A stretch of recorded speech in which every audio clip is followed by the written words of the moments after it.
Ooh. Hello, sir. How's it going? Hey, Pierre. I'm doing good, man. How are you doing? Just trying to wake up a little bit. I had a long night, so on top of that, I woke up early this morning. We're getting there. I'm excited to come back to the Shaman. Start blasting.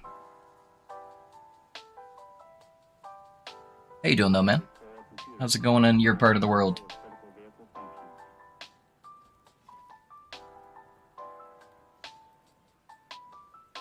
Yeah, let's see. Where were we at?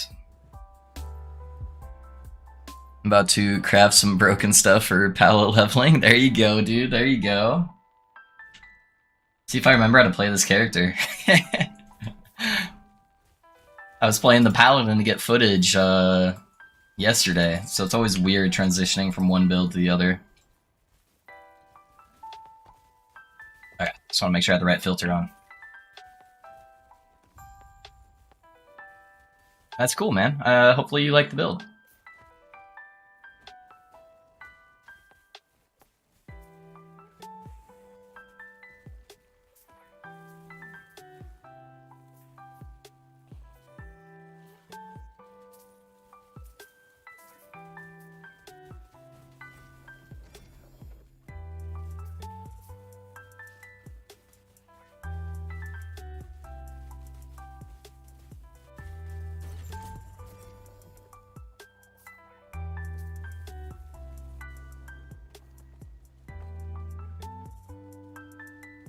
Morning, you see this is Ellie Nova slash Frostwell Guild getting to popularity right now. I'm doing the math and it seems worse. It's a glass cannon. I've taken the last week off. I finally decided to push arena just to screw with the leaderboards. I have seen the rounds of the Frost Claw. It's got pros and cons. It definitely does more damage than my version of the build, but yeah, it does seem like it's very much just a glass cannon.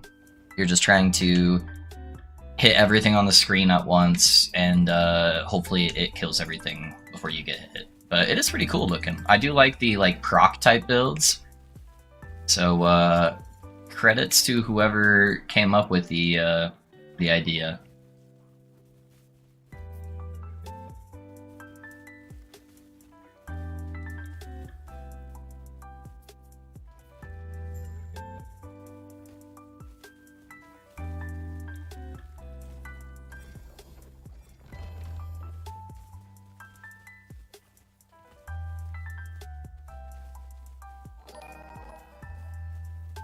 Hey guys, thanks for the sub on YouTube. I appreciate that. How's it going, Tyler?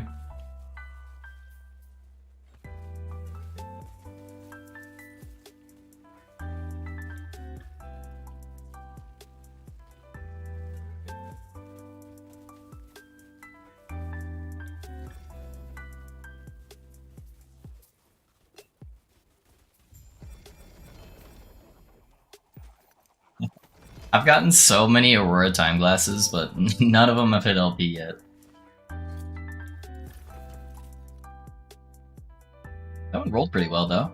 I guess the word retention's a little low, but not too bad. Yeah, your Blastmaster messed me up because the skill bar stuff, I slide my hand position off to the key to the right when I'm playing the build. Solving Tweens build. Yeah, that's the one downside of the Rune Masters for sure. Hey, thanks for that sub on YouTube, guys. Is you have to change up your placement so much, so it makes things a little bit awkward. Oh, never lucky. No LP.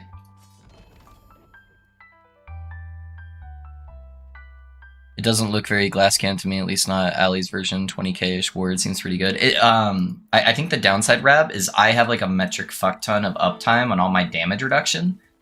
So it's easy to look at a build and be like, oh, that's a lot of ward. It must be super tanky. But it's getting ward based off the procs on stuff it's hitting, so it's going to be less ward on bosses, and then it's not going to have as much actual damage reduction. So it's like the same thing as my Paladin. My Paladin gets way more ward than my Rune Master, but it doesn't have nearly as much damage reduction. So it actually has a harder time tanking like a really, really big hit. It just happens to gain the ward back faster than my Rune Master does.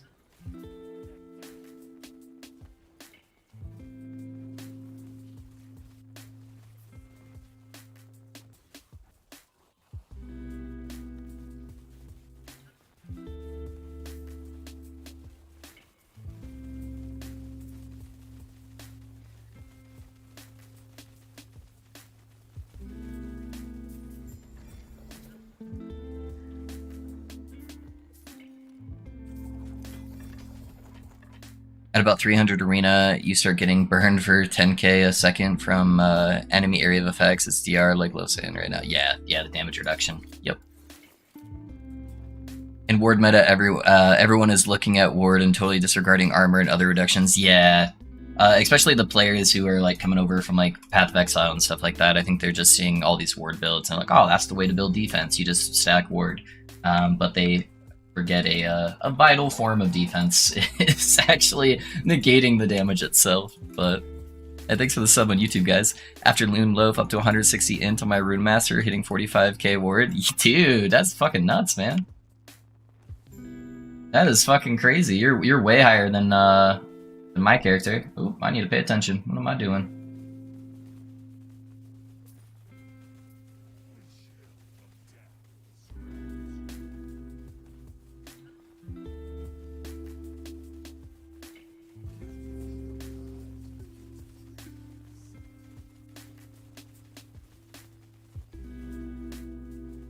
You gonna teleport, kind sir?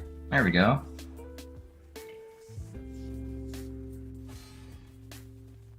Oh shit, he's got a thing on the ground right next to him. Ah. I hate that those things like home in on you too.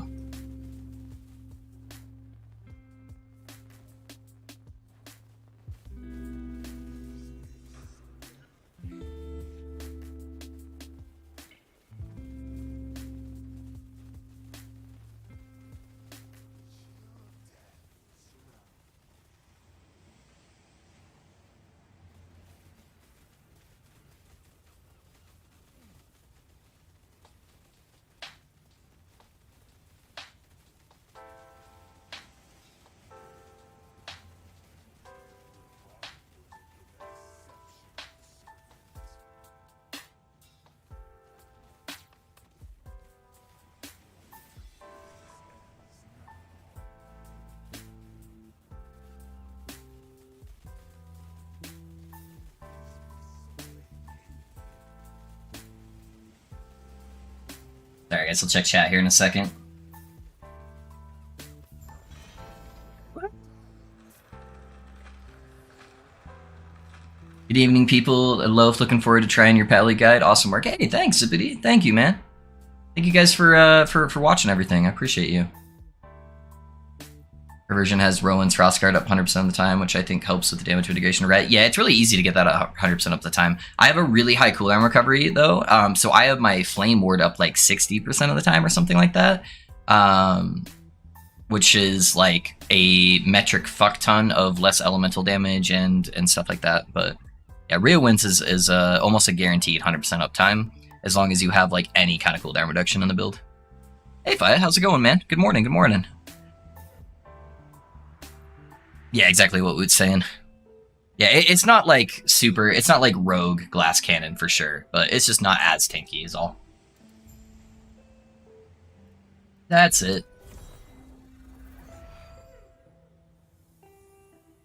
What are you up to today, Faya? You, what build are you playing? I know you kind of swap around a little bit more on your builds.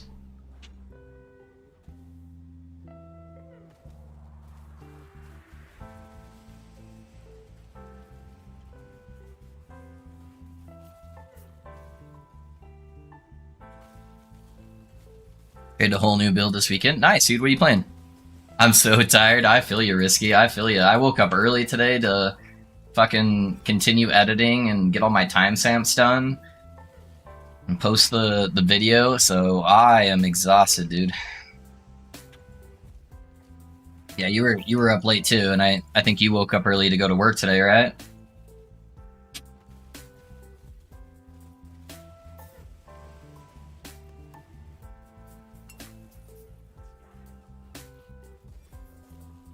What's up, Loaf? Hey, what's up, man? How's it going? How's it going, Salt?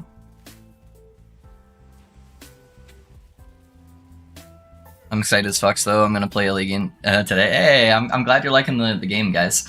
Hey guys, if you guys didn't know, Risky is one of my IRL friends that I'm really close with, and he's recently started streaming, and he's just started playing Last Epoch last night, guys. So if you haven't already, I don't have a shout out command, sadly. I need to set one up, but you guys should check him out and go hang out in his stream later. He's normally live when I go offline. It'll be a really good transition for you guys if you want to see some different content. And he's newer to the game, so he's still kind of figuring some stuff out, but maybe you guys can come and help him out, keep him company. I'd really appreciate that.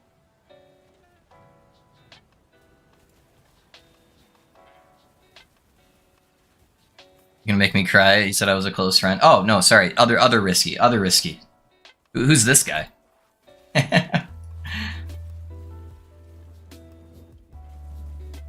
What's up, Loaf at work, but I'll be lurking. So risky. Hey, what's up, Vibes? I appreciate you being here, my guy. Thank you, thank you. Hopefully your work day goes well, man. You gotta beat the IRL boss so you can go and fight the last Epoch bosses.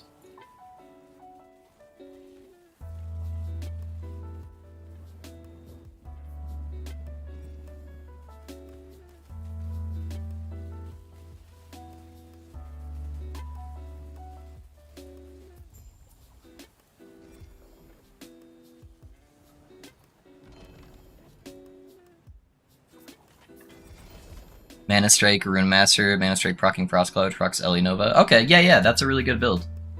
Are you following Maxwell's guide, or are you kind of doing your own thing? I need to turn off chat. Stupid RMT stuff. God. Dropped my first 4 LP item last night in over 1,400 hours. It was a mad out. No, dude. Your first 4 LP item was a Mad Alchemist ladle? Holy shit. Bro, where's the saving RNG button? Can I just stop dropping these really shitty 4 LP items for 1,400 hours so I can just get like a Giga Best in Slot 4 LP? I will take that trade any day of the week. Congrats though, dude. That's dope. Make sure you have a T7 cast speed before you slam that.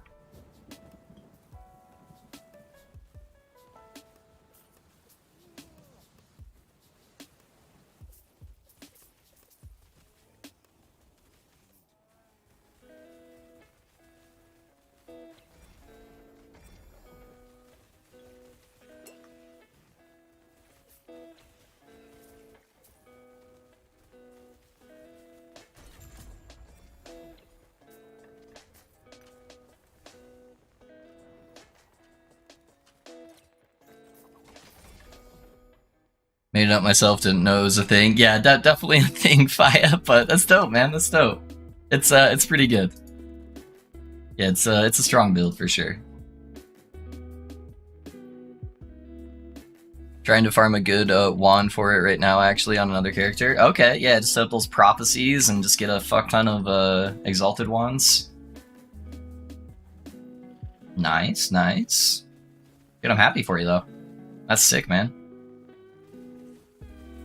I feel like that would be one of the items that sits in my stash forever, where I'm just too scared to slam anything on it. I'm just like, oh, it's not good enough. I know I got double T7 and a T6, but it's not good enough.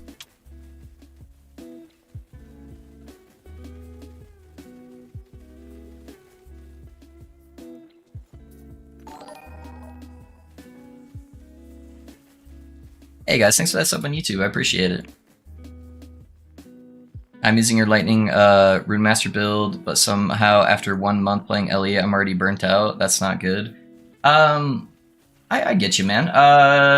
Where did you get to on the character? I think the big thing for me that keeps me going in Last Epoch is I love playing new builds. And so Last Epoch doesn't have a ton of endgame content at the moment because it just came out, right? It hasn't had years to build up seasonal content like Path of Exile has. It's going to get to that point, but right now it is a little lackluster in the endgame content. So my biggest recommendation is just try new things. Try out a bunch of different builds, try out different scaling, and just have fun with that leveling process. That's where I take the most enjoyment in the game, and that's kind of what keeps me around for a lot longer before I get bored. But hopefully that helps, man.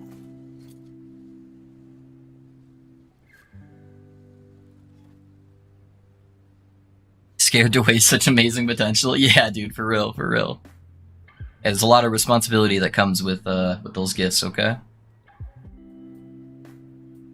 This new build totally original. It's a Lightning Rune Master with no ward pushing 2 build. Totally original, 0 stone ideas. Yep, there you go.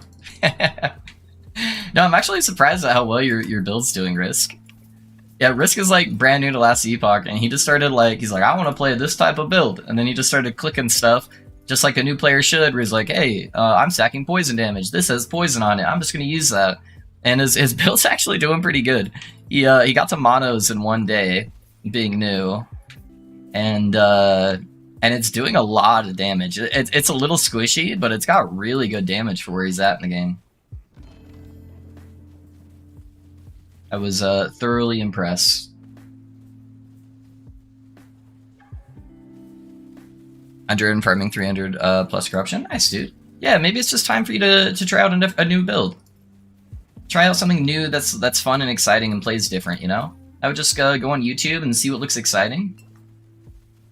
You know, I do happen to know of a YouTuber who just posted a super awesome build this morning, but no pressure if you decide to play something else. There's a lot of cool stuff out there.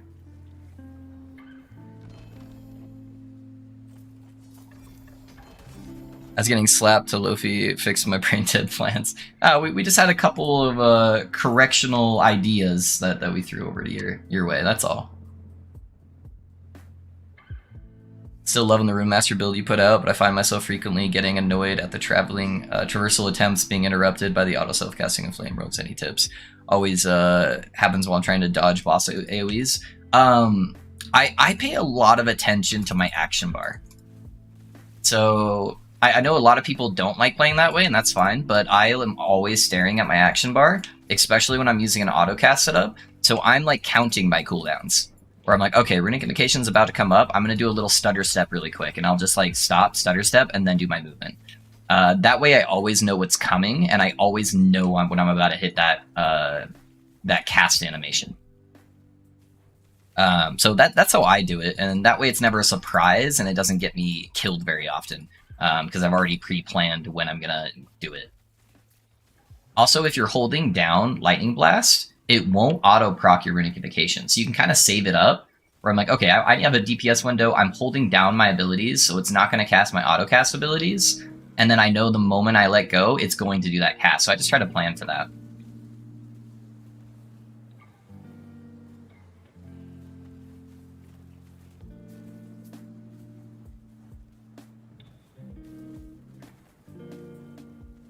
About this way? Yeah, there we go.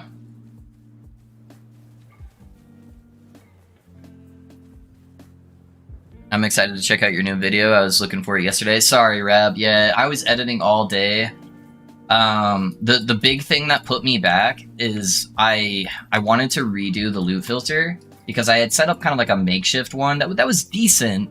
But I wanted to try to get rid of as much confusion as possible, so I built a loot filter from scratch that encompassed the whole hammers loot filter. So like the early leveling stages, transitioned into spellcasting and then leveled with you, and then also made it so you could set up the strict loot filter inside that loot filter, so you didn't have to download multiple loot filters, and then that ended up taking me like fucking 2 hours to build. So I was expecting to get it out, then I had that 2 hour extra time added, and then it literally took like 40 minutes for the video to upload to YouTube, which is way longer than my 2 hour video took, so I don't know why it took that long. But yeah, just those two hiccups just added a lot of extra time, sadly. And I have to wait until I upload the video to YouTube before I can start putting in timestamps. And because it's such a long video, the timestamps have to be like perfect, otherwise it just kills the video. So I have to basically watch an 1 hour and 40-minute video to get the timestamps out. So that's why it ended up getting delayed. It's just because of that.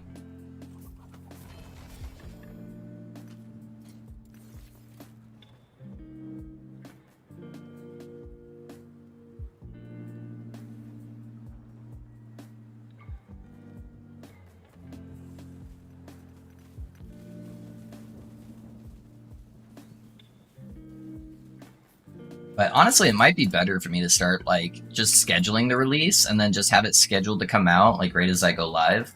Because I feel like a lot of people when they watch the video, they'll try to find me live, and a lot of times they can't because I post it super late at night. So maybe in the future I'll just set up everything on Sunday and then post it on Monday mornings or something like that.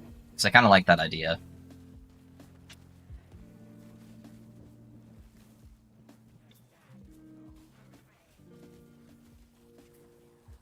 Of why you think of Skills of Eterna Catalyst for the Pally. You can use it, but you got to make sure you have one that does cold and lightning damage. If you have it on fire damage, it's actually a massive DPS downgrade. Because if you read it, once you proc the extra fire damage, it gives you extra fire damage for like a few seconds, and then it has like a massive cooldown, which puts a debuff on you that makes your fire damage do way less damage, because that setup is built around rotating elements. So it's a pretty good like budget offhand, and so you can get like a really nice one. Just make sure it's a cold and lightning damage one. That way you never get the negative downside of the fire damage.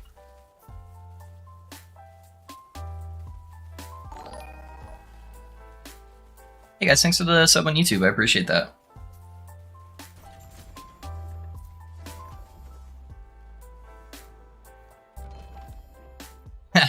No fucking way, dude. The day I post my Paladin guide, where I spent the last week of farming trying to get a Prismatic Gaze, I get a 4% crit LP Prismatic Gaze. Oh, fuck you, game. Fuck you. That's funny.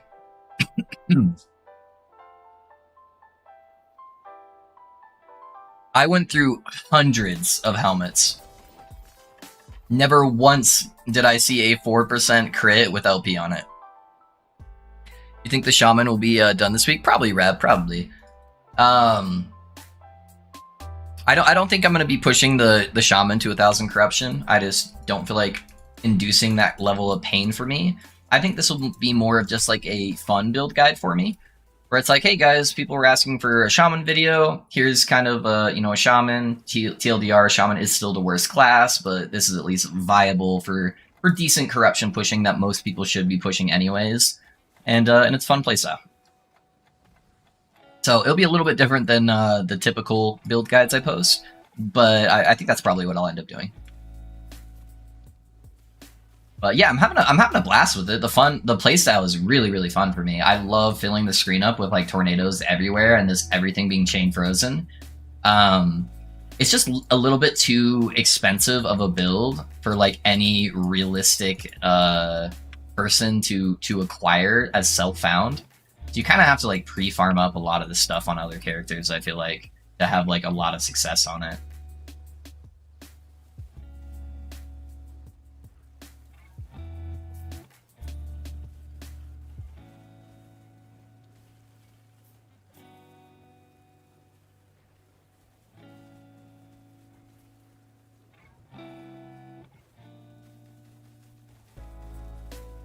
So that's kind of the plan. So maybe I'll be able to get it out this Sunday for the video. I'm not sure, but I need to start theory crafting a Warlock build, and I need to stay away from mage planners because I keep getting sidetracked and start theory crafting mage stuff. I just fucking love mage, man. It's my favorite class by far. Not even close. Where's I at in this? I think I was filling up the freeze rate multiplier.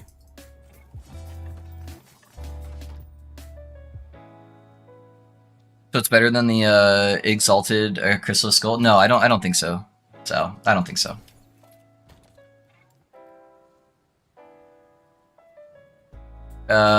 What's it fucking called again? Where's the message? Man, dude, I am brain dead. I cannot see this. Okay, whatever. I think it's scales. Yeah, just to show you guys. So, Ellie Res is okay. You can get up to 6% flat crit, I think. Yeah, so you need to get 6% flat crit, and it gives you a bunch of cast speed, but you don't get any res. you would have to use this one exactly, the cold and lightning infusions, because you don't want to ever gain the fire debuff, because that gives you a massive downgrade of damage. So I think it's just kind of like a budget catalyst that you could use on the paladin. Yeah, no, I think Crystal Skulls is way better. Unless you have like a 4 LP version of Scales, then yeah, I wouldn't do it. But the Crystal Skulls can be kind of rare, so it's a pretty good option for that. Just until you can like get what you're looking for. Upgrade that guy.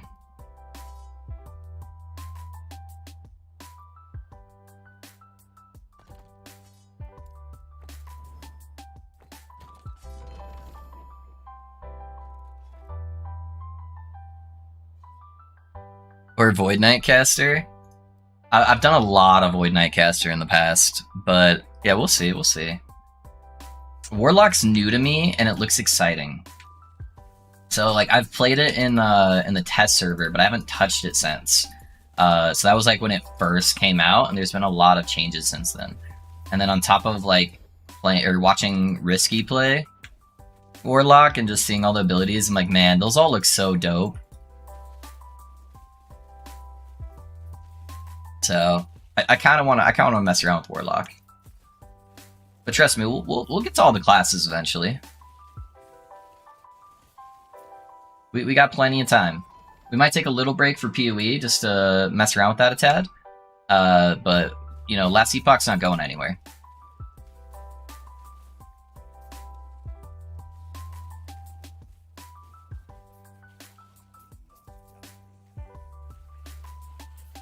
I want to see a binary system black hole build. Black hole's a little rough, my guy. Black hole's a little rough to make a build around. Was there a build other than your Healing Hands build that synergizes the same way with dual play? There's some Primalist builds that are really strong for multiplayer.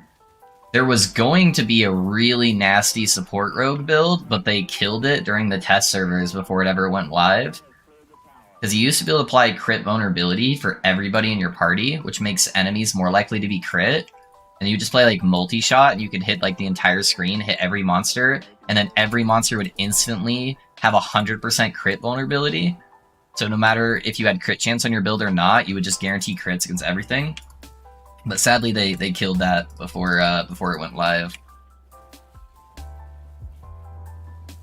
That's kind of what everyone was anticipating on being like one of the best supports. But yeah, there's a Primalist support build that's pretty good. That gives you like a lot of healing. It gives you a bunch of crit avoidance. It gives you a bunch of like spell damage and stuff. Yeah, there's a few things. There's a few things.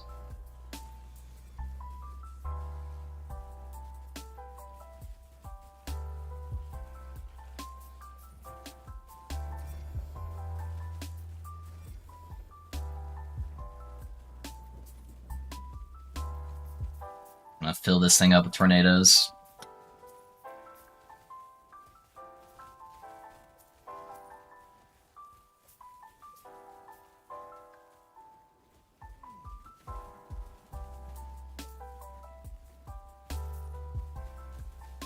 Warlock like tomorrow. Oh, it'll come soon. It'll come soon. It won't take me very long to push up to the corruption that I'm hoping to get to on this guy. So probably a couple days, honestly. Yeah, give me a couple days. We'll get to the Warlock.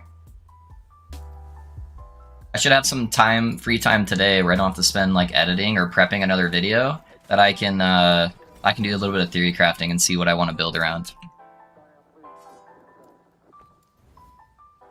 Stop giving me these stupid claim scepters. Holy.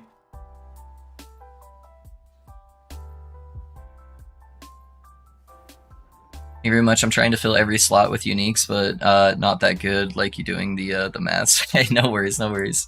I love Warlock. I'm fine either way. I only suggest Void Knight because I want you to fix my build. Hey man, I'll look through your build planner. You just gotta get the point redemption for it. So I set up a point redemption. If you guys ever want me to like fully look through your build planner live on stream, yeah, I'll do that for you guys.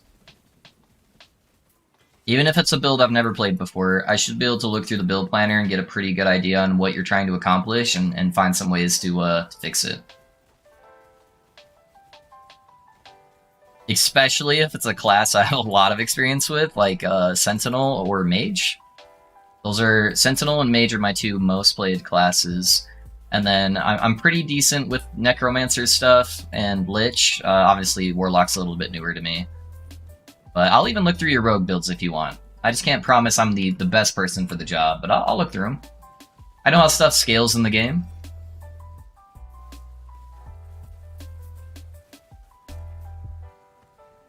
Oh, I didn't even see the bosses right there. Little itty-bitty guy.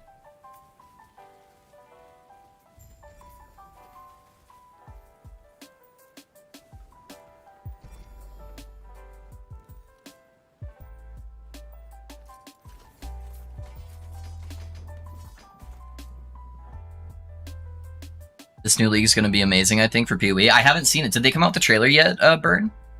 I love all the quality of life stuff I've been seeing, but yeah, when's the trailer coming out? I'm curious how the curse damage and damage reduction works with having two warlocks applying different curses. Oh, I don't know how that would synergize Risky. Yeah, that'd be kind of cool, though. Good evening, day/afternoon. Hey, what's up, Manuel? 9 doggo pets versus fixed my build. I'll play a broken build. I like it. I like it. Heck yeah. What's up, vibes? Yeah, Warlock. Yeah, a couple days. See, we got it. Not yet. Oh, it seems nice. Yeah, I love the quality of life direction that they're going. I just hope there's a balance change. I'm gonna be honest. The thing that's been irking me the most lately with Path of Exile is the lack of balance, or like just not even balance, but just adjusting the meta. Last patch was good, but we had like 6 leagues in a row where we're playing like the same shit, and I hate that. I like it when they drastically change up the meta.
Amulet, get out of here.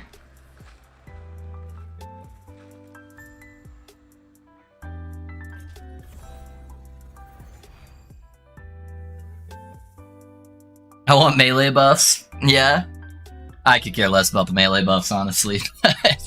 I pretty much only play like spellcasters and rangers in that game, so.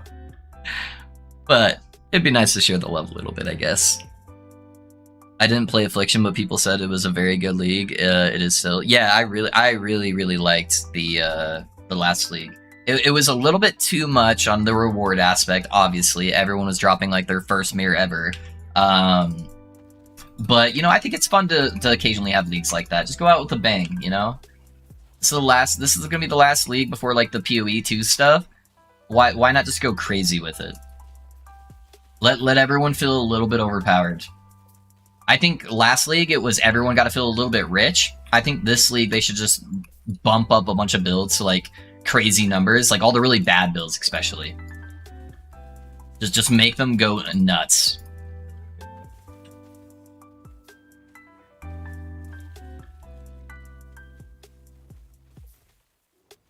I want some like Brightbeak Sunder action. Just crazy attack speed modifiers and Sunder to be king again. That'd be dope.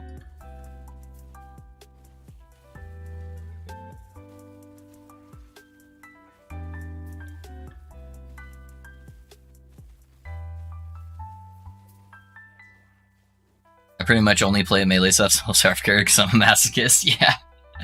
I got a feeling for that. I got a feeling for that. No nerfs, all buffs. I love Bright Beak, Speedy Melee. Yeah, that was the melee build I liked. Back in the day, it was just fucking Bright Beak, Sunder slams that were just like insanely fast.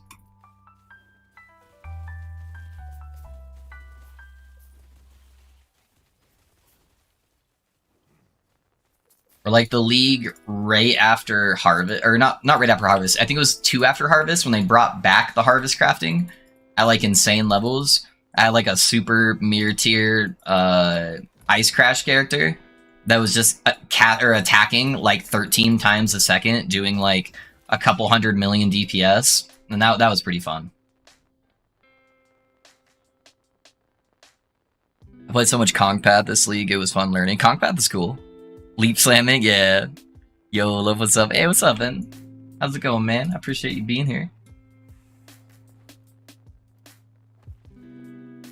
Oh, I think I forgot to change my YouTube stuff. Hold up, hold up. Alright, no one come kill me, okay? No, no. Hey. I said no.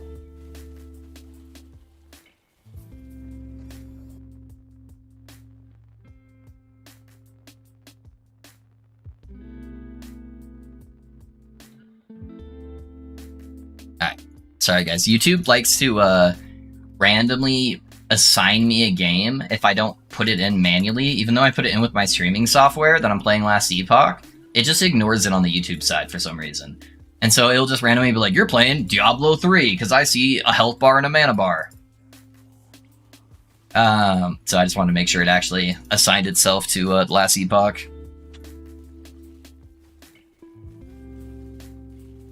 How can I open my CO? It's Y. Yep. Yeah. Yep. Chat's got you covered. Chat's got you covered. They got it. So your Paladin Filter Guide, you talk about Rune of Discovery, but I think you mean Rune of Research. Oh, did I missay it this? Dude, I'm so sorry. I was so tired. I showed the right rune at least, right? I hovered over the correct one? Dude, I was fucking brain dead last night after doing everything.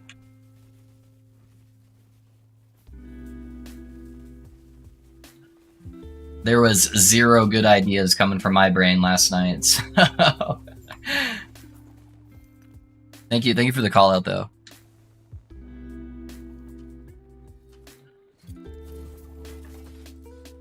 You showed the right one. Oh, kid. Okay, good. Because that would suck if I would have to go in and re-edit and like re-upload.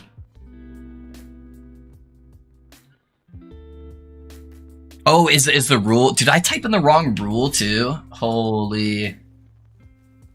I probably just hovered over the Rune of Discovery. I'm like, yeah, Discovery. That sounds right. Yeah, I'll fix that after this echo. Thank you for catching that, man.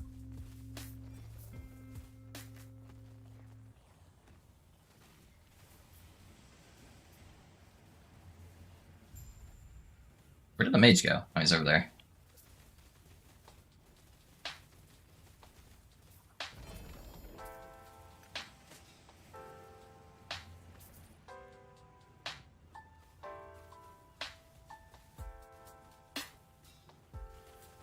I thank you for your detailed build, guys. Of course, man, of course. Thank you for watching them.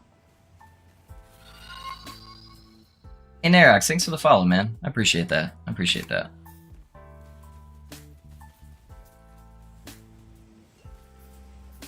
I felt a little bit weird with this build guide because Rune Master is kind of complicated. There's a lot of passes where it's like, oh, it interacts with this thing and this interacts with this thing. And I was telling my wife afterwards, I'm like, I felt a little weird doing such an in-depth build guide with Paladin because it's such an old passive tree where I didn't need to explain as much, where I'm like, yeah, take these nodes because it says percentile damage.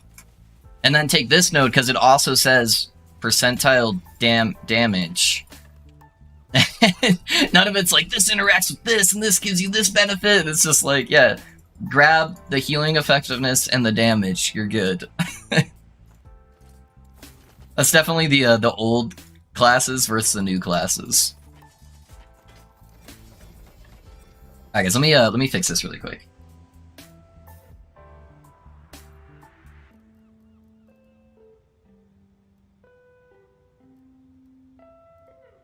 Rune of Discovery. Oh my gosh.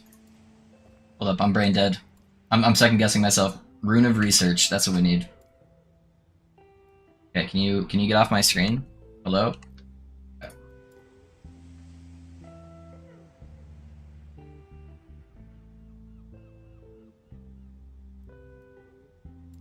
Oh man. Alright.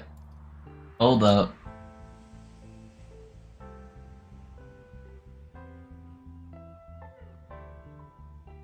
I really gotta try to do more of the prep stuff prior to my editing day. Because then I just like murder myself trying to get everything done in one day. YouTube Studio, content.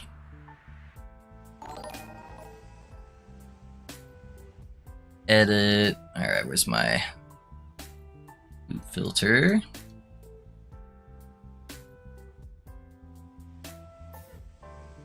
Alright, that's been adjusted on there. Thank you for that.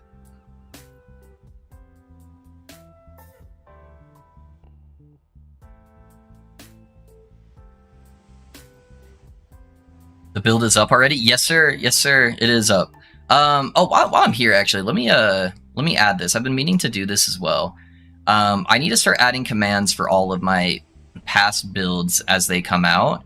That way, when people ask, I have them all set up. So let me go through here really fast and add a command for !Pally. And that will just give you a direct link to the YouTube for that particular build.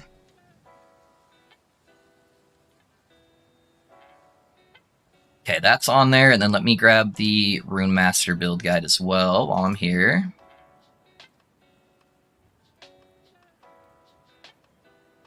And that one will just do !RM or something, I don't know.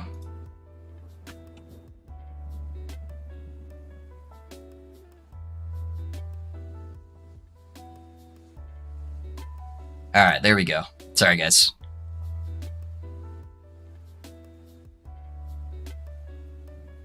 There you go. Great fucking guide, my dude. Thank you so much for all your time invested. Of course, and thank you for always being here, man. I'm fucking glad the Soulfire is still in there. My first idea for the build that's on YouTube. Proud. Hey, yes sir, yes sir. It was a good idea, dude. It was a super good idea. Thank you for helping me build the character.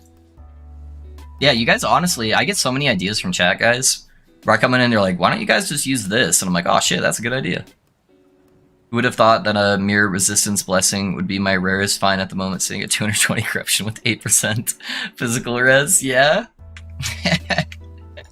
Yeah, that's a little rough. That's a little rough, especially on Fizz res. Is there a way to export a current version of the character from last epoch to LE tools? Oh, you mean like for like a full build planner versus just like your profile link? Yeah, there's a button there that should say import, and then you can select your character from your last epoch files. So what I would recommend doing though is log on to your character, the character that you want to add, because it will put it at the top of your files for last epoch.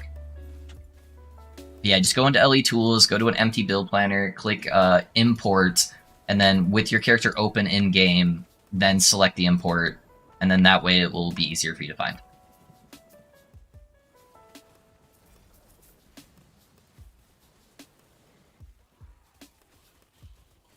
Can I soul gamble the belt after the dungeon? No, sadly you can't, dude.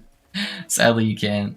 Bro, that belt was such a bitch. That's the only unique I have in the build guide that literally doesn't even have legendary potential on it.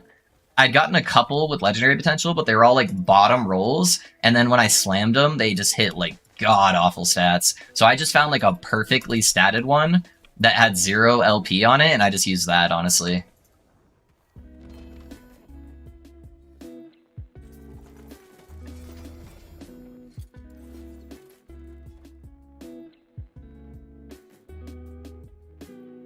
Sad? Yeah, right? Yeah, they need to add some kind of a boss mechanic for COF. That way we have some kind of deterministic way to help increase our odds against boss drops, since we can't just buy them.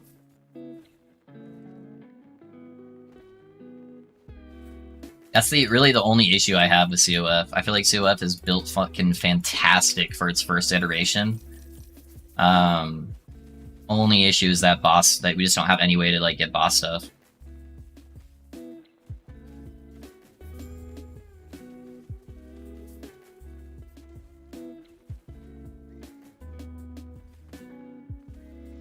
Or even if they didn't even up the chance of getting the boss drops, just making it so the legendary potential amplifier applied to the boss drops, that would be a godsend.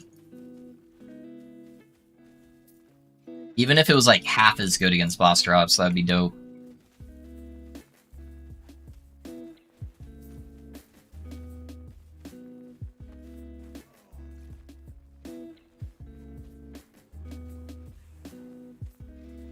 Oh, we critting.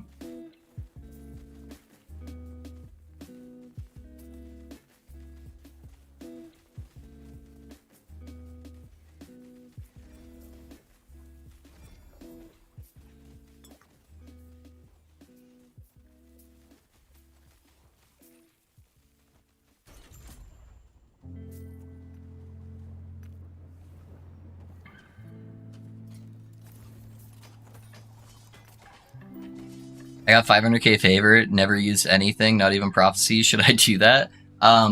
Prophecies is where I get 90% of my loot, Nerix. 90%.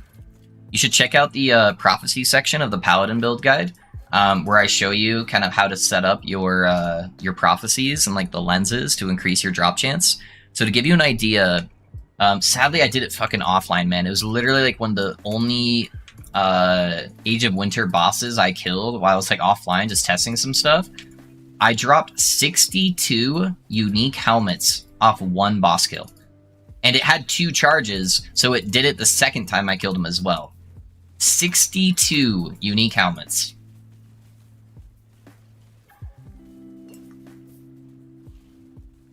Prophecies are busted.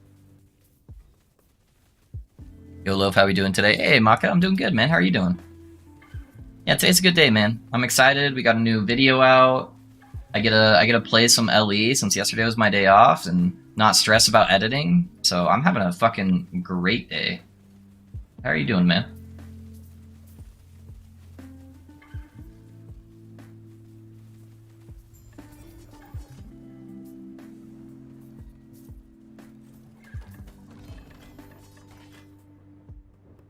Hey, we got another Aaron's Will.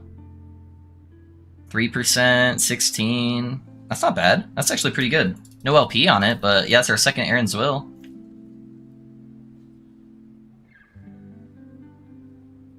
If anyone got some fun with Shadow Cascade or Lethal Mirage and Blade Dancer, hit me up and give me some secret techs. Yeah, sadly I can't help you there.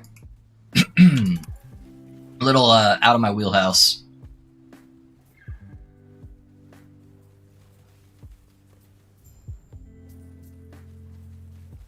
Got something like the back of my throat. Hey, dude. Hey, what's up, Shadow? How's it going, man? Appreciate you always jumping in here, dude. I think they should replace the set bonuses with something far more beneficial. People were using set items, barely ever dropping. Yeah, set items is a sensitive topic for me because it's very easy to make them way too good, and then you force certain playstyles. So you have like D3, right? Where it's like, oh, if you use this skill, you get a massive damage bonus to this skill. And then now it's, oh, I have to build a build, and it has to use these 2 skills. So, yeah, I think they should do something with sets for sure. They're utterly useless right now. But I think it'd be cool maybe if they made sets like leveling heirlooms almost from World of Warcraft, if you've ever messed around with that, where maybe they like will scale with you if you have like all the set items equipped up to like a certain level, so they're really strong for leveling or something. I think that would be sick. And then they have like a purpose in the game. You still get excited when you get them. Maybe even let them have legendary potential or something like that, but just make it so they stop scaling after you hit like level like 50 or something. That way they don't get too powerful at the end of the game, but it's still like a really fun, viable thing that you want to pick up. I think that'd be cool. Grab that guy real quick. Oh, it even teleported into the ring for me. How nice of him.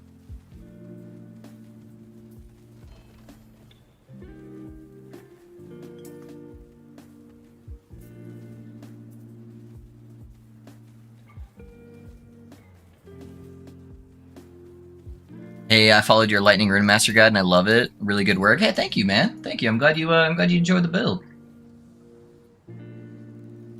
Sets are useless. Yeah.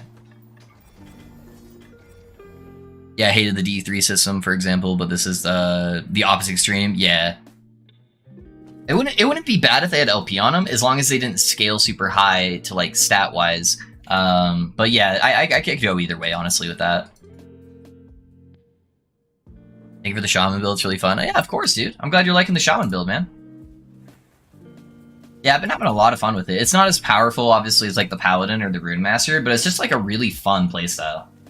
Just being able to like fill your entire screen with tornadoes and like freeze everything. It's been a good time.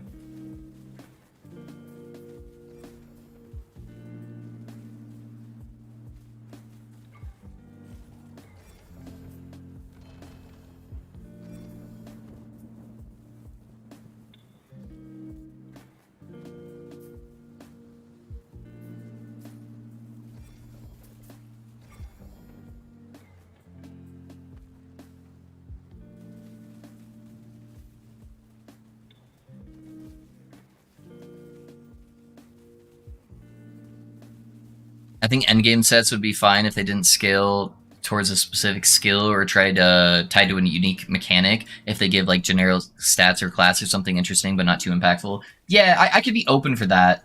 It's just trusting people to find that line is what scares me. There is a line there where that could be so fun and engaging. I'm just a little traumatized from D3 is all. There are parts of D3 I actually really liked, but I really hated the itemization in D3.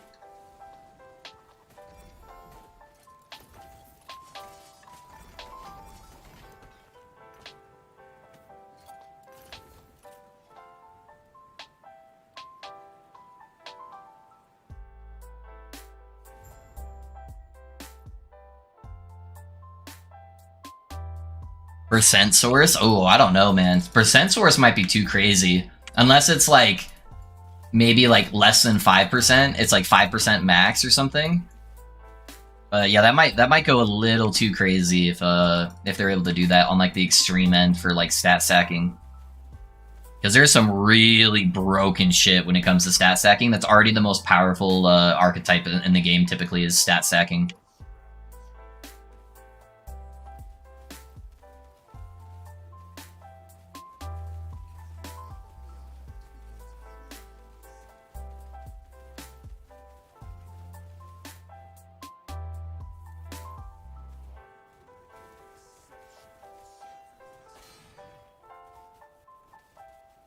Can't see shit. Can't see shit.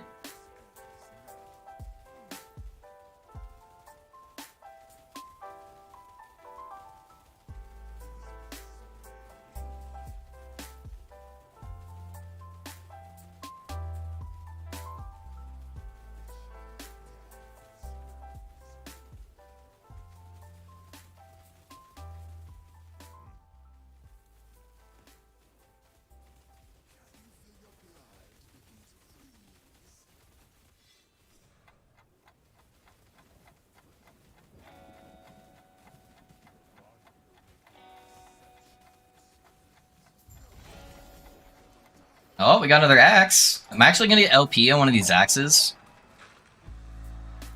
Nope. No, I'm not. I think that's sub on YouTube, guys. Alright, so we have 83.75. Okay.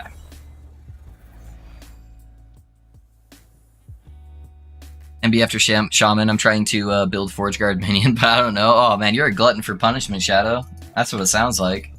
You're gonna go from Shaman to Forge Guard?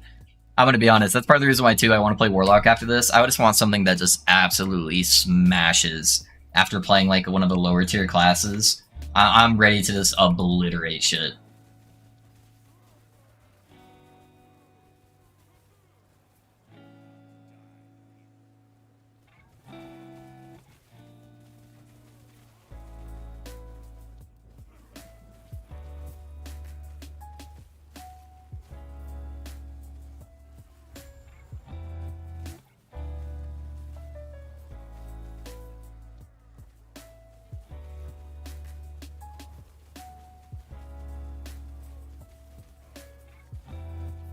Yeah, like 5%. Yeah, yeah. I think that would probably be acceptable.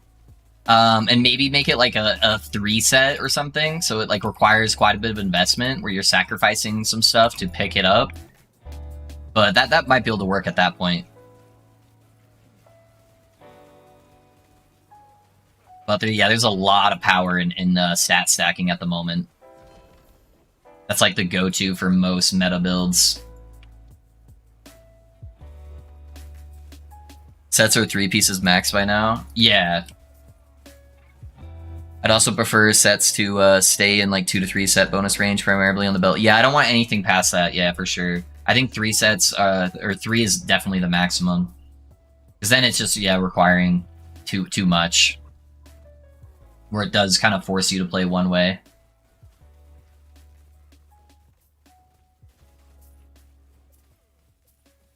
What if they had like hybrid sets? Where like, let's say there was 2 different sets, and depending on which pieces you mix and match between the different sets, it would give you slightly different outcomes. Like there are some sets that give you like benefits for fire and necrotic skills or stuff like that. So what if there was a way to like mix and match them a little bit to give you more benefits tailored towards one of those particular archetypes? That could be kind of cool. What was that one?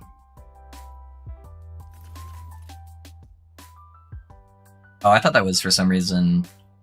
It looks the exact same as the... Oh, that's the one I'm wearing, that's why. I was thinking it was the Cold Res one. That's too bad. Poison Warlock? You want me to do a Poison Warlock? I'll look at it. I'm gonna look at all the different scaling options for Warlock when I go do it, so it's a possibility. It might happen.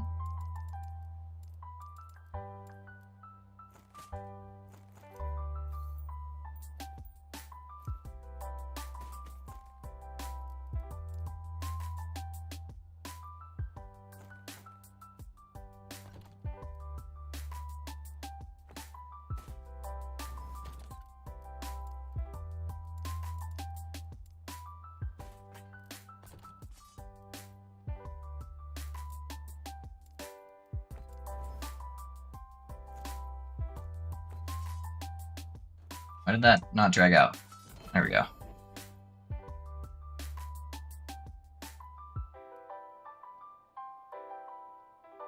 What mods do I have on here? I have Frenzy at the moment. I'm gonna try to go more up this way so I can drop up some of those bad mods before I do the boss kill. Beastmaster is causing pain, mostly to player, yeah. Good old Shaco. Wait, so in order to level the prophecies, I have to do them all that are offered. Haven't done any till now. In order to level the prophecies? Are you talking about your COF level? What's your COF level at? So when you click Y, what does it say right here?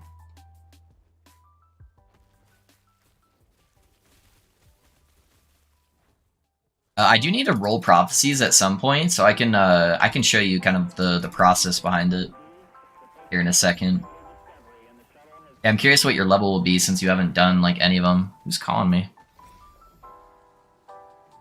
Hold up 1 second, guys. My sister's calling me. She almost never calls. I just want to make sure everything's okay.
Sorry, guys. She never calls, so I just wanted to make sure everything's okay. She's been having a hard time with some stuff lately, so just wanted to make sure she was doing all right.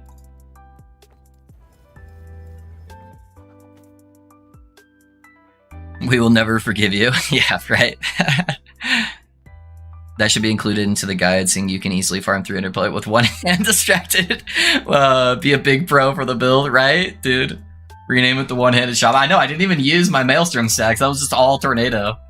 So not doing too bad. Not doing too bad. Alright, we'll see how the boss goes, though. I do want to switch to the last steps of the living, just for the bosses. I'm gonna have worse damage, but it's so much more defense that it's definitely worth it, just so I can actually tank some hits.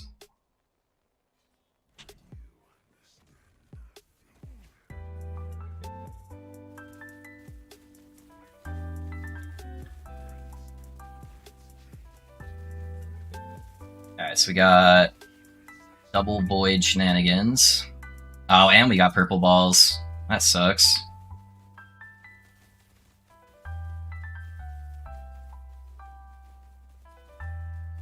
I like how they go to my totem sometimes, though. Kind of cracks me up. Ow.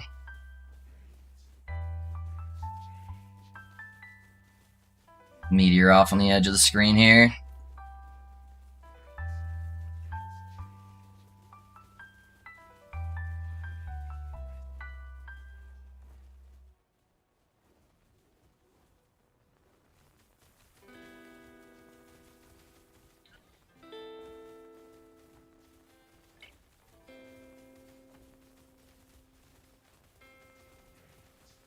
I can't see shit.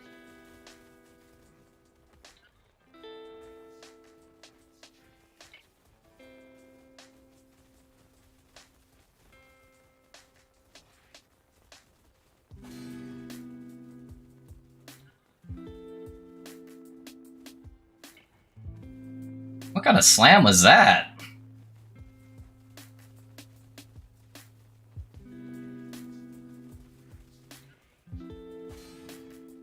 Oh, that hit me? Okay.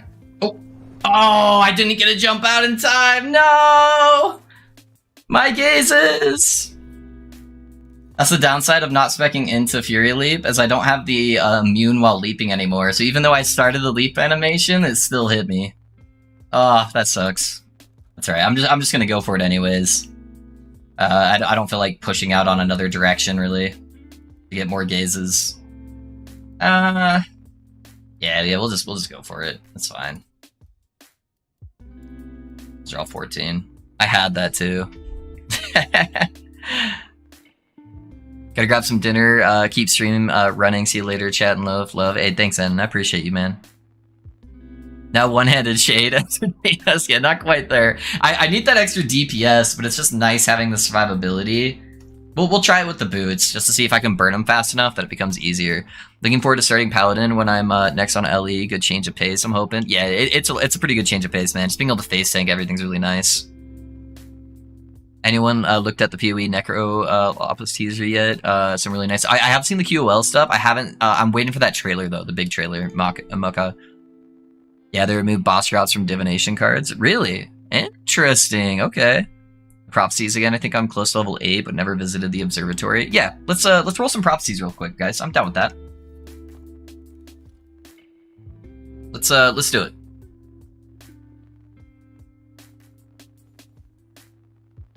Yeah, I'm super new to LE, so kind of winging it, and it's been good so far. I'm kind of brain dead, so I died quite a bit, but starting to get my defense up. Yeah, you got it, dude. You'll get there. Yeah, my first 2 LP heart, almost max rolls. Oh, dude, congrats, man. All right, so Nerox. So how prophecies work is you have these little like telescopes up here that you can click on, and they have different directions. The different directions just determine what kind of quests that you can get from the prophecies. So like south is for jewelry, so you get like rings, relics, amulets. The east section is for weapons, so that's like your one-handed, two-handed, and offhands. The north section is for all the body armors, and then the west section is for like runes, glyphs, keys, and idols. And then on top of that, you have what's called lenses. Lenses can change different things about the quest. So I've got a bunch of lenses in here that you can grab. So like this one makes it so I have a 10% chance to find more prophecies that are for relics per rank I have on COF. So I'm rank 10. So, you know, there'd be a 100% increased chance to find relic prophecies. Or this one right here is more likely to find unique items from my prophecy quests. So the ones I do is I set up with these two right here on every single one of them. You need to be rank 8 for it. So you said you're about rank 8. So the refracting lens, what that does is it increases the favor cost of your prophecies, but your prophecies offer twice as many uses before expiring. So if we go look at this right here, here's a prophecy. So prophecy will always have an event, a condition, and a reward. And then it will also have like how many uses it can do. Let me go to one that actually has... Why is their uses bugged out? Okay, there we go. So, like the event on this one is I need to kill a rare enemy, and that has to be a rare enemy from the condition that's in a monolith at 140 corruption. And if I do it, the reward is I get 20 affix shards. And then if you see at the very top, it says fulfilled 0 out of 4 times. That means I could do that 4 times in a row, and each time it's going to give me that 20 shards. And then I need to kill 7 rare monsters. That's why that has the number 7 there. So what these lenses will do with this one is how that said 0 out of 4 times. Instead of having 4 chances that I can complete that, I can now complete it 8 times instead of 4. And then the other one here also increases the cost of your favor, but it doubles all of the prophecy rewards. So instead of giving me 20 affixes, it's going to drop 40 affixes every time it does it. So I can complete it now 8 times with 40 affixes each time it's dropping. And then the third lens, I just put to target farm whatever I'm looking for. So if you look at like this section, I have the 2 that double the uses and double the amount that's dropping, and then I have a relic thing in there. So because I'm trying to farm relics or whatever it may be. So that's how I set up my my prophecies. So I actually do want to farm relics on this guy still. My relic's kind of bad. It's not like best in slot. So what I'm gonna do, I make sure I have these things checked here because it will make it easier for me to see without like hovering over them, like what they are. Is I'm just gonna reroll until I see exalted relics. Okay, so that's an exalted relic. However, you want to try to do it so it's on events that you're already actively farming. So this one says I have to kill a boss inside an arena. I never want to touch an arena, so I'm just going to re-roll it. And it's okay if you re-roll it like 10 to 20 times, trying to look for what you want, just to make sure it's in activities you're already planning on doing, because that will still save you so much time. So this one's arena as well, so I'm going to ignore it. Okay, this is for the last ruin timeline. I'm not farming the last ruin right now, so I'm not going to do that one.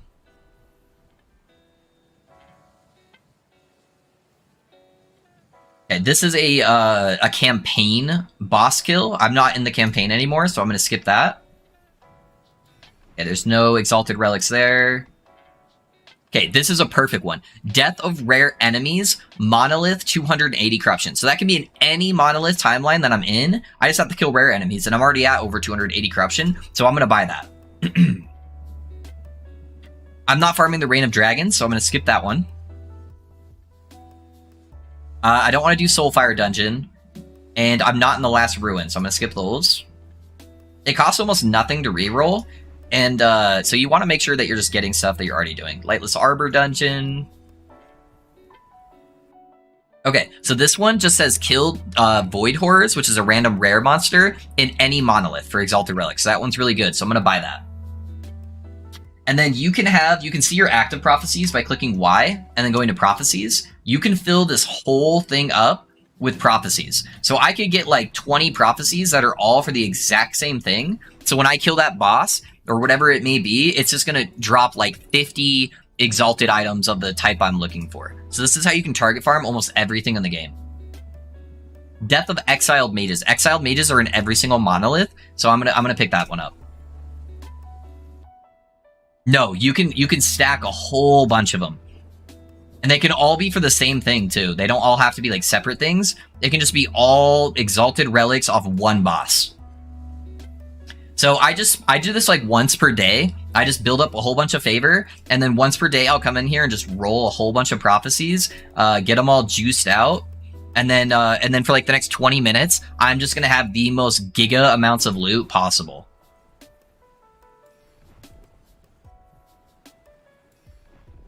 And you start getting more favor based on your amount of XP you're getting. So the higher corruption you start pushing, so this is good, Death of Boss with no condition. I'm gonna pick that one up. The higher corruption you're doing, the more XP multipliers you're going to be getting. So on like my mage and paladin, I can get like 300,000 favor in a day. Okay, so I am farming the Blood, Frost, and Death timeline. So both of these give me 2 things. They're both the same cost. They're the exact same thing. So I'm gonna grab one of them.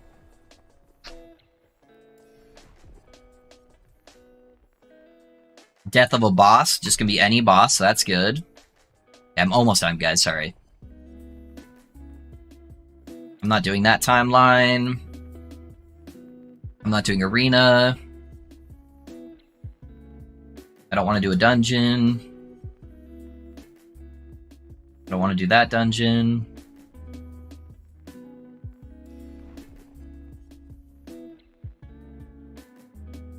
No more stacked deck spam for boss drops. Yeah, that'll be interesting. That'll make bossing way more beneficial. Maybe I'll be a bosser this league, guys, for PoE. Would that be fun for you guys if I could just kill all your bosses for you? Dang, just popped 60k ward and dragons grotto. Hey, nice, dude. That's fucking dope, man. That's dope.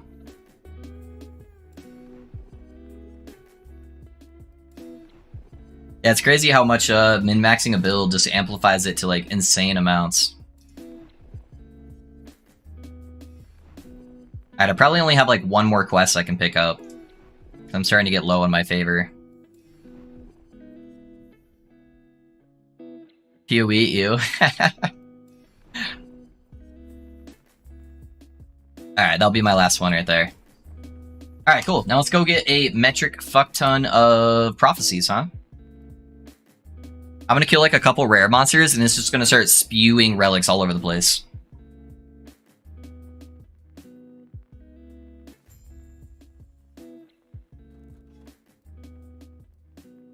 Oh, I forgot I was doing a boss. Fuck, man. Alright, we're gonna try it with the less tanky version, and just see if I can kill him before I get hit, since I already lost my, my gaze. Me too dumb, no big trees, brain hurty. Yeah, it can be a little overwhelming for people playing PoE, for sure.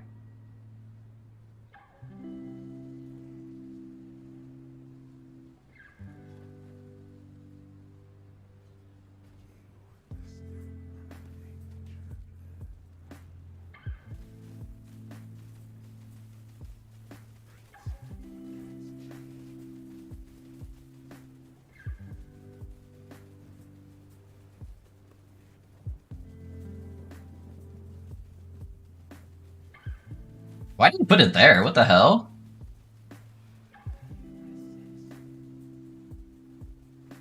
Yeah, we're doing so much more damage on him, though. So hopefully that stops me from actually getting hit by stuff. We'll see. Oh! Oh, I don't know why I used a potion.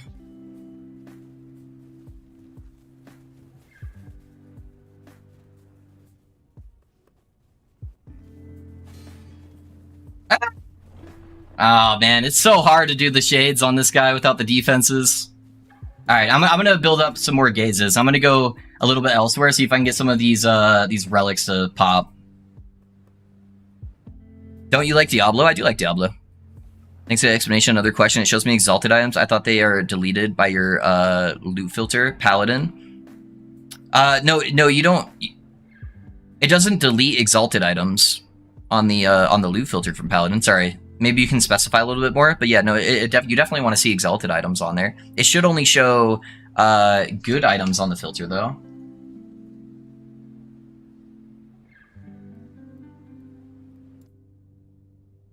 So it should only show like certain item types with certain modifiers for the exalted items.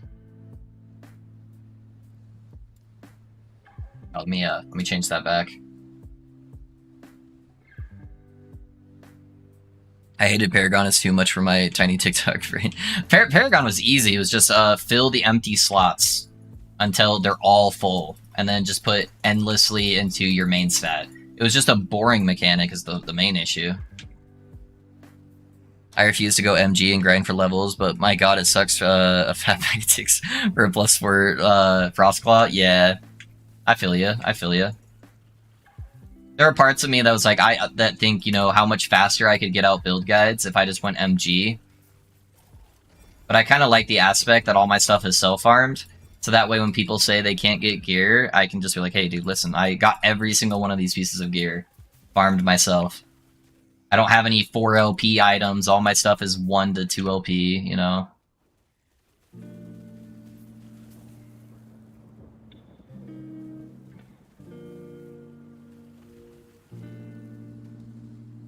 Yeah, monolith clearing is super smooth on this build, but I definitely need some help in the defense department if I'm going to be doing bosses. I need to get a way higher health pool. I'm missing about 1,000 health on what I should have on my endgame build. That would help me survive that kind of like ticking damage that you can't really avoid. Ellie's perfect in my opinion. I really like Ellie for sure. Oh, we procced a prophecy back here. Hold up. That's good. That's good. That's the exact exalted mod I want on the right base right there.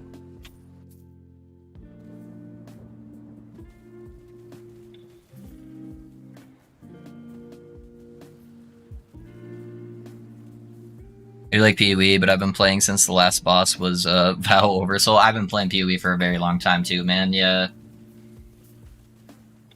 It's I'm ready for the change of pace that PoE 2 will hopefully bring.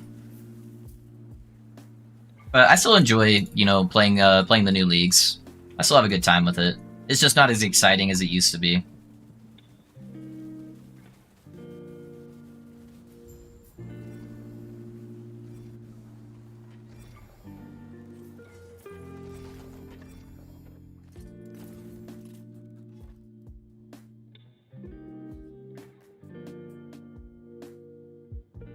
I just found a normal exalted item helmet with vitality, lightning res, and necrotic res. What was the exalted mod?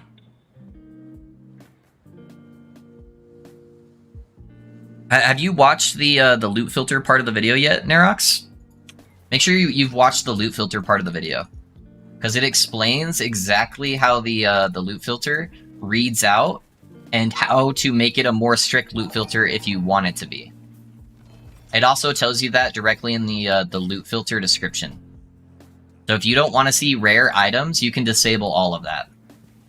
But I have it in there so that way it can be both a leveling filter and an endgame filter just by disabling a couple of rules.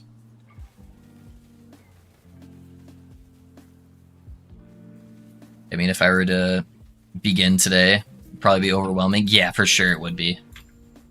Yeah, trying to learn all those mechanics in PoE as a new player is like next to impossible unless you want to invest into watching like 10 hours plus of YouTube videos every week.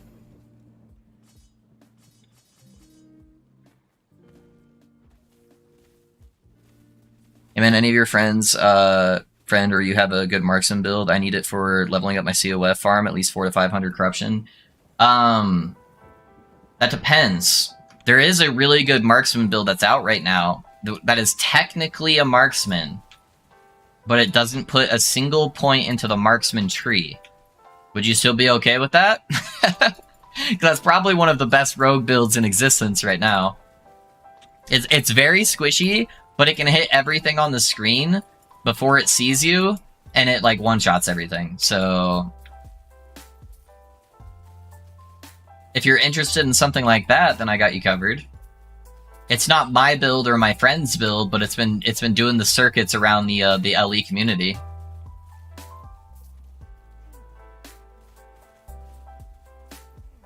I see what's said so many times on T4 Jewelra by Volatile Reversal. It's so janky. Skill just keeps throwing me into a corner. Yeah, you have to kind of count your seconds.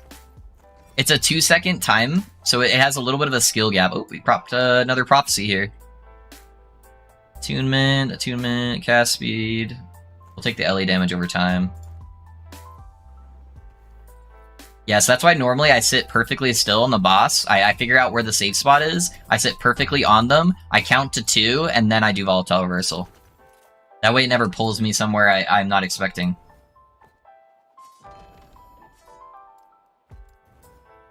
It's Gamba time. Ah, we got one, but no LP.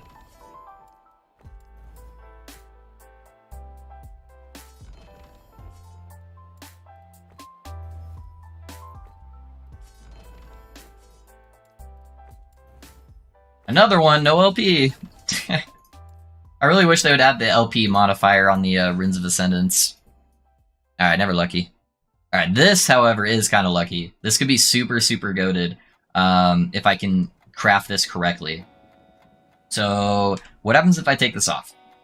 So I need Void Res and Poison Res, ideally, on this. That would be the perfect setup. And then I want to get elemental damage over time instead of poison damage. So it already has Void Res. I'd probably be best sealing off the poison damage to add elemental damage over time, and then trying to chaos the endurance. I think that's probably the best bet. That's T7 mana regen. I'm running out of fucking glyphs, man. I've been using so many on this guy. Alright, so let's add our stat on first. And then let's hit the chaos here so we have more attempts. Fire res, lightning res, endurance, fizz res. Fizz res isn't bad.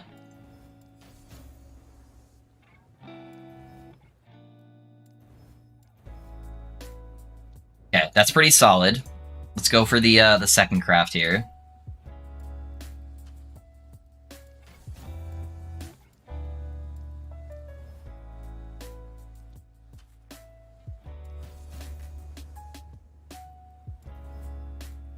Okay, health's not bad. I'm gonna keep the health. Okay, so we have two options. So way more elemental damage over time, and I would be losing some from going from this guy.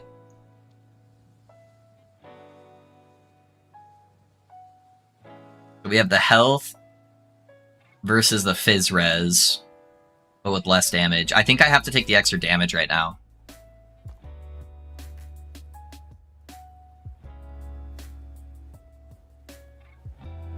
I think that gives me infinite NATO spans if I have a totem up. Or just about.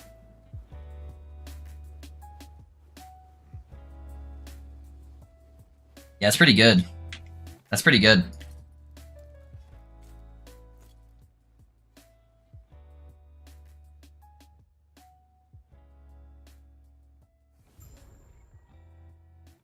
I tried PoE like 3 years ago, played it for a bit, and it was dope. Then I saw the trees and uninstalled. Yeah. Yeah, as long as you follow a build guide, though. That game's just more you need to follow a build guide to be fine. They fixed Exploding Ballista, I thought. What are they? Oh, no, I was talking about the Lightning Trapper, Dread. I got bad TikTok brain, it's hard to focus, yeah. I have a level 100 marksman, so if I can go with this character, sure, I can try it, but it's viable. Oh yeah, no, it goes like, somebody has it in like thousands of Corruption Devil. Yeah, does anyone have the Detonating Arrow Explosive Trap build? That they could link in there?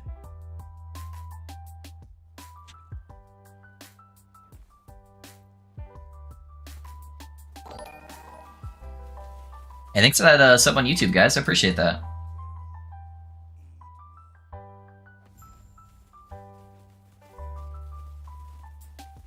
Something chunked me there.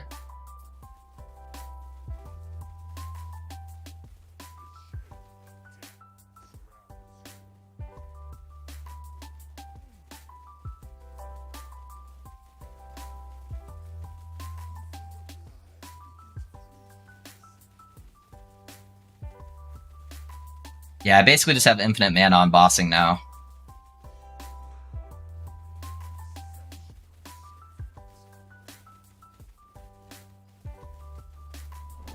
Whoa, wait, what killed me? Oh, they spawned a fucking icing directly on top of me. That just insta-give me. Fuck, dude. PoE trees are not that complicated, they just look horrifying. Yeah, 100% agree, Alex. Yeah, they're bloated, which makes them look more intense than they are. Yo, Loaf. Hey, what's up, Demetrius? How's it going, man? Those icings are so hard to see with all. Yeah, they are, dude. It hides them so well. That is the downside of just filling the screen with tornadoes, is the screen is full of tornadoes.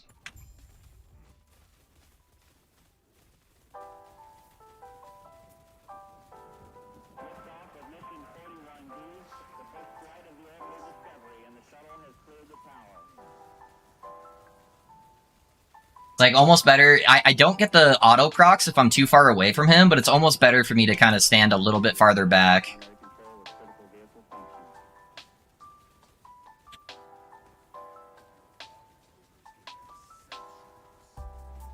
Just so I'm not standing where the tornadoes are.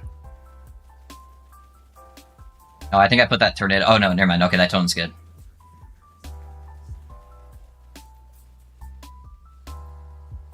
Where'd he go? Hello? Oh, he just kind of teleported directly on top of himself.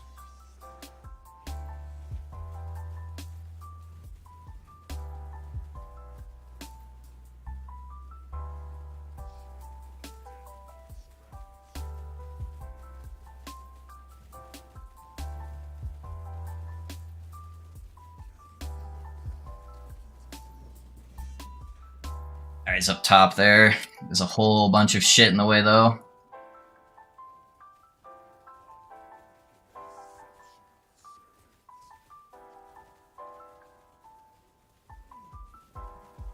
And you get out. Oh, man. They follow you, too, is the hard part.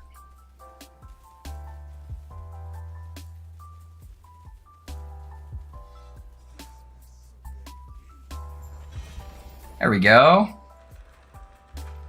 Look at all the exalted items. Alright, what do we got? Attunement and Necrotic. We'll pick that up. A T7. That is T7. Pair of booties with 1 LP. Pretty bad eulogy.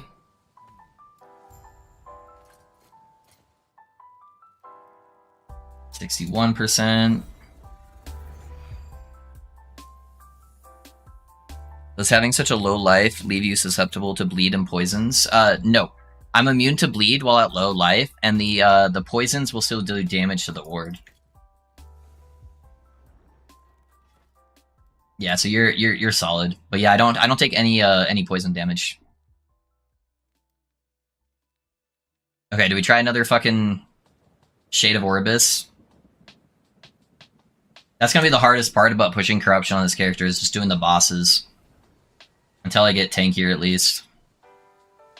Alright, I'm gonna try to use the DPS boots and see what happens.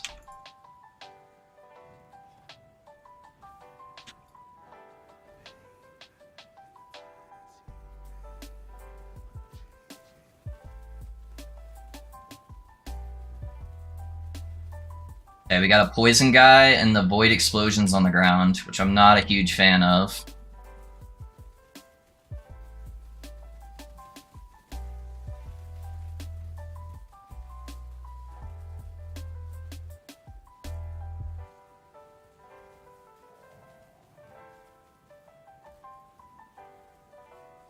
Poison pool should go away.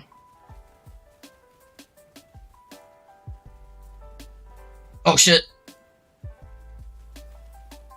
Whew. I didn't realize he had meteors too. Nope! I had to use a potion to cleanse.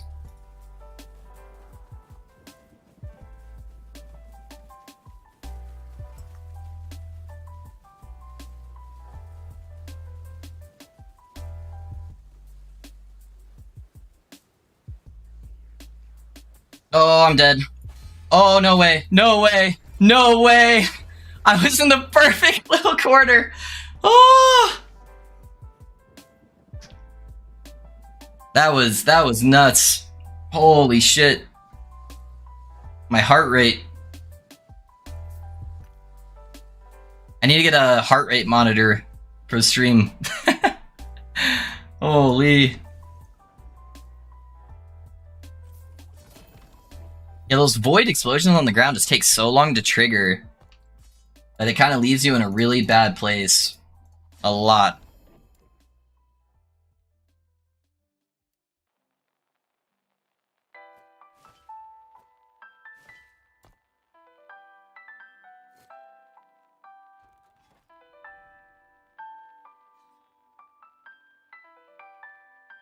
is my phone not turned on? There we go. Give me 1 second, guys. I'm just gonna check with my wife to see what she wants to get for lunch, since she's working from home. I'll be right back, guys.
Alright, sorry guys. Alright, we're getting there.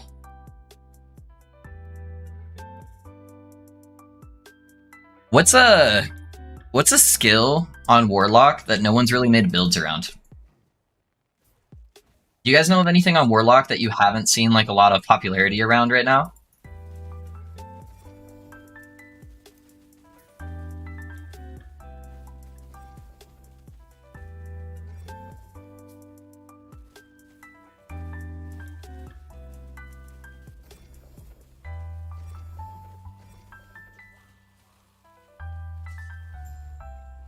Poison Warlock, I'm playing, applies poison to myself, and it hits the ward before my HP. Yeah, yep.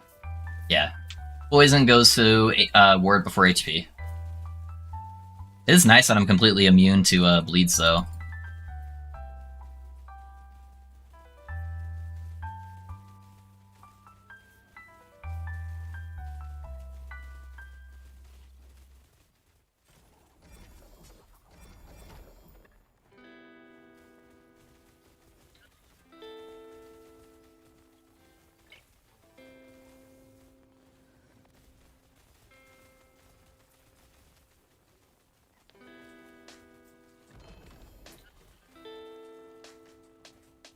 I don't know if I've seen a non-Fissure Warlock. Yeah, the problem is Fissure just looks so cool, man. But yeah, that was one of the things I had noticed, is that every single Warlock build is using Fissure because it's just so strong.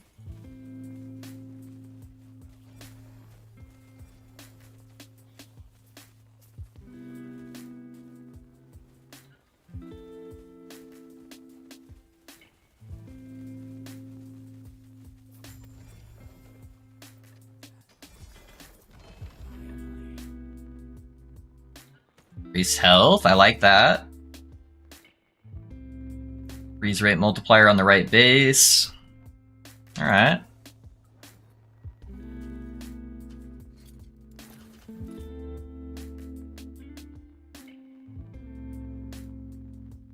Oh, it's already got mana regen and... What the fuck?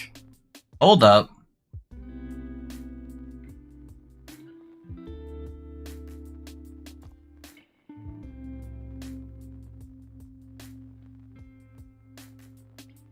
It's too bad I need the mana regen. I could get 3 suffixes on here, though. Which means I could get extra cold res. If I pull this off... So... I need 17% void res.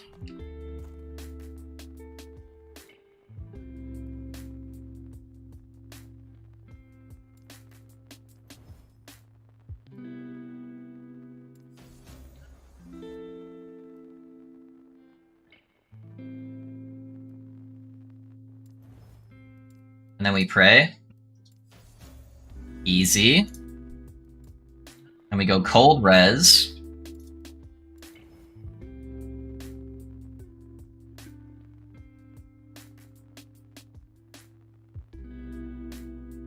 You guys almost got a show.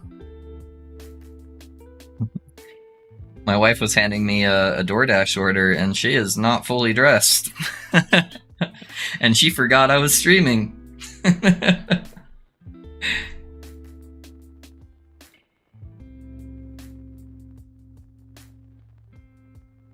That would be one way to get views.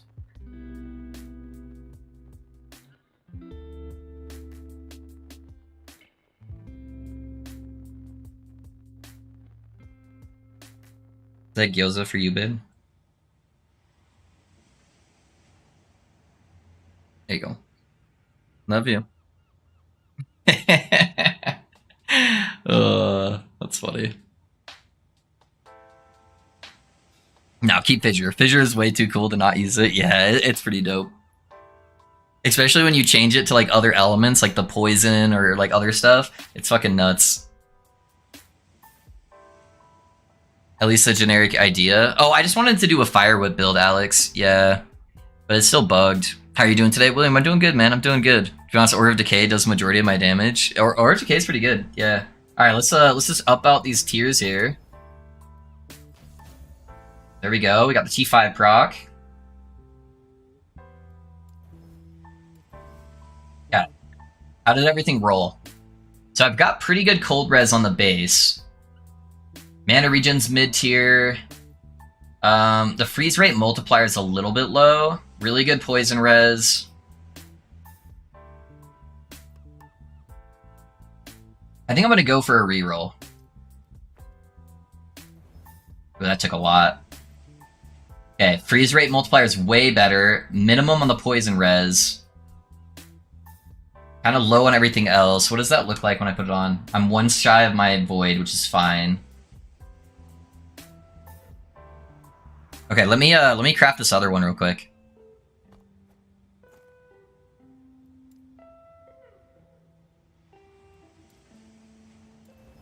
Okay, so I have to get tier 3. And then go for the seal. Alright, I didn't hit either of the seals, and I just used up all my clips, so that one's not going to be as good. Yeah, that's a lot of pen and a lot of cold res. I think I'll leave it like that for now. I could even duplicate this with the forging potential later if I wanted to slam it on like a unique. But that put us up to 364. Yeah, so like an extra almost 50 like cold res. Plus the extra pen. That's pretty good. Pretty good. What's the word retention at? 493, we're almost at 500. Just wanted to stop by and say your guides are freaking amazing. I wish half the people doing guides would put out half the effort you do. Hey, thank you, man. Tyrandil, I appreciate the kind words. Yeah, I put in a lot of effort for it, so I'm glad it gets noticed, man. Thank you. What is the suggest a poll for? Oh, I think that just lets you like put in a request to do like a poll in the stream.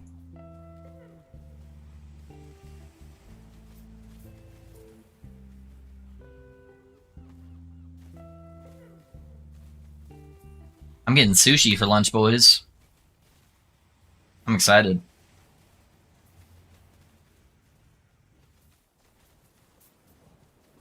Yeah, I think that Exalted Freeze multiplier is actually kind of good, because I don't really have any freeze rate multiplier hardly on any of my gear. It's mostly just from like passive stuff. And from attunement, getting attunement on my gear.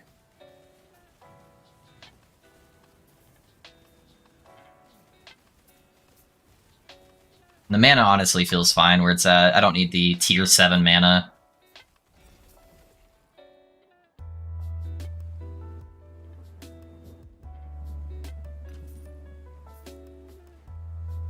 I might need to make the relics now only show up if they are on the right base.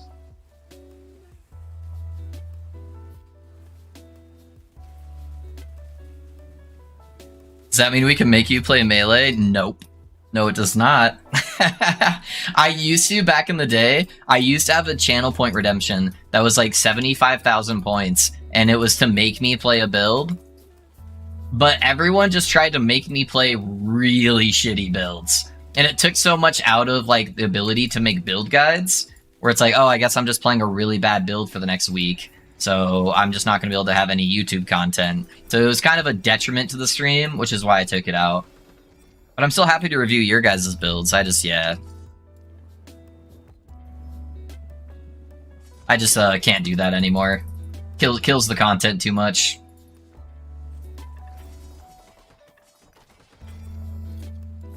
Alright, let me throw these away here. Oh, it rolled on this. Potion, nice.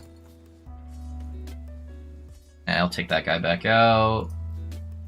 Lenses.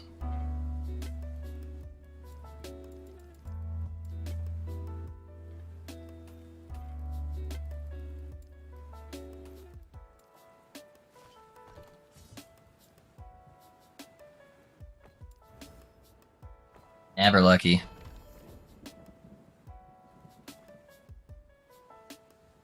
I'm getting sushi tonight too. They're probably gonna have Taco Bell for dinner. That's a pretty good day for me, man. That sounds good. That's just mean. Hey, I figured with the Lightning Blast Mage build, if you get the Blessing 3% spell damage, leeches health, you're pretty much always full health. So your Twisted Heart is converting 8% of your max health consistently. I hit 21k award with this. Nice, dude. Nice, Logan. Yeah, I actually have the worst Blessing. Ooh, little poison damage. I actually have the worst blessing possible on my mage. It hit literally the bottom roll for my leech. Yeah, if you can get your damage up high enough, a couple of people that have been really min-maxing the build said that the Sork leech that you get in the tree is actually enough if your damage gets up to an acceptable point. And then you could technically drop the spell leech blessing for crit multi. But you have to be pretty min-max for that.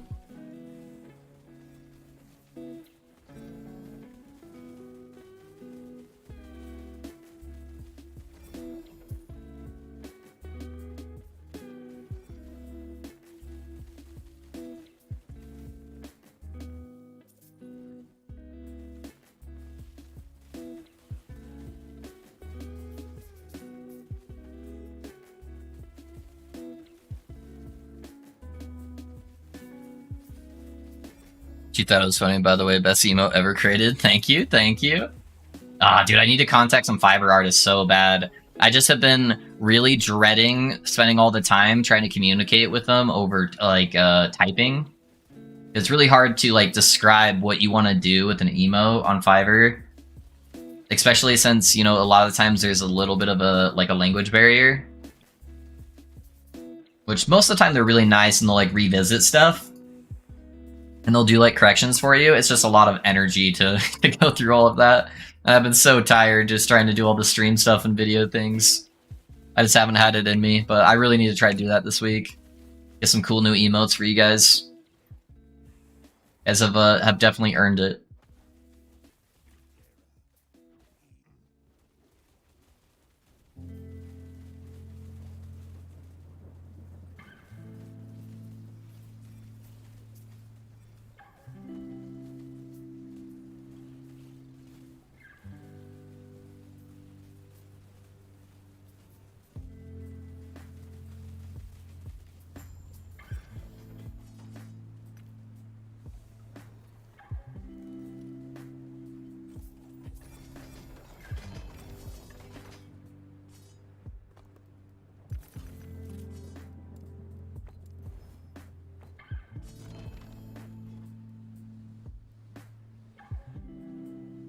I'm at 700 corruption with it at the moment and instant killing everything, but bosses, they take 30 seconds or so. My crit multi is only 300%, so that doesn't need work. Okay.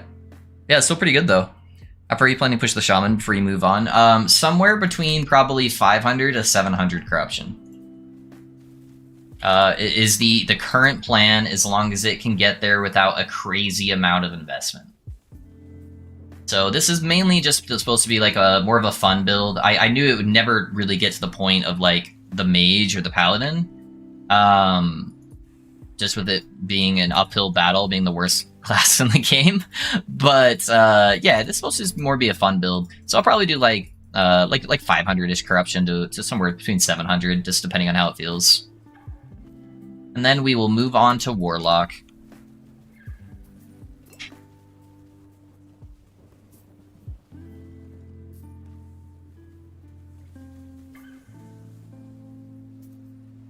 So I'm actually going to start theory crafting the Warlocks tonight. I'm going to start deep diving into their trees and seeing what I can come up with. So if there's any skill you guys really want to see on a Warlock be used, let me know, and we'll try to see if it's maybe a theory craft option, maybe something I wouldn't think about. And I'll at least take a look at it and see what options I have.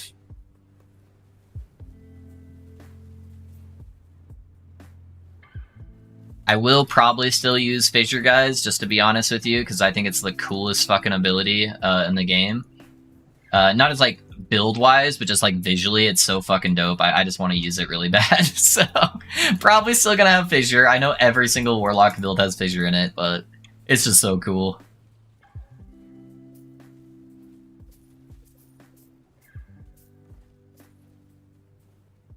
Chthonic Fissure, yes sir, Alex, yes sir. I wish Aura of Decay was still half as good as it used to be back in beta. Yeah, it used to be super, super strong, man. The good old Poison Lich days.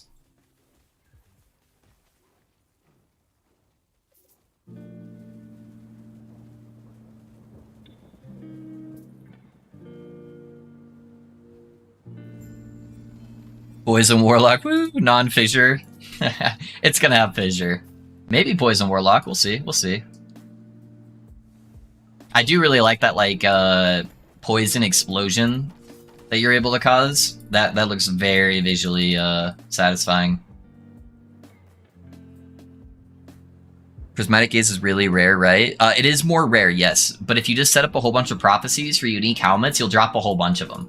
It's hard to get legendary potential on it, but you can at least get the base helmet to drop. The other thing to notice, too, is it has a flat crit percentage on it. That's the most important stat. So not only do you have to drop one, but you have to drop one with 3 to 4% crit. If you get a 2% version, it's basically useless.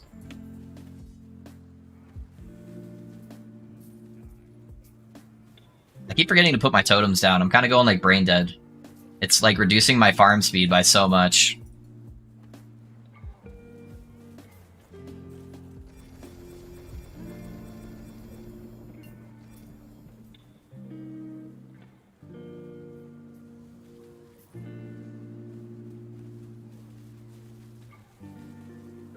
I think Poison Warlock, with its Poison Overpen, yeah, that'd be pretty dope. Probably a build without Veil, but I'm not sure how tanky it can be without it. I think we could probably do some stuff without Veil. Veil, I think, was mostly only tanky with the bug nodes, right? But I think it's less important now.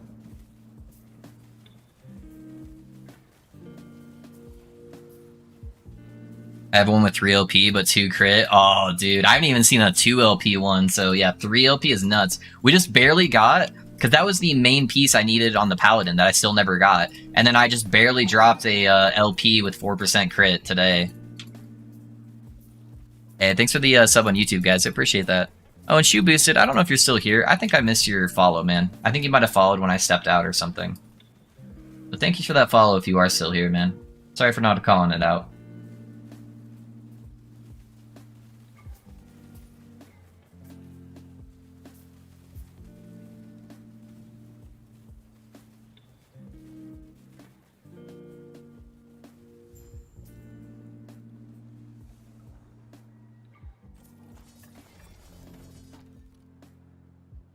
And the gaze only drops in a specific model, right? No, it can drop anywhere. It's a global drop. Yep.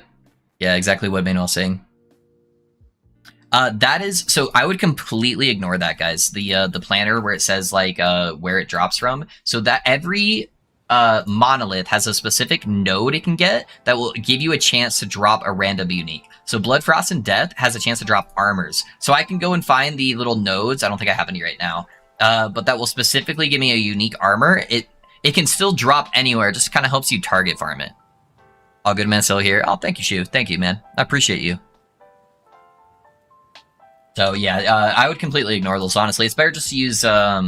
It's just better to use prophecies to target farm and just completely ignore the timelines. Honestly,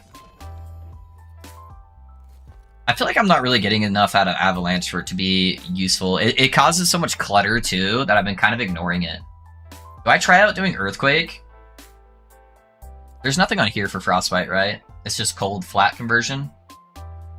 It converts bleed into Frostbite, but I wouldn't want to be casting this too often.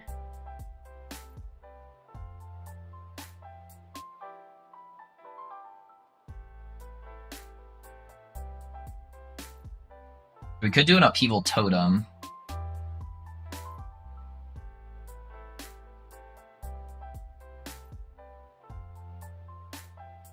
I wouldn't care about doing the other totem stuff. So it converts everything from bleed over to Frostbite.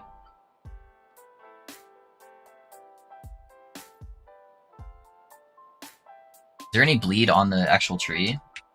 I'm just trying to think of other ways I can get extra boss damage.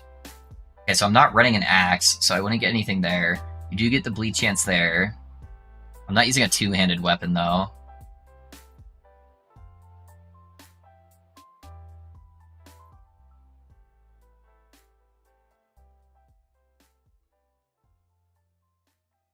I wouldn't care about the shockwave.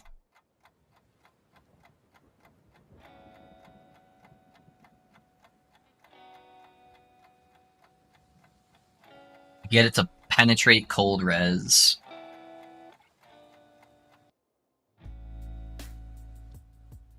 I might want to do... No, the damage wouldn't apply to the frostbites. Okay, that's when you use upheaval, so that wouldn't count. That's too bad, because that would give us Maelstrom stacks, but I'm pretty sure that wouldn't work.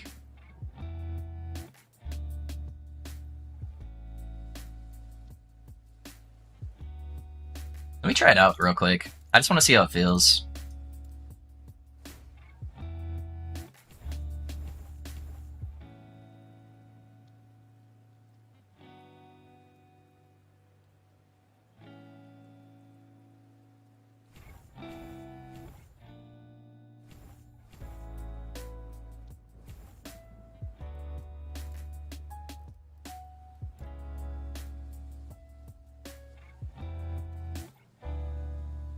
Oh, so it gains charges. Interesting.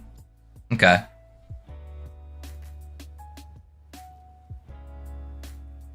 Yeah, because the helmet, not specifically because prismatic gaze. Yep, exactly. Yeah. Alright, let's level that up. We'll try it out. See how it feels on bosses. Otherwise, I can also try Earthquake still, and just see if that feels good to like slam occasionally for extra single target damage. But not sure yet.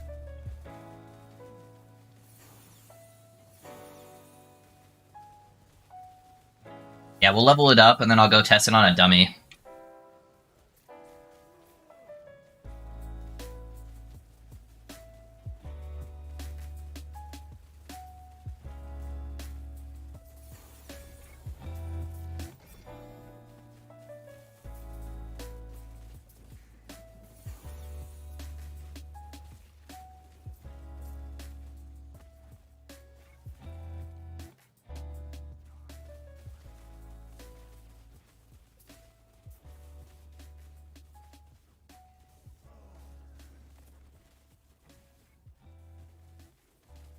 Got pretty slow a cast time, huh?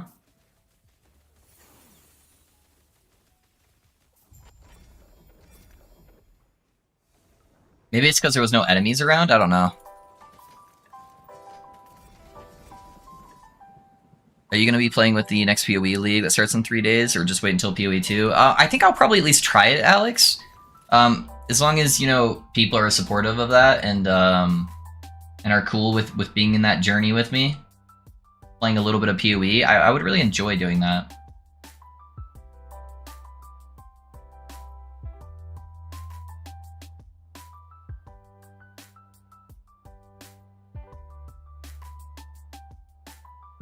Okay, I'm not going to be killing with it a lot, but the freeze rate multiplier could be good, and so could the cold penetration.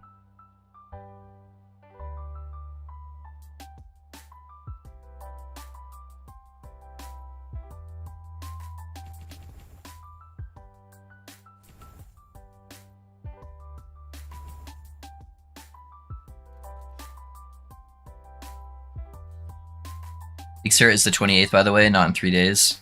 Okay, yeah, I thought I had a little bit more time. I'm like, 3 days sounds a little bit soon, but yeah. When I open prophecies, some say fulfill 0 out of 2, so some don't have any text. I guess it's a one-time prophecy then. Yeah, if it doesn't tell you that it has one, it's a one-time prophecy, correct? But none of them should be one-time prophecies if you grab those 2 lenses I was telling you about that duplicate the amount of uses, so that should make all of them at least a 2 use.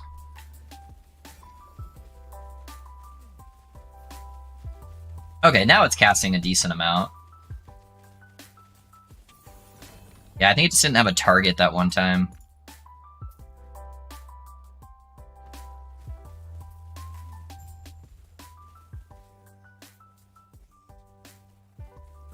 Does seem like it dies really fast, though. Yeah, it like almost gets one-shot. That's crazy. Why is it so much squishier than Storm Totem? I guess I do have some health nodes on Storm Totem. So I just have to like really carefully place it for bosses.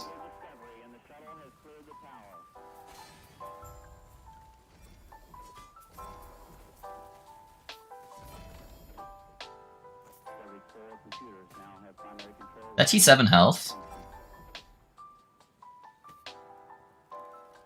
+3 to upheaval, that's funny. I haven't hardly gotten any of these. That's C6, okay.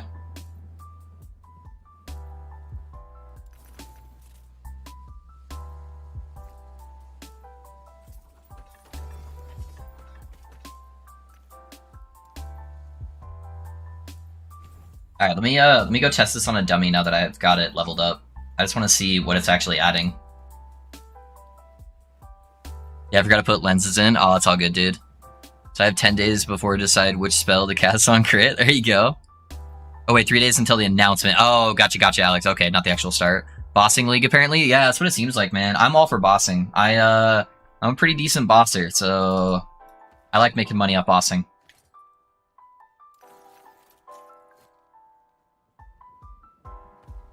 Alright.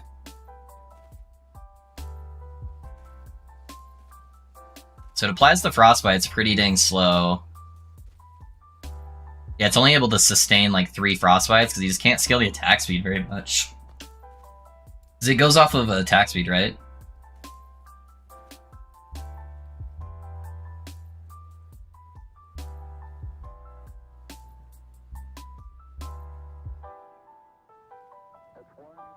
Yeah, and I just don't have like any attack speed. And I don't think there's any on here either, is there? I guess it less attack speed, and so does that.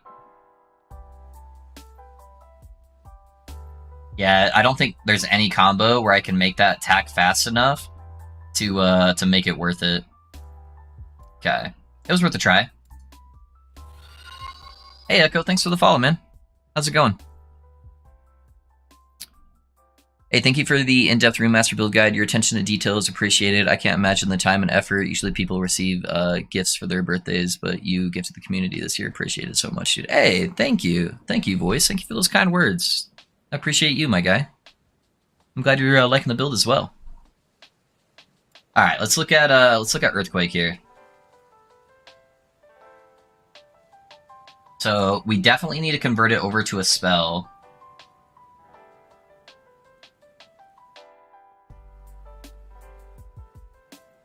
And then I'm pretty sure we want to go Aftershock. We could do the totem stuff since we're already placing the totem. There's a cold conversion here somewhere. I wonder if the cold conversion...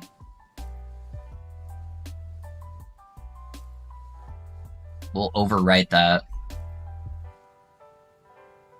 Is there no cold conversion? I thought there was. Okay, and then it's got some over time scaling over here.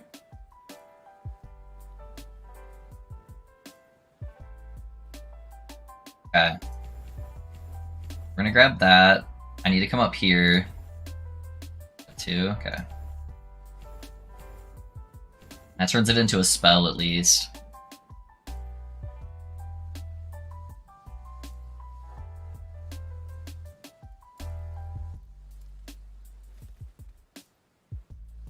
Actually hitting for at least a couple thousand, but that's on a dummy, I guess.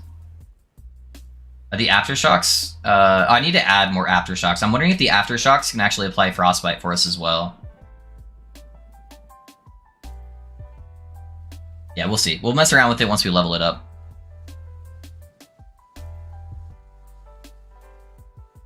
The game is such a snooze fest. PoE when? Yeah, you feel that way? I'm still having fun, Bad Wolf, but yeah, PoE's coming out soon. Yeah, that sucks that you don't enjoy the game as much. You know how many builds that use Vile Volatile Ice found 4LP1? I think that's the one that that the Ballista builds use, right? You could technically use it on this build too, but I think it's better not to.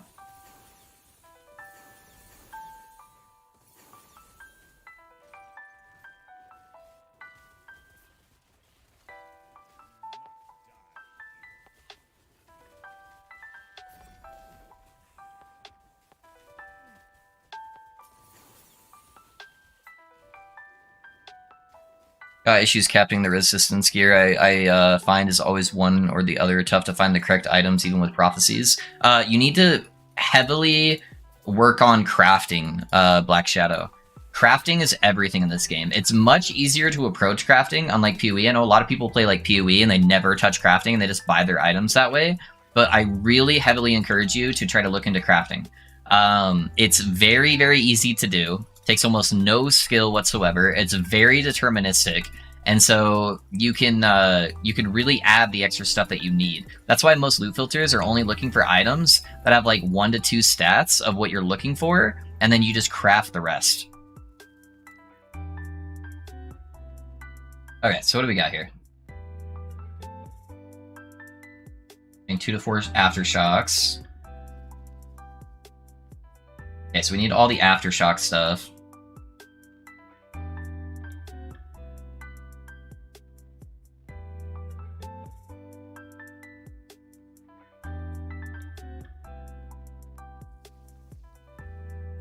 Yeah, that's gonna take a lot of points, huh?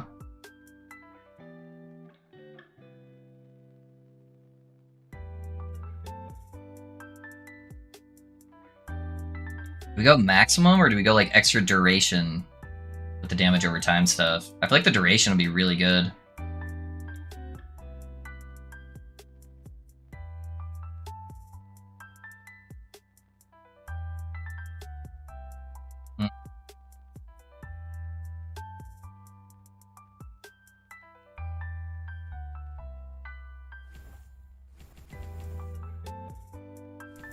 Let's try that.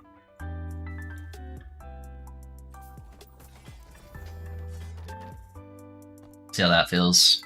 Let me go hit a totem really quick.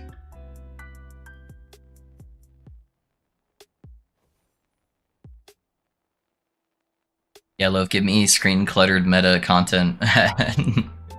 Right? No, it's too much on the bosses. I can't see shit.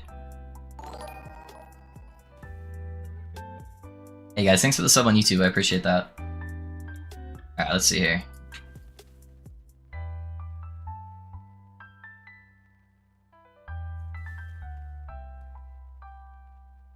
So it doesn't look like the aftershocks are able to apply frostbite.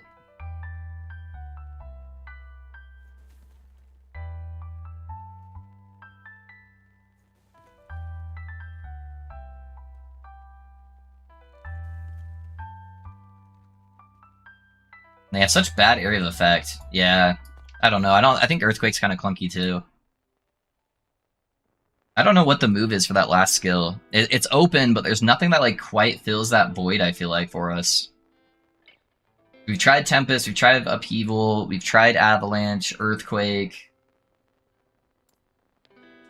I don't think you can convert anything into Ward on this, so we don't want any kind of healing. Warcry heals us, which is bad. Unless there's like another use for Warcry. I guess we could do like it to cast Frenzy and stuff. But yeah, I don't... And we could just do a full totem setup, I guess, with the Frostbite stacks maybe, and just completely ignore the Maelstrom side of it. That could be an option. What's up, buddy? How's the build? It's going really good, Will. I'm just trying to figure out how to min-max some of the other skills, or some of the other uses here. So, but yeah, it feels really good. I am quite enjoying it. Let's try doing it that setup. Is there any good druid builds for higher corruption? I've seen some, but they seem quite slow / bad AoE. Cold Dot, Werebear, and Frostbite, what's it called? Swarmblade. Look up those two.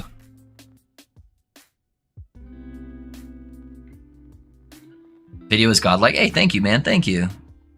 I love the build. I was on a Frostclaw build struggling with Mana Sustain. My only regret with switching over to your build is not doing it sooner. Once I saw it was a 2-hour video, I was certain I had to switch over. I feel like content creators are incentivized to make 10 to 20 minute videos, but I really enjoyed the long. Hey, thank you, man.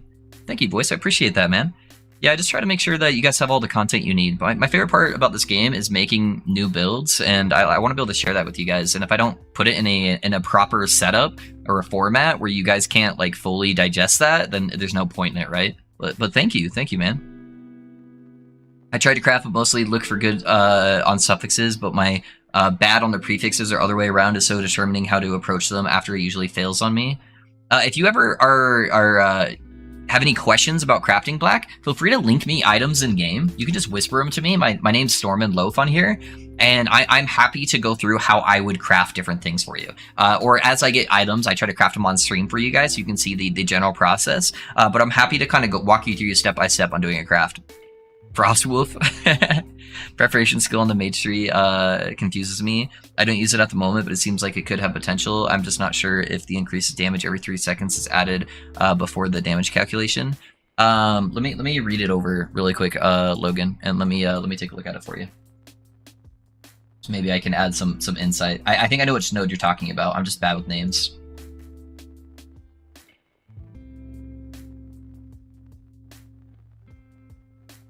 Okay, so every 3 seconds, your next elemental spell deals increased damage and has a chance to slow enemies.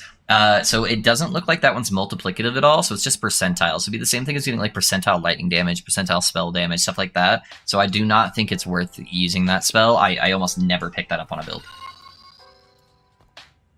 So that's how I feel about it, at least. Hey, F4, thanks for the follow, man. How's it going? He's talking about a passive, Manuel, not an actual skill. Yeah, he just misspoke. I guess as long as that's not healing me, it's still adding a good, like 20 frostbite stacks. Is there anything that adds duration to the totem?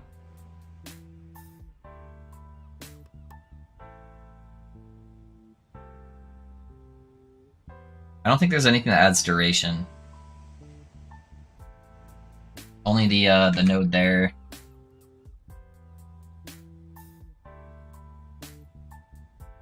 Yeah, nothing that adds duration directly to the totem itself.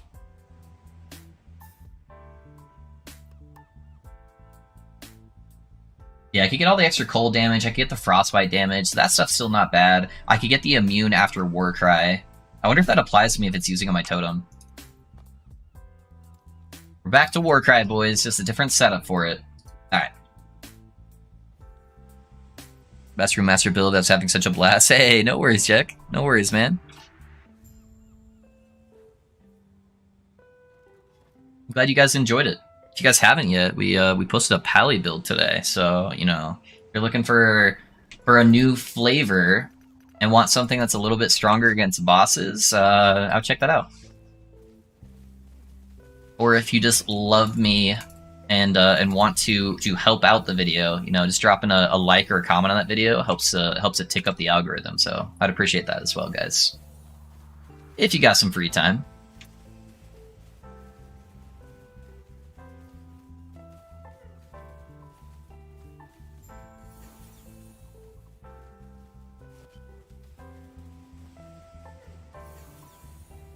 Finally got some strands after pushing over 3 Concussion. Decided to slam the legendaries. What I found, a power spike and melting everything. So fun. Oh, nice, dude. Yeah, legendary slams are really underrated. They add so much power to the builds.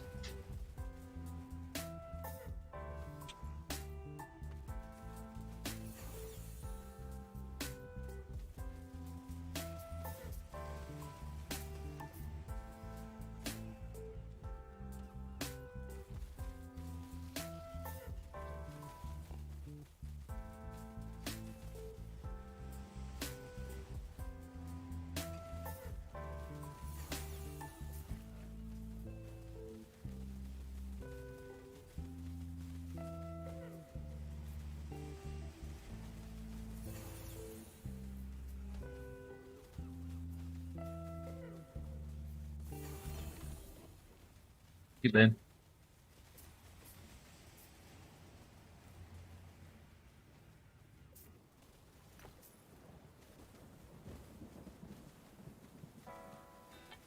It can scale to 200%, and then you take the arcane momentum and increases your damage per stack, so I can get around 1,000% lightning damage. Would that mean I do 12% every 3 seconds, so it's not multiplicative? It would only do for like one spell cast, though, so you'd have to do it for like a big bonk build. So if you're like doing some massive like one-hitter like Meteor or something, then maybe you could set it up with enough synergy for like bossing just to do like a crazy amount of extra damage. But something that's... Yeah, it's my first Death's Embrace. Something that's attacking really fast wouldn't be very beneficial for it.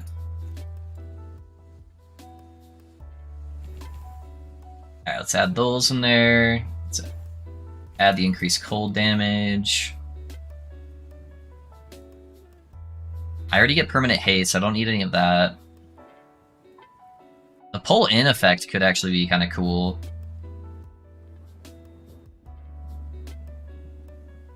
Taunt wouldn't be bad either, honestly. Alright, let's try the pull-in effect and see how I like it.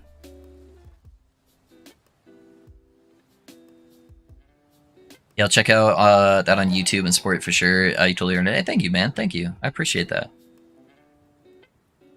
So didn't Warcry have a damage reduction or invulnerability? If nothing else, could use it as a panic button? Yeah, I'm not sure if the invulnerability works when it's on a totem setup. So I just set up as a totem for right now. And thanks for that sub on YouTube, by the way, guys. Looking forward to bricking to 1LP red rings today. Oh, William, good luck, man. Got T7 slammed onto a unstable bone clamber and shock shell last night. Did you, dude? Fuck yeah. Let's go. That's dope, man. Congrats.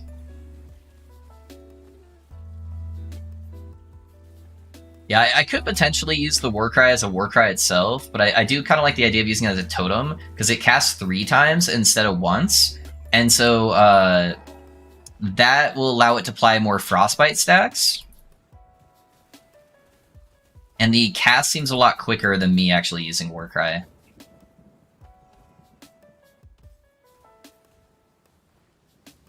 But I'm open to not using it as a totem as well. We'll just have to kind of see. Just trying out some tech. Can I get extra nodes into that pull-in? I was hoping it'd be a little bit more drastic of a pull effect. But it's pretty minor. I guess they're not attacking me, though, while they're getting pulled in. It's still considered like a CC, though. So it's not terrible. It does die really fast. So the taunt, I don't think the taunt's going to be worth it. I don't think it's going to stay alive long enough unless I'm investing into totem defense, which I don't want to do.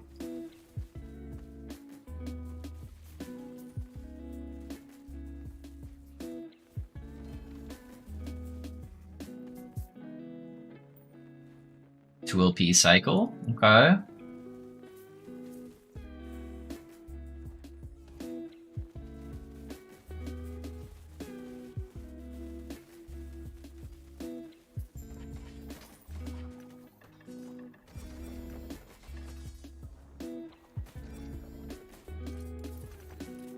%, Ellie res, huh? It's kind of funny.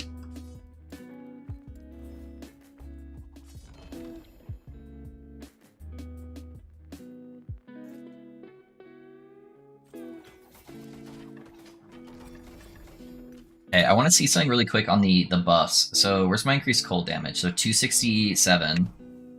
Okay, so it is giving me the buff. So that actually jumps me up by a lot on the damage. Does it keep going after each cast? Okay, no, it's just one. That's still like a massive increase. 250%. You and allies affected by Warcry. So that says affected. You were involved after using Warcry. Okay, the pull really didn't seem that impressive. So we'll try the immunity just to see if that works. And then I'll have one extra free point I could put in somewhere.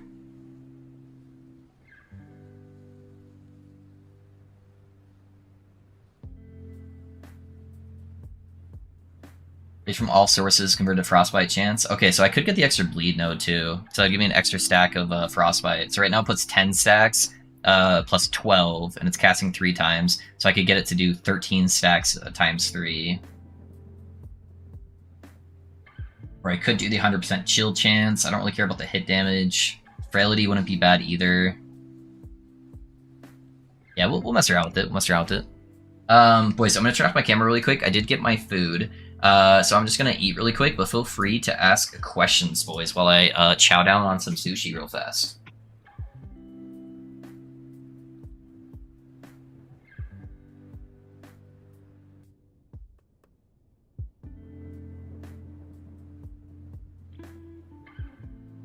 Oh, baby, let's go.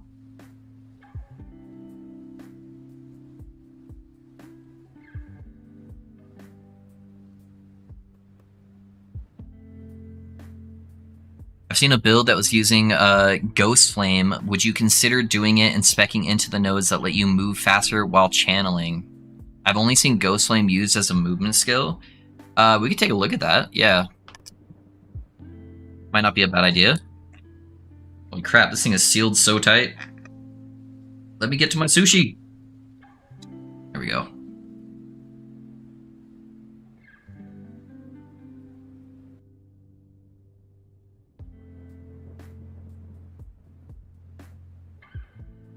Yeah, I've tried it before, but if you're using like Flame Ward and stuff, it uses the preparation. Oh, yeah.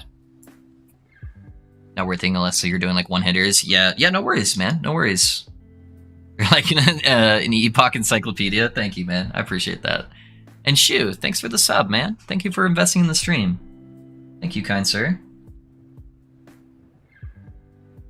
Yummy sushi, yes sir. Wait a second, I just read some other passive on Ghost Flame. You could convert it to Fizz and make it autocast Maro shards for you. That could be kind of a cool interaction. I like the sound of that.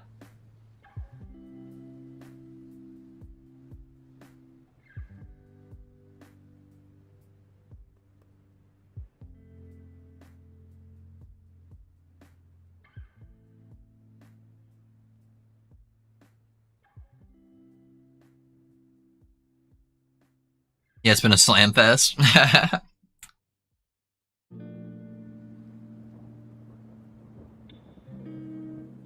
Really enjoy your content. Love the guide videos, how to subdue. Thank you, Shu. I appreciate you, man. Thanks for being here as well. Streamer proof sushi. you want to see my sushi? Is that what you're saying?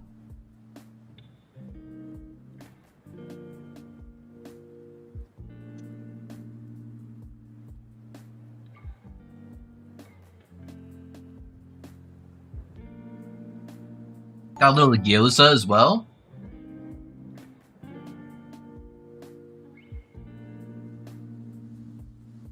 Hey George, thanks for subbing on YouTube, man. I appreciate you.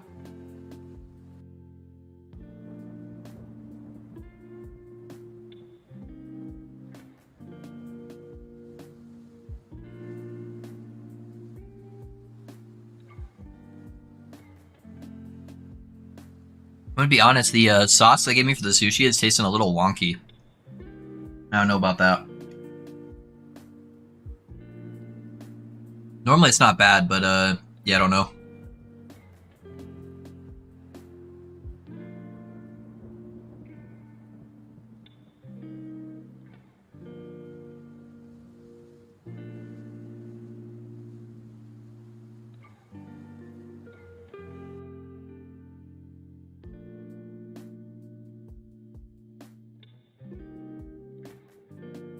I think I'm just gonna use my soy sauce.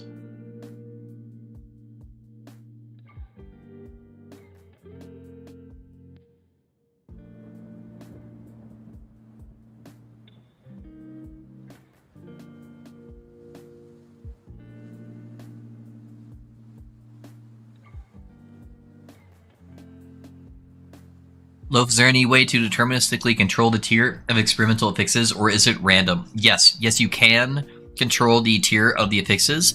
It is harder to get higher tier rolls, but for the gloves for existence, the gloves are all just a math equation. So it adds up the total tiers of all of the items or all the affixes on the gloves, and that total tier number So it's like if it's like 11 or 12, that 11 or 12 gives you the same exact thing every single time. So typically the higher amount of tiers on the item, when you get to the right mod that you're looking for, whatever that number is, that is the higher the tier that it will be. So to get like the super high tiers, you're going to have like some T6, T7 modifiers on there. Or not deterministically, if you wait to seal the experimental mod, it has a chance to be upgraded from critical success.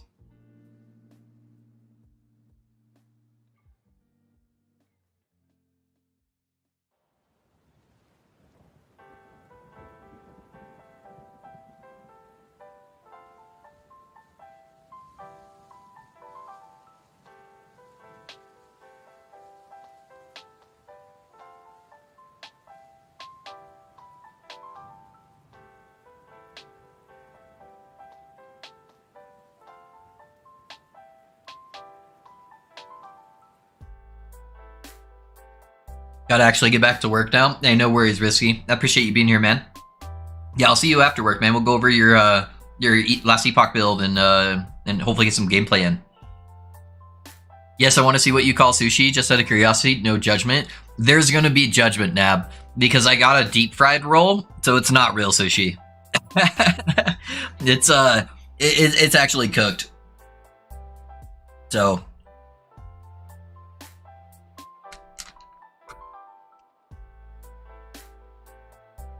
it's cheater sushi. Especially with delivery, I don't think I would trust any fresh sushi. But I'll show it to you. I don't care. It's fine. Just don't make fun of me. I'm sensitive, boys. Yeah, you wanna see my sushi? Let me see if I can get it up to the camera enough. So some deep fried sushi. But that's what we got. That's what we got. Alright, cameras are going back off till I finish eating. Soulfire Bastion boss on T4 0 uniques. Yeah, dude. Not all the dungeon bosses are guaranteed to drop uniques. Only Julra is a guaranteed unique drop. At least giving us some chewing ASMR. Hey, what's up, bugger? How's it going, man?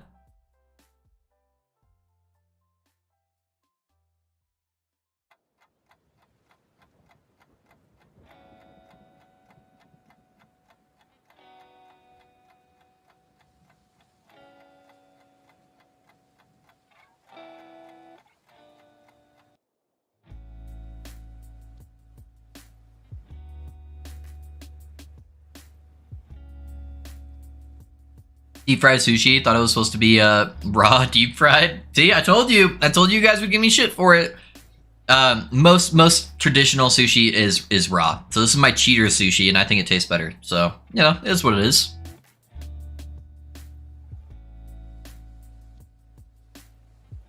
I'm starting to realize I hate dungeons with a passion. They just make me angry. All the blocked off paths and having to spam one. Yeah, I'm not a big fan of dungeons either, Will. I feel you. Well, I am judging the whole continent right now. You gotta try it, man. You gotta try it. It's actually pretty good. I've only tried the regular sushi enveloped in leaves and didn't like it. Okay. Yeah, then try the deep fried, man. You might actually like it.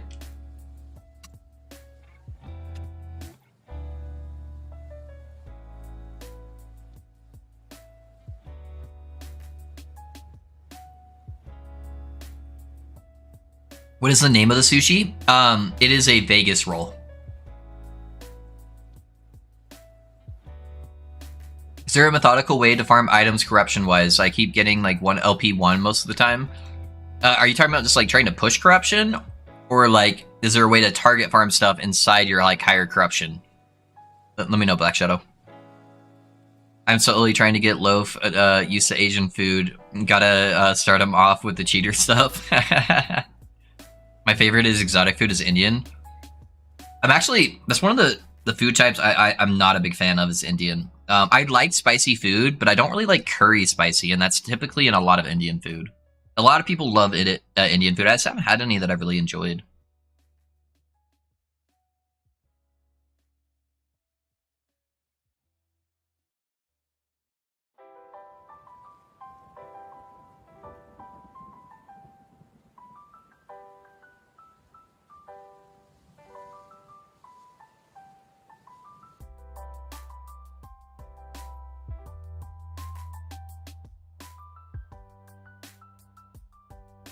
As long as it tastes good to you, but it's not sushi.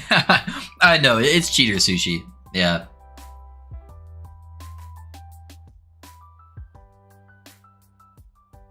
For sure.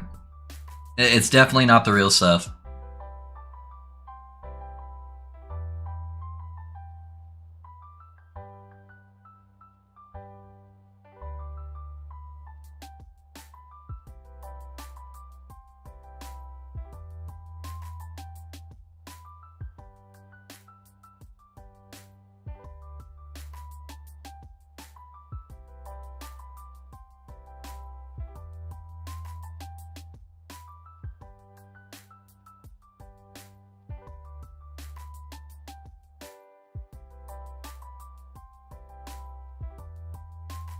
They really have to consider faster load times. Sometimes it takes like 20 and 30 seconds. Dude, before they made this game online, everything was instant and it was so nice. There was zero lag whatsoever because everything was local. It would load into the different zones without even showing you a load screen whatsoever. But yeah, once they turned everything offline, they've never done an online game before because it's a new game studio, and they definitely struggled a little bit with trying to reduce those load times for sure. Hey Rowan, thanks for the sub on YouTube, man.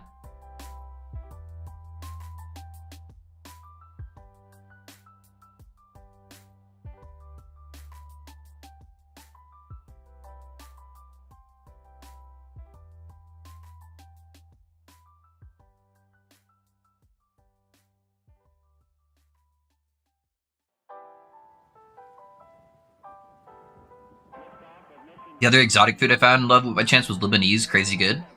Give me an example of Lebanese food. What's their food typically like? I don't think I've ever had Lebanese food before. Hey Druggy, thanks for the sub on YouTube, man. Nice name.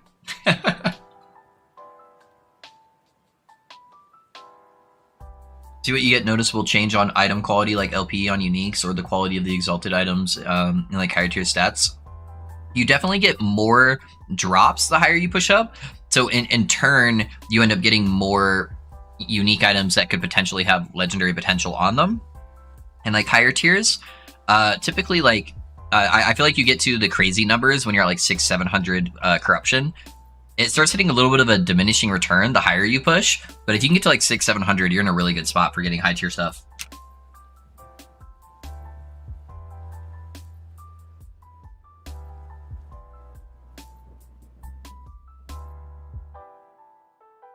Alright boys, I'm just gonna go wash my hands really quick, and then we'll be back to blasting. I'm all done with my food though.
Hey King, thanks for the sub on YouTube, man. Appreciate that. Alrighty, boys. Sorry about that. I am back. I'm at 395 at the moment, as I'm a bit in an awkward position regarding my res cap on the Shade, for example, and he now casts mostly Void, and Void is the worst. Yeah, Void damage will definitely fuck you up from Shade. That is definitely the case. Alright, let's see. I go out to get those, oh, I guess I need to kill the boss, huh? I've been, skipping that.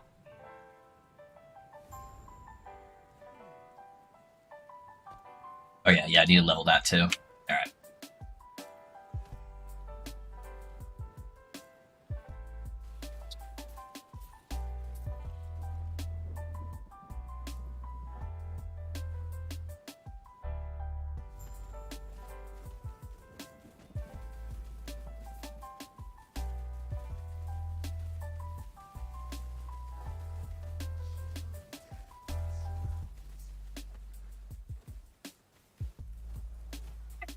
Stuck in this corner. Come on, leap.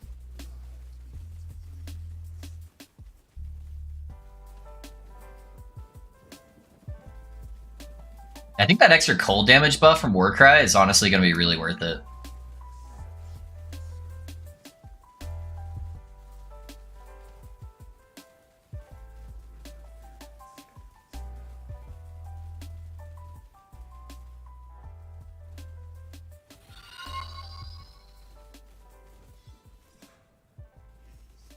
Alright, hold on, guys. Let me kill the boss real quick.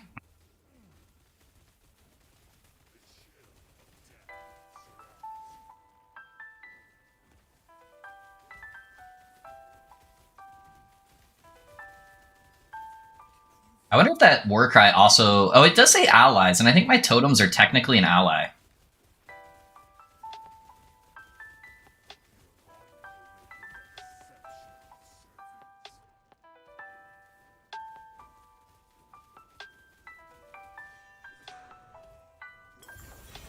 I do think that helps me out a lot with the boss damage, though.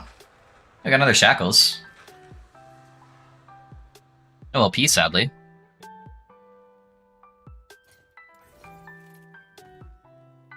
Hey, Black Shadow, thanks for the follow, by the way. Thank you, man.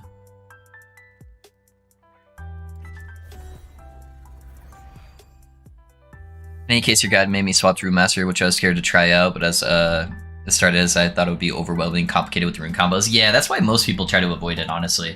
But yeah, getting the Immutable Order node definitely makes that feel a lot better. Okay, does this actually give you a buff on your bar that says you're immune? Or is there like any damage or like a scaling stat here?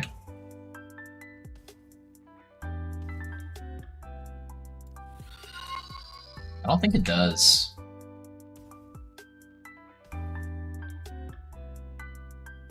I guess the only other way to test it would be, Black Shadow, thanks for subbing, man. I appreciate you. Thank you for supporting the community, man. Thank you. Alright, let's see if this gives it to us. Okay, so it doesn't give us a buff. Even when I take it out of the totem.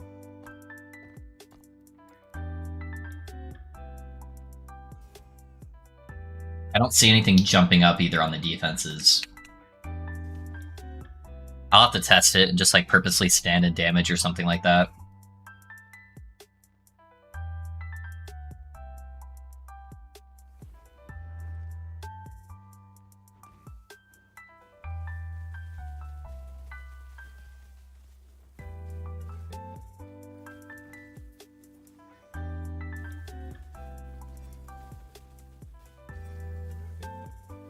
Yeah, if I could be immune, that would kind of help make up for the lack of the immune Fury Leap.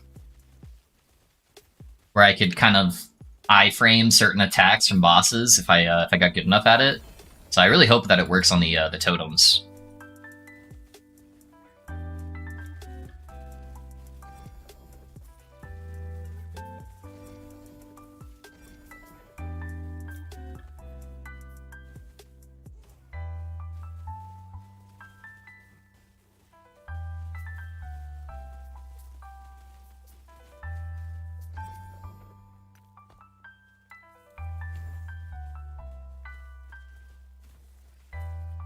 Yeah, I need to not be freezing anything.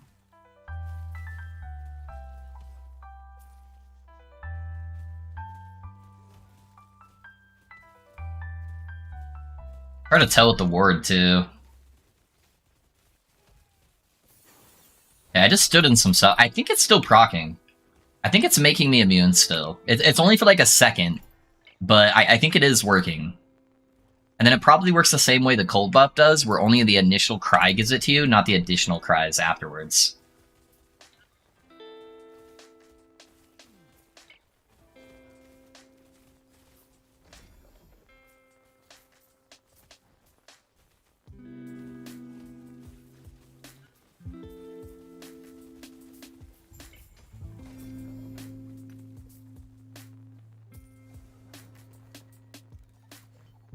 Yeah, I wish it would give you some kind of buff to indicate it, but you're gonna be honest, you guys are long but not boring and really understandable. Hey, thank you, man.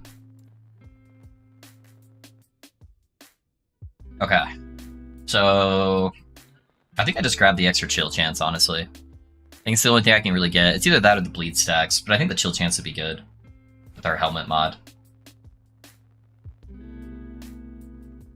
Yeah, because that's gonna affect the other totems too, because it says minions. How do you get one experimental fix in T6 or T7? It either has to drop that way, Sapox, for exalted mods, or you have to craft it on and then hope it gets hit by a critical success.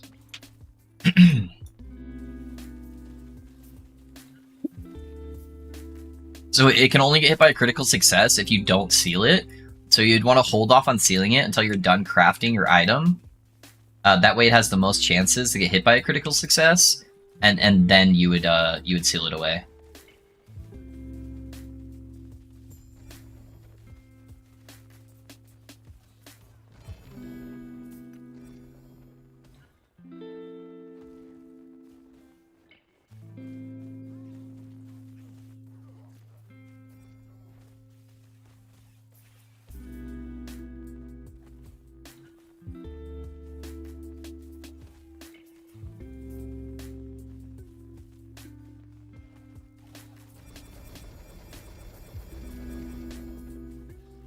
That was a lot of items there.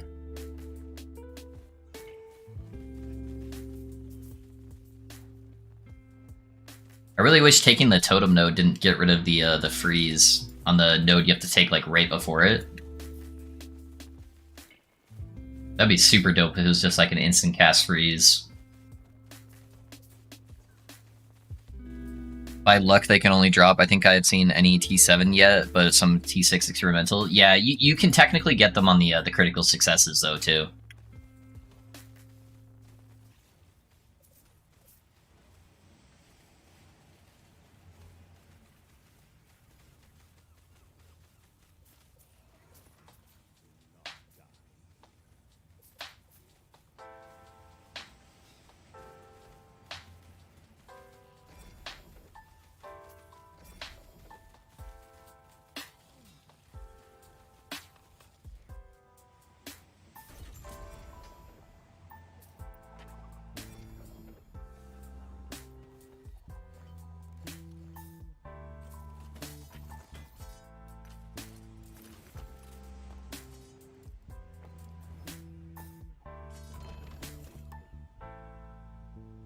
I'm looking for the Frenzy mod on the boots to slam on uniques, hopefully, but it doesn't seem worth to slam T2, T3, which I have dropped on that mod.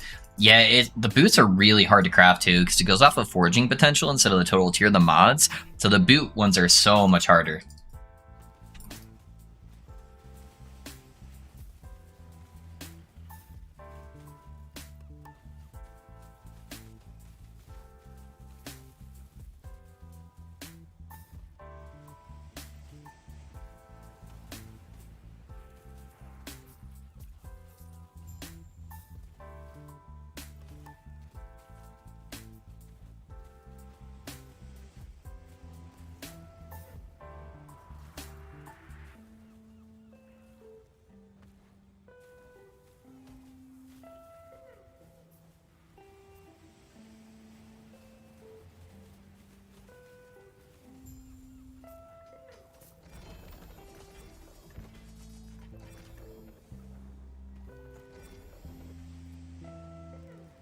Another T6 freeze rate multiplier. I don't have the crafting materials, sadly, right now to even do anything with that. It'd be much harder to get what I want anyways. I need it to be like exalted mana regen, because I need mana regen at tier 5 or higher, and then I can try to seal off one of those modifiers to get a triple prefix instead of a triple suffix.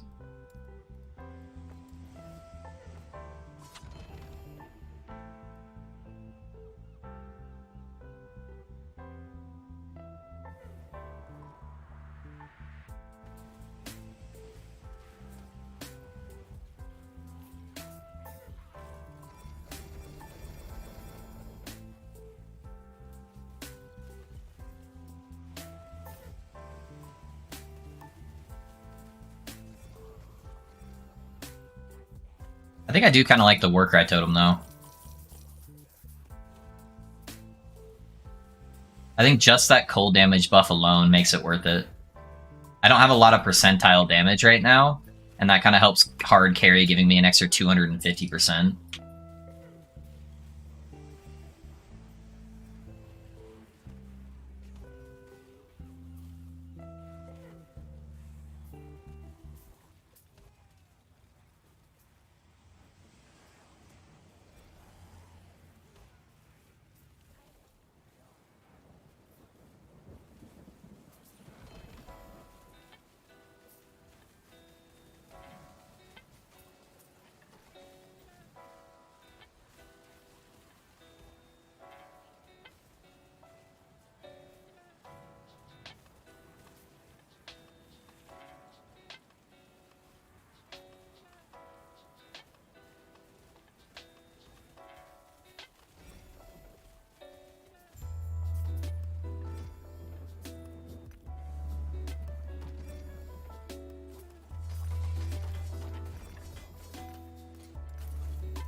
Just did some more looking at Ghost Flame plus Marrow Shard thing. Seems like it could work and maybe be a way able to make it tanky as fuck as it has really solid int stacking.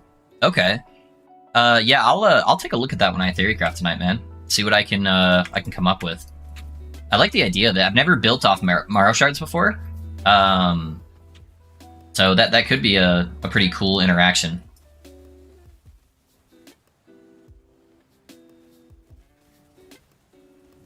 I wonder if anyone's done something with it yet.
Well, you got a channel, so you better be tanky. Oh, for using that, do you?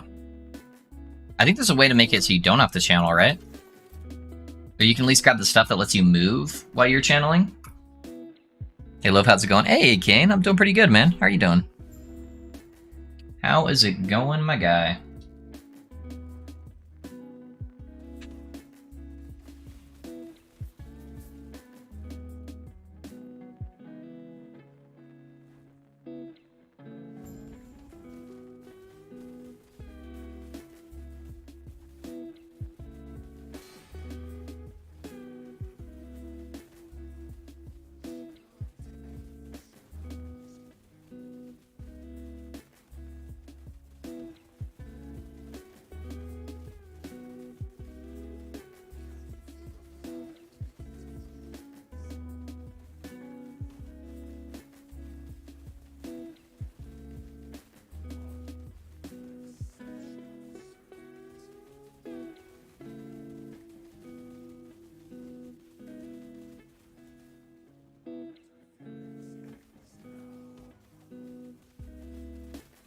Oh man, I froze him and then he keeps changing direction.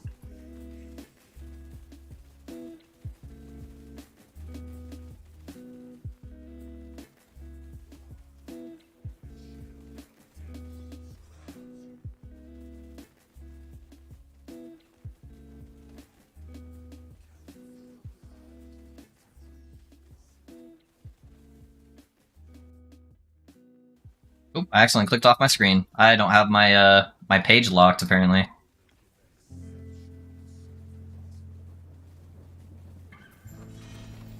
Yeah, there we go. Yeah, let me lock my page. That's gonna get me killed. It's more booties.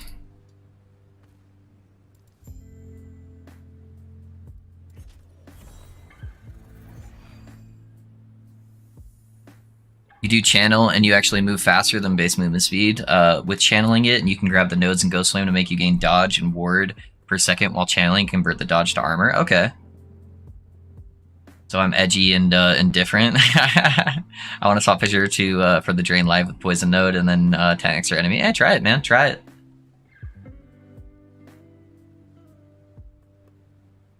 Maybe channeling is good. Yeah, it could be. It could be good. Any tips to get T6 or T7 level of skill helmet? Just farm helmet prophecies over and over and pray. I think I've done about 10 prophecies now and still haven't seen a T5 for healing hands. The T5 for healing hands in general, or getting anything higher than that, is really rare. So I had 2 T7s that I found over the time frame that I played the Paladin build, and I was taking pretty much all prophecies for helmets. But yeah, they're pretty rare. They're pretty rare. Yeah, they take a little while to get. That's why I still don't have the helmet on my Paladin. I had to make the build video without it because I never dropped it. Or I never got the slam, at least. Yep, sad day. You only cast 1 Maro per second? Oh, really? Yeah, that's not a lot. That is not a lot for sure.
Okay, this guy's traveling up this way.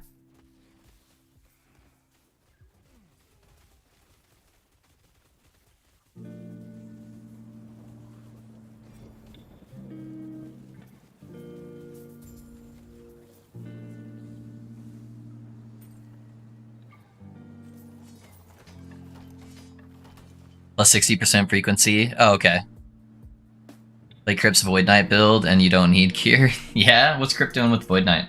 What was he scaling?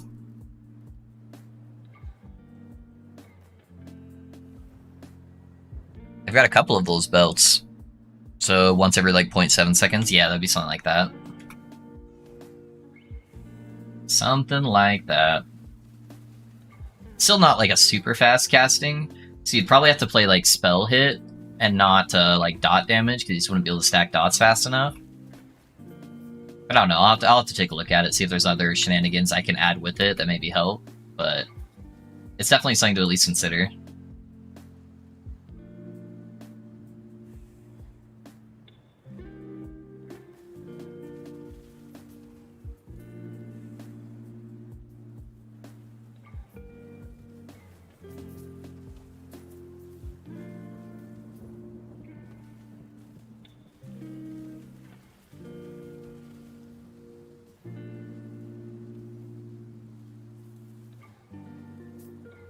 More tornadoes!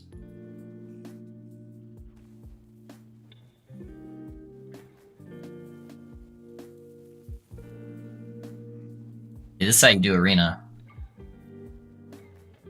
Nothing will ever get close to you.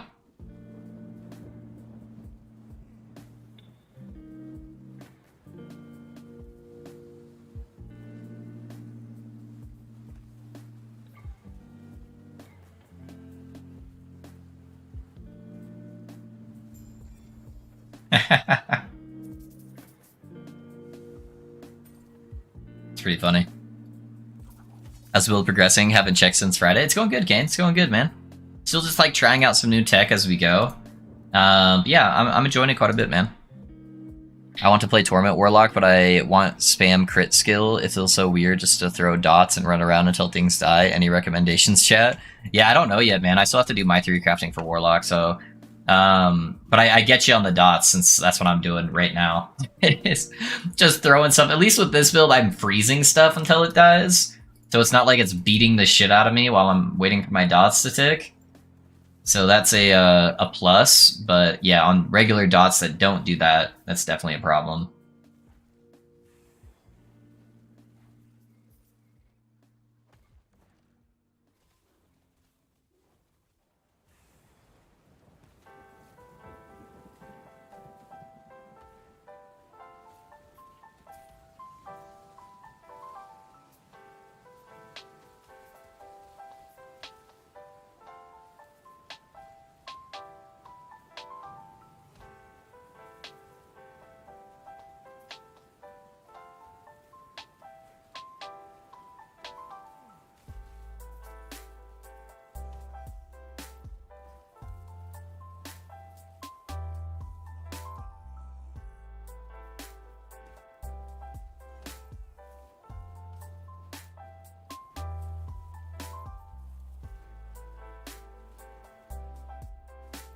Have you seen Crip's Void Knight build? No, I haven't, said. Someone was just talking about it. What's he scaling?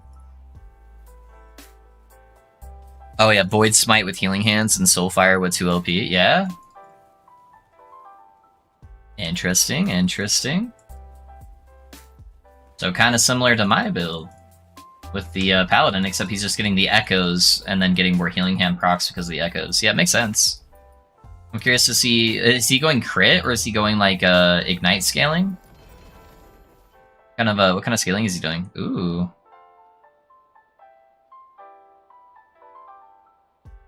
Oh, it's significantly less. Oh no, it's actually more healing. I was looking at mine. It's actually an upgrade. It has 141% freeze rate multiplier on the prefix, roughly the same cold damage, and then everything else is a fixed stat. Do I have anything good enough to slam on that? It's only 1 LP. Let me see what I have.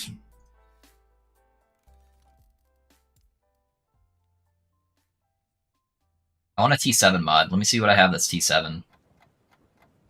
I gotta at least have one thing that's T7, right? That's not cast speed.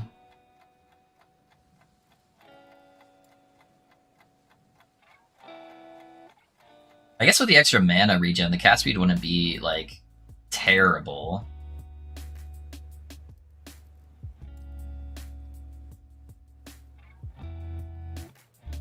D7 cold damage.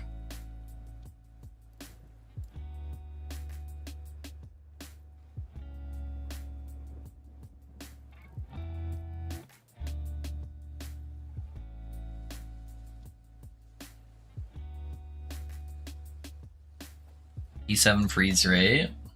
Yeah, that's all I got pretty much. 2-mint no crit at the moment, and gear is crit base. Okay, interesting. That's kind of cool. Dots are amazing. Dots are amazing. They can be. About to swap to Frost once I get the Lagan Blessing. I got some Frostbite idols as well, so I think I can try it. Hey, nice, Kane. Nice. Since I hit about 350 corruption on my Shaman, I don't think I've ever held onto a Gaze of Orbis. The Shade always kills me at least once. Yeah, Shaman defensively takes a lot of gear to get going. I need to get to like 3,000 health. It would be so much quality of life if keys stacked at least 10 times. Yeah. They should honestly just be in your crafting materials. They sell for nothing now, so what's the point of having them with the ability to sell, right? I don't have any more, I have 1 Glyph of Despair. Okay. I think I'm just gonna Chaos Spam and pray.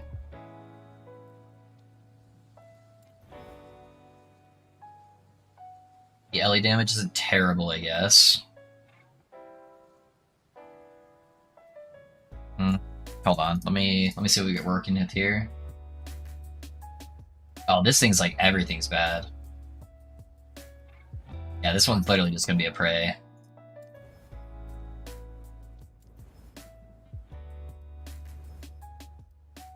Yeah, there's like no fixing this one, so gas speed's not terrible.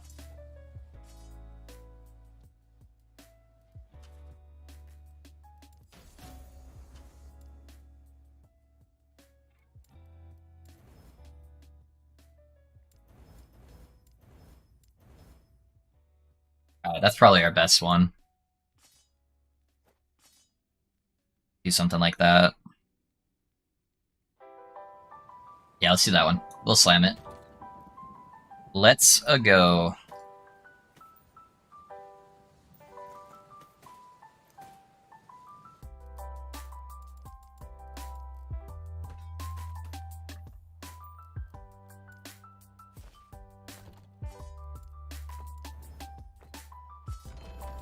I guess I need a key, huh?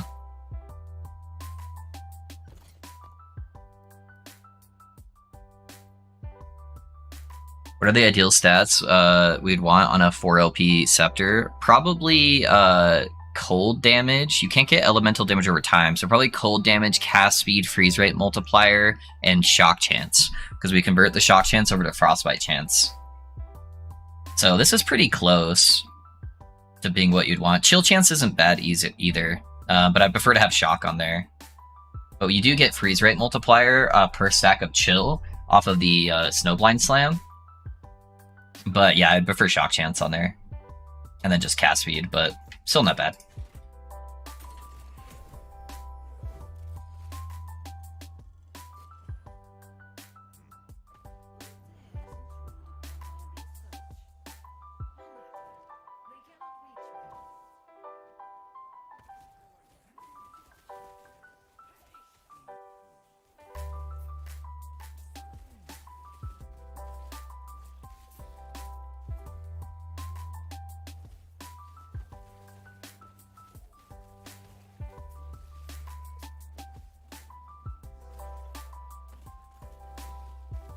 Well, think you have one Frozen Ire as well, looking at what to combine it with. Yeah, sadly I didn't really have a whole lot of options, but hopefully I just hit the T7 cold damage and we call it a day.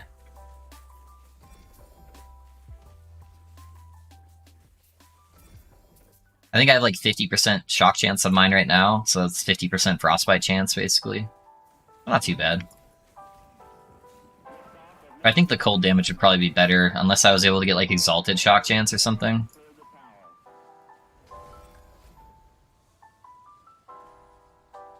I wish you could have run and cast at that same time. Seems clunky to me. For what? Which part's clunky? But yeah, most things would feel better if you could just insta-cast them, for sure.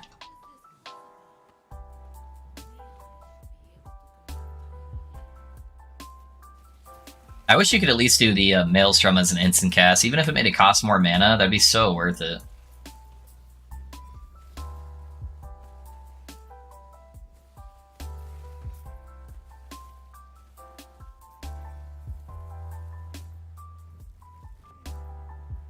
I hate that I can't, like, force my way through those gates on this build.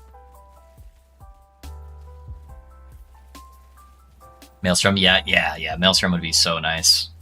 Not to have to, like, do a little raw thing. Raw! Every, like, couple seconds. I feel like a barbarian, like I'm a shout barbarian or something. Now, of course, it's blocked.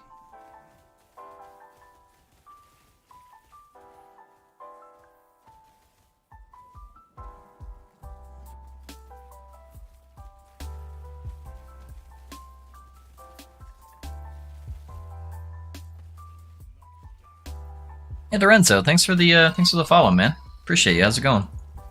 By the way, just noticed back to Warcry. Kind of. It's a different setup for Warcry. So I'm trying it out right now, but I'm just using I'm not actually using the Maelstrom stacks off Warcry because I have to take the heal node if I get the Maelstrom stacks, and the heal node breaks my ward because I'm playing low life. So right now I'm just using it as a totem and I'm just stacking Frostbite chance on it, and then giving it the buff that gets us 250% increased cold damage. I felt like the avalanche was just too cluttered. I couldn't see anything when I was on bosses between the tornadoes and the avalanche, and that was getting me killed. And so I tried out a whole bunch of stuff. I tried out using like Earthquake, using the other slam skill, Upheaval, with Frostbites. I tried the what's it called? Sorry guys, I'm tired. So I tried Upheaval, I tried Tempest Strike, I tried Thorn Totem, I tried Earthquake, Avalanche. So how I have it set up right now, it's just as a totem with the immune damage, the cold conversion with Frostbite stacks, and then the extra cold damage and chill chance. So that 250% cold damage is actually really nice. Not too shabby, if I do say so myself.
What? Oh, did I click it before it went over? I'm like, why is that not working? Alrighty, boys. This is what we're working with. This is what we're working with.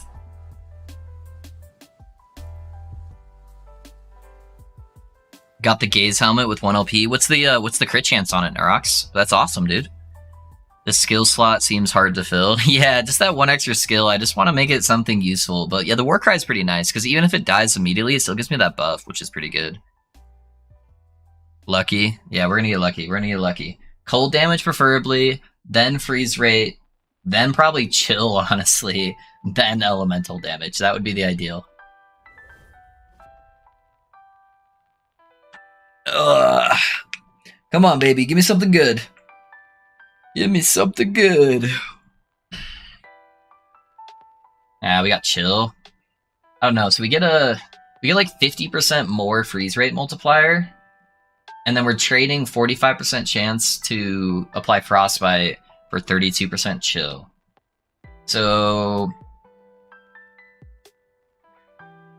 we're basically taking 10%, we're getting 10% cold pen with this one, and then the chill rate, which does give us more freeze rate multiplier for more pen.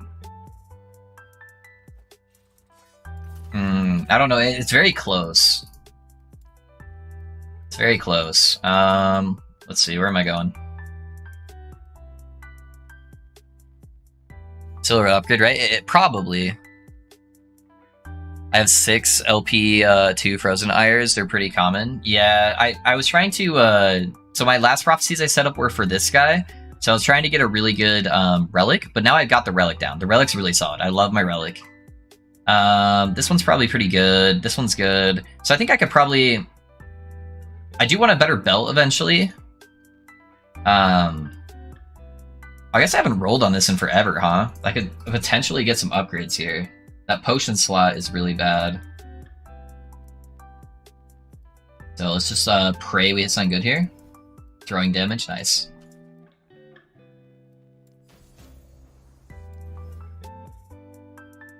I forgot I haven't crafted on this in forever.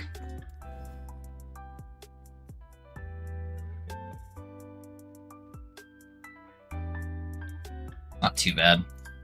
Yeah, I could use a better belt for sure, because I could get mana regen on the belt, but it's hard to pass up the Exalted hybrid health. But maybe I go for Scepters next.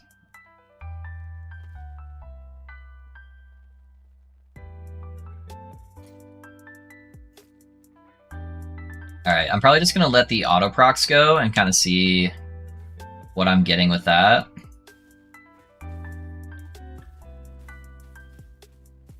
$14,000.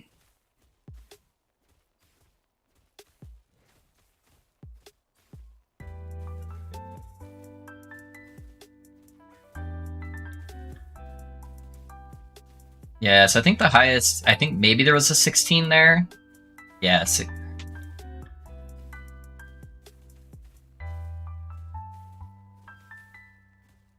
yeah, so I think 16,000 is like the highest so far.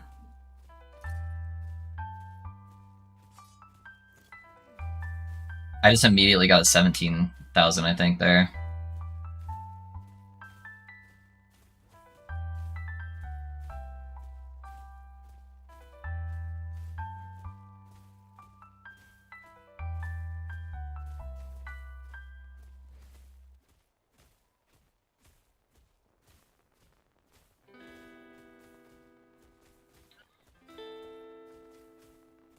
I don't know, it seems like the overall average looks lower, almost. But I have been getting a few more higher ones. It's hard to read the numbers off damage over time, though.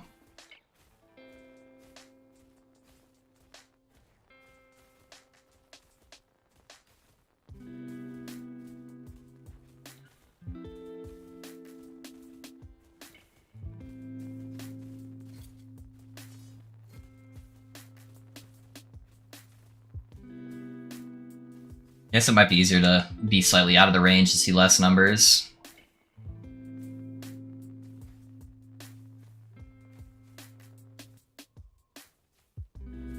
Yeah, maybe the average wasn't... Yeah, I think this one is actually better. Doing the chill rate.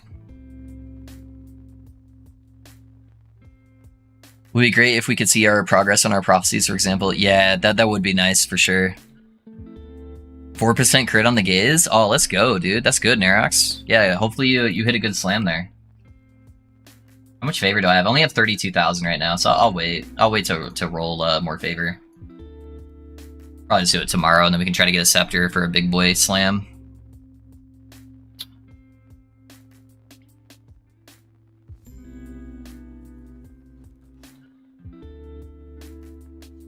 Alright. Let's keep going here.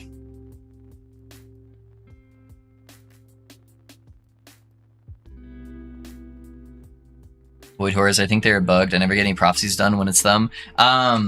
They don't spawn on the nodes that you take, where you can, like, the beacons, where you can see, like, around you. So those Void Horrors don't count. You have to find Void Horrors outside of that. And they're really hard to find outside of the Black Sun timeline.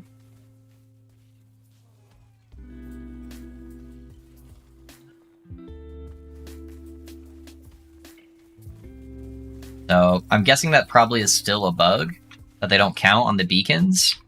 But yeah, that's the main reason why you're not completing it.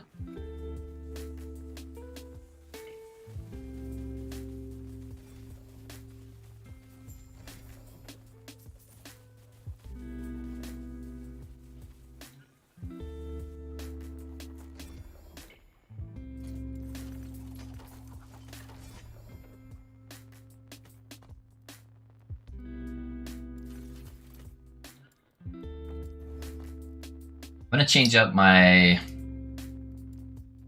rules here real quick.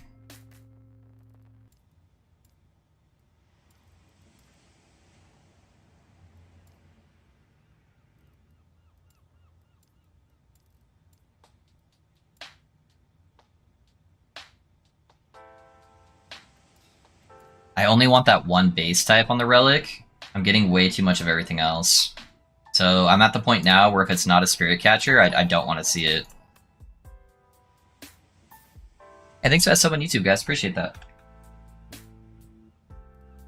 Elemental damage over time. Mana regen. And freeze rate multiplier. I don't remember which one it is, so we're going to put both in there. Okay, and then that needs to be the Exalted mod.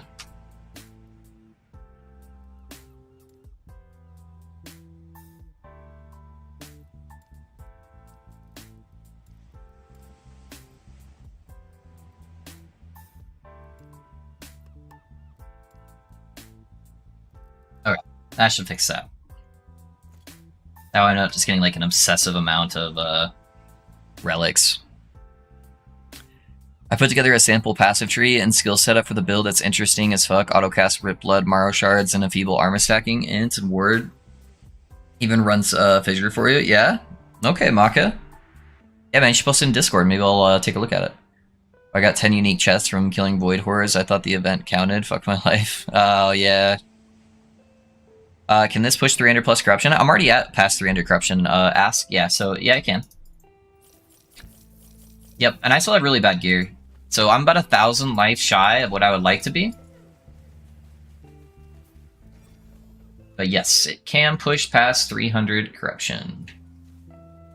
The only thing that's really a hard issue on this build is bossing. I don't really ever die in the monoliths unless I stand inside fire explosions like this. But everything's kind of just like frozen permanently inside of echoes. So it's got good defenses in that layer. The only problem is you can't permanently freeze bosses. So that's where you run into a bit of an issue when you're bossing.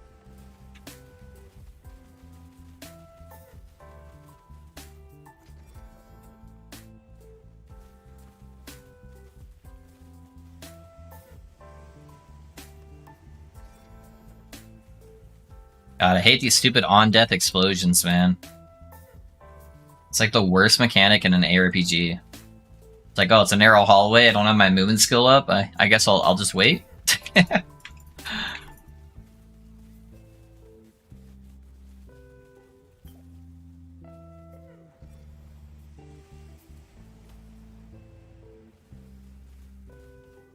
Just posted in Discord for you and tagged you. Thank you, man. Yeah, I'll take a look at it.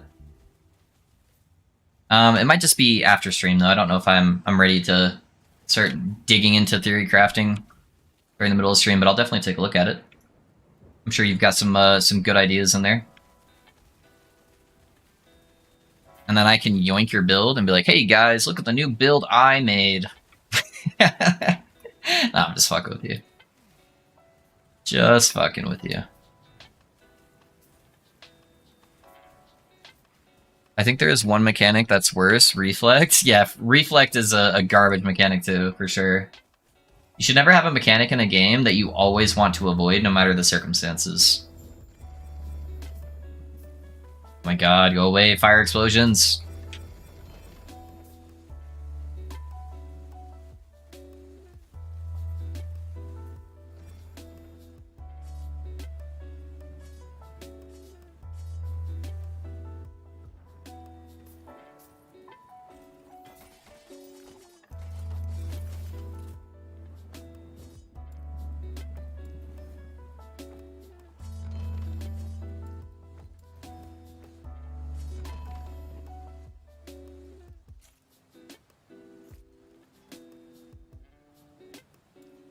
Oh, I hate killing Shade. Hey, Pinch, thanks for the Pally guide. Good guide. Hey, thanks, Tom. I appreciate it. I'm glad you're liking it. Is there any wordless build that could push high corruption? Yeah. Yeah, any Lich build, basically.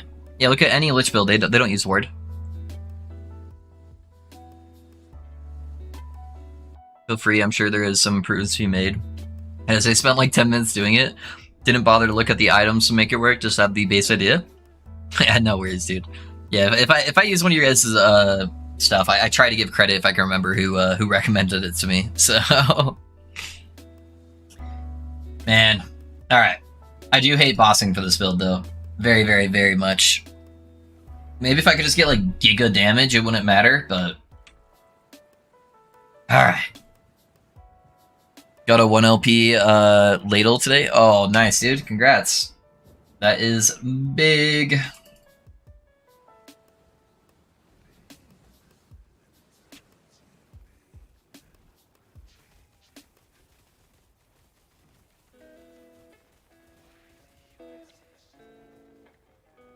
Can't see what he's doing over there. Yeah, so we got more little void balls here that I fucking hate. I love that, love that.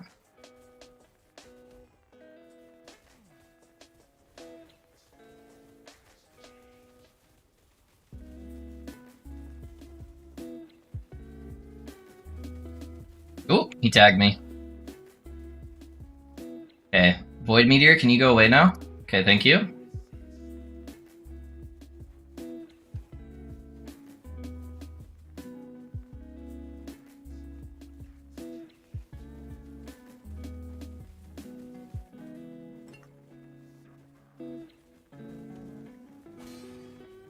Whoa, what the fuck did he just hit? What?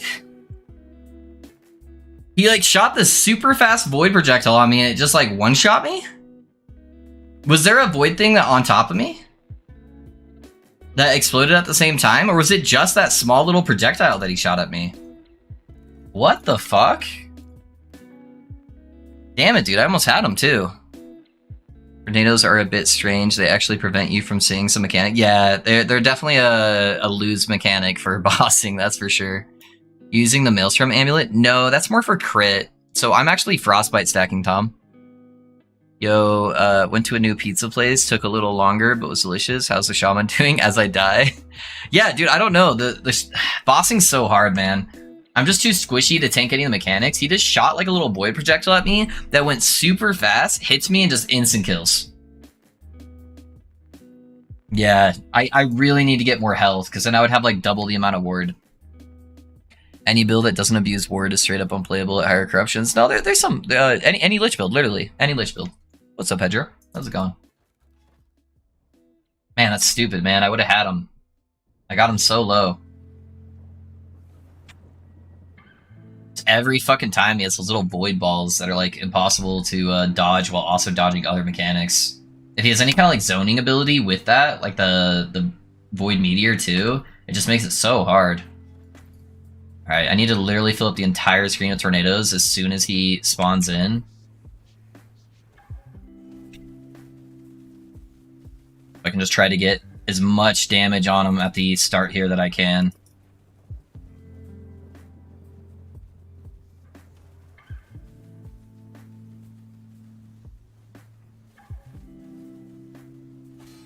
No, I got stunned. Oh, man.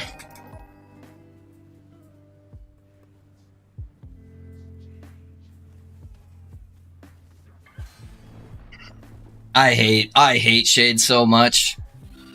He's just stunning me over and over now. Yeah, fuck that one. I'm gonna try a different one out. Hey, Puda, thanks for the follow, guys. Sorry I'm just fucking it up on bosses. Shaman's so hard. What do I have? He doesn't really have any modifiers on there. Fuck, man. Good old Shade. I'm crit avoidance capped, right? Yeah, I have exactly 100. Alright, let's try going out this way. I don't know. New build tomorrow, boys. It might. Does your chest have slammed health? No, I don't yet. It just has attunement.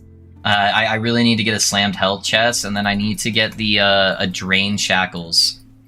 So those are the two things holding me back right now. If I could get the drain effect on shackles and a percentile chest slam, it'd be really big. I have another chest I could go for, I think. I think I have one more LP 1 chest, so maybe we go for that. That's the problem with the build, though, is it's just like so expensive for all the items. It's like you're kind of required to get a bunch of slams. So it's just not very approachable for most people. Unless you're playing like Merchant, which it doesn't matter, I guess. It's so much fun in like Echoes, though. Like, I really enjoy the Echo stuff. It's just those bossing like kills it for me.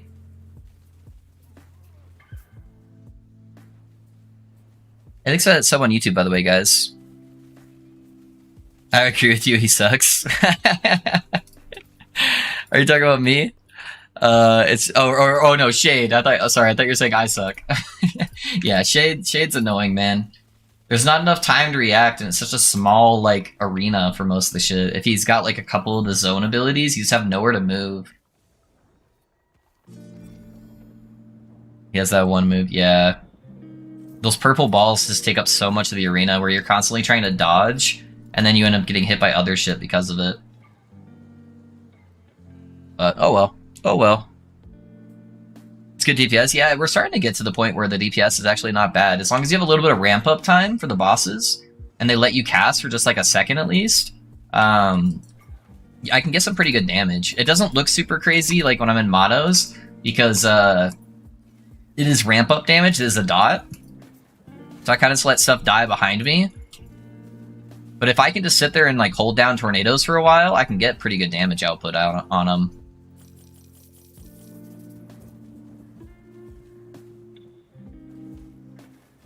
That was a weird lag spike. Alright.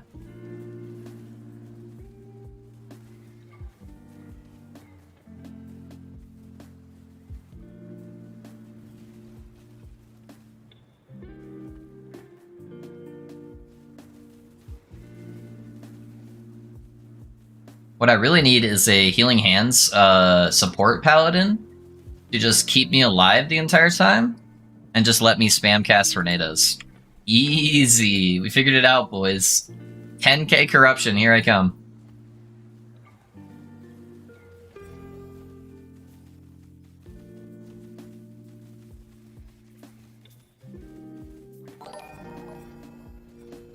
Hey guys, thanks for that sub on YouTube, I appreciate you. Oh, we got a unique drop back here.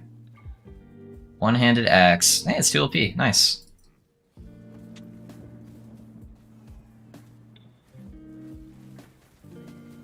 Oop, I just got a bunch of poison stacks on me.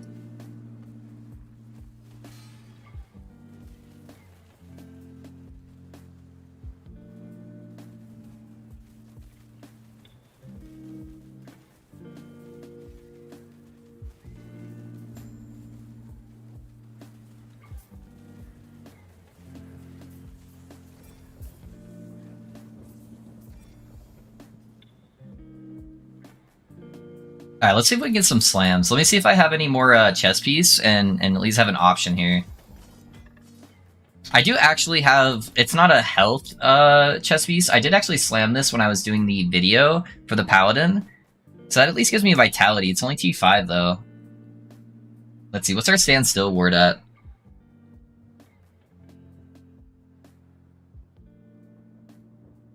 Roughly around like 3,700 because it's slowing down.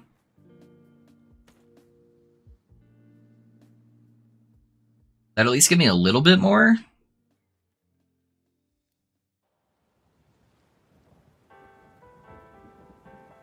So maybe it's better doing that. I respect my swipe druid into fire EQ druid with the mace and fully killed my interest in the character. Keck W. Aw, that's too bad, man. Hey Lofa, can I post 2 wands in your Discord and tell me which one you'd use for mage? Name will be Shiftneck in Discord. Can you just message them to me, Dots? Just message them to me in game. That way everyone can see them a lot easier. Now I don't have to swap stuff around on my stream. My character's name is Storm and Loaf. Yeah, so just Storm and Loaf, and then just whisper him to me in game, and I'll look at him. All right, let's see. Do I have another one I can slam? I don't have another one, huh? Okay. I definitely don't have anything else. Okay. Dang, that sucks. That must have been my last LP one. Oh well. We'll use this one for now and see if that helps at all. I thought I had 3, but maybe just 2.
Oh, I'm actually running out of mana now that I'm not running the Exalted Mana node.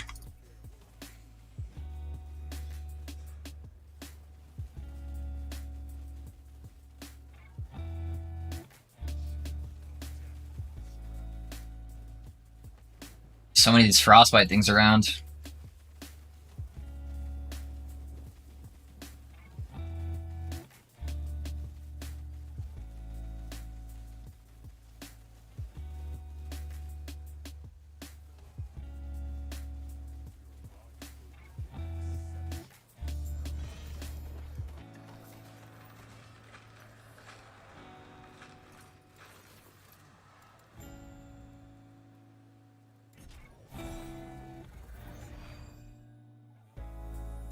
Oh, you're good, man. Stormin' Loaf. Oh, okay. So would it be W/pitching loaf? Okay, okay. There you go. Definitely give your Pally Guide a go. I have a Hammered In, not doing much, and a 3LP Soulfire. Hey, nice, Dobby. Yeah, that'll be dope, man. Try it out.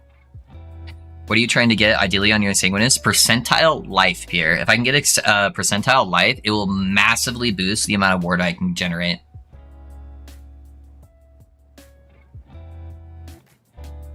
Yeah, I've never like actually tried to whisper anyone else. People typically whisper me, so yeah, I wasn't sure which one it was. Hi. Yep, I see your message, man. If you're no way. And then if you don't know, it's control right click to link.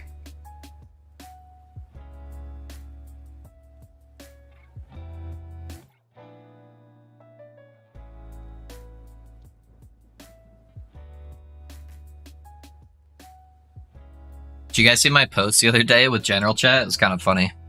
Somebody was asking about who the build creator was for the Mad Lightning Mage. I'm like, oh, hi, it's me. They're like, oh, it is you. And then a bunch of people were talking in general. It's kind of funny. I almost always have general turned off, so it was just a funny moment that I happened to log in right when it was happening. Let's see what we got. Mad Alchemist Ladle. God, I hate when it like puts it super high up. Alright, so you got 15 spell damage, T6 lightning, T5 blind chance, which is kind of whatever. Or we've got a crit multi. That's T5.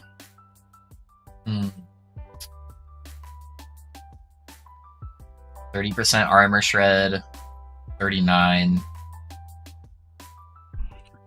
I'd probably go crit multi, but honestly, go hit a dummy. Go hit a dummy and see how hard your explosions are hitting for, and then base it off of that. The blind chance might not be terrible though, just for a defensive layer.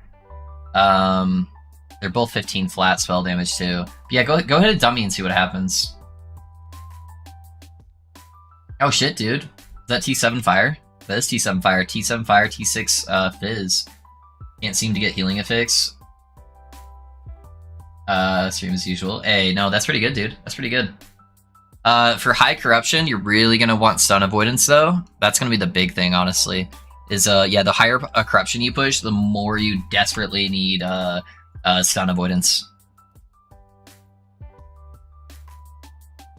I like that General isn't nearly as toxic as most games can be. Yeah, the only thing I don't like about General right now is the crazy amount of RMT spamming that's going on.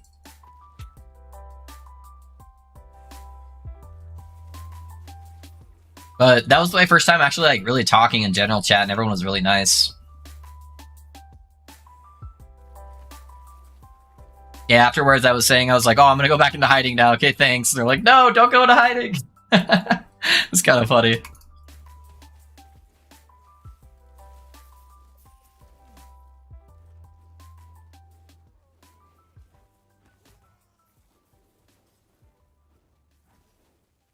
Imagine doing RMT. I know, for real, man. Yeah, that's one of the things that really... That's what grinds my gears. Is when people can't just enjoy a game, and they have to ruin the main purpose of it. Hey, thanks for the sub on YouTube, guys.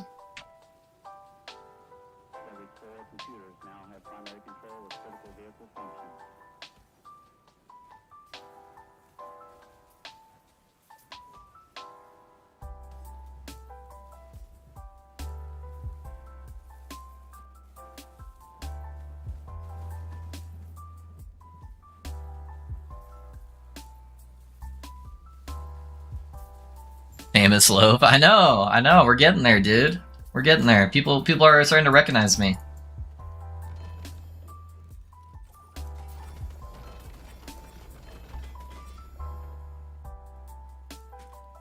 ULP Hand of Judgment? Okay, okay.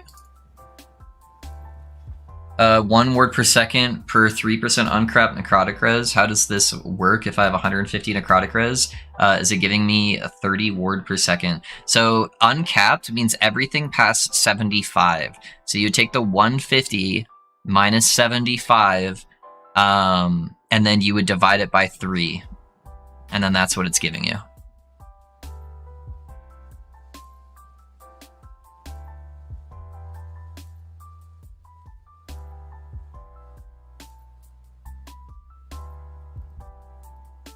So the main reason I use the Bone Clamor helmet, though, is because of all the extra intelligence that it gives you. It's like super nuts. Thanks for that sub on YouTube, guys. I appreciate it. That's just kind of like a little bonus, is that you get the ward per second, which helps you not be at like 0 ward before you start casting.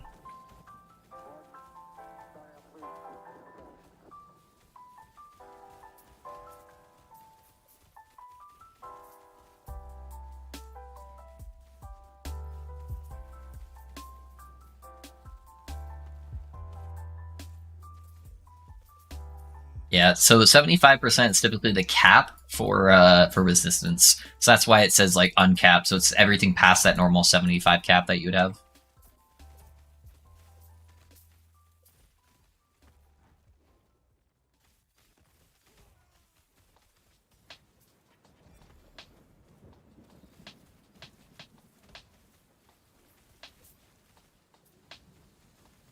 You know how nuts it would be if you could get legendary potential on sets, though? And you could run the lightning damage set helmet? Oh boy. That would be fantastic.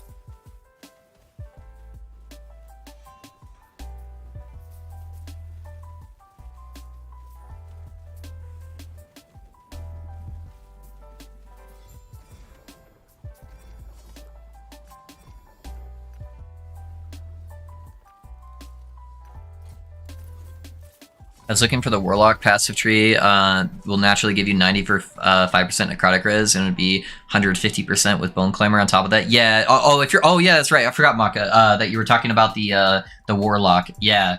On Acolyte, you get a metric fuck ton of necrotic res for sure. So that would be a pretty good helmet for it.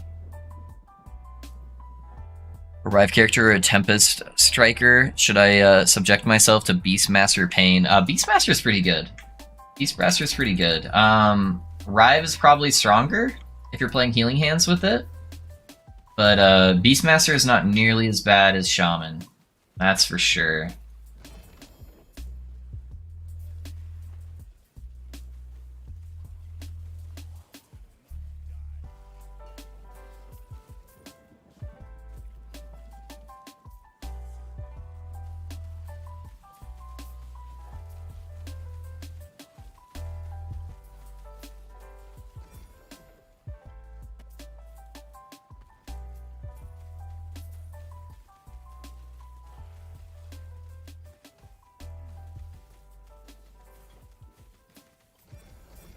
Got our ambush right here. Never even moved.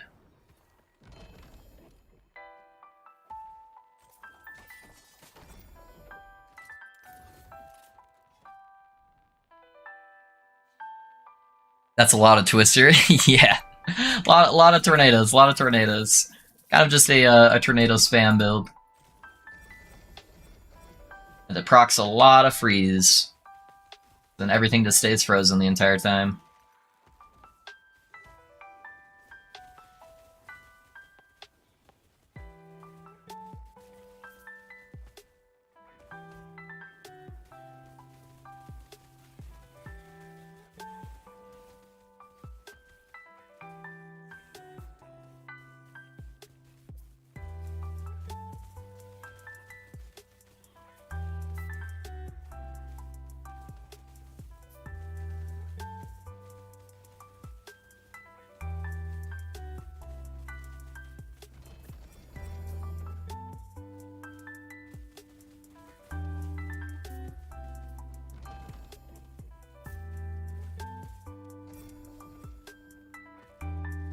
I was at a dead end. Whoops. Echo clear speed is really great, to be honest. Yeah, it's not bad at all, man. I really enjoy it. If I could just get over that bossing hurdle somehow, I would really enjoy this build, like, a ton. I just don't know how to get past that.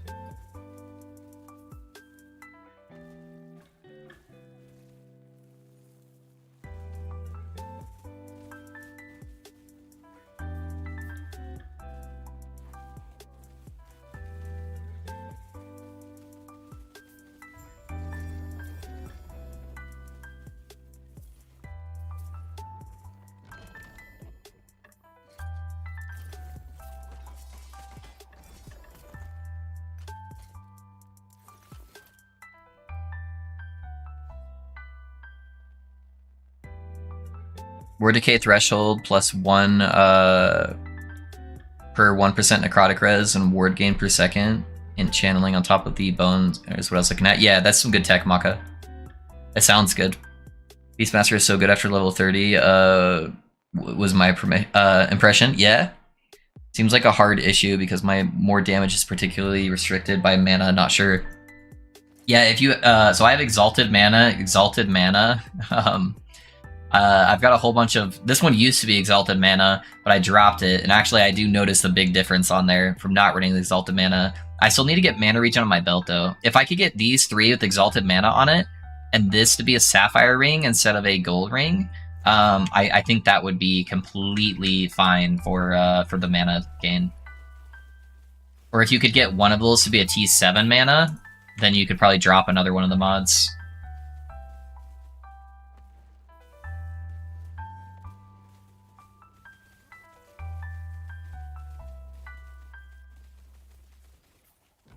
Yeah, the mana spam is definitely what's necessary to help the single target. The problem is a lot of times you can't sit still long enough to get them off. To like get the really good ramp damage. So I think once I can get that mana regen on the belt, then I think maybe I try to go cast speed here to get a little bit more uptime on your tornadoes. I didn't have the mana before to sustain like an exalted cast speed node. And I think that would probably be ideal.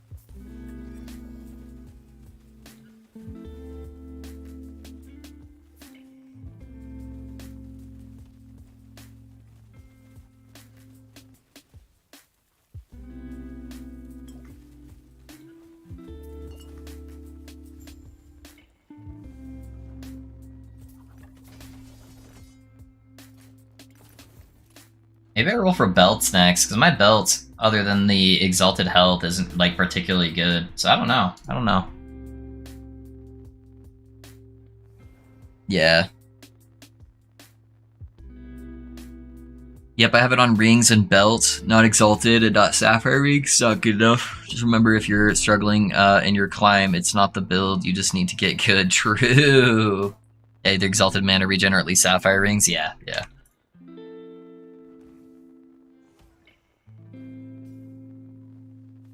You have any shrines? There we go. There's that XP. We're actually getting kind of close to 100, boys. I'll probably get close to ticking 98 with the XP shrine here.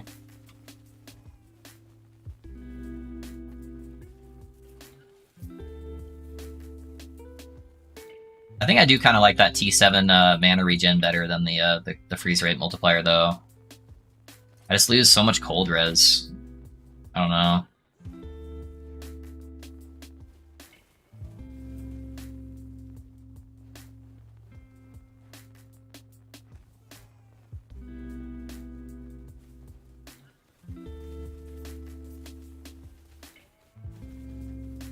I'll have to look at it again.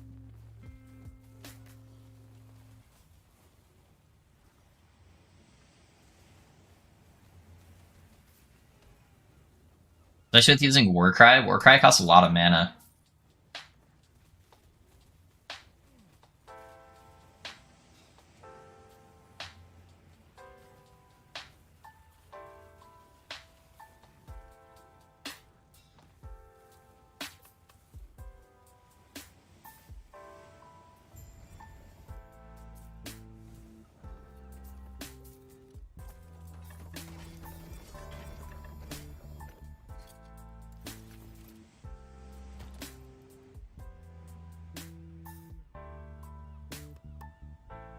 Yeah, so we'd lose the extra 39% cold res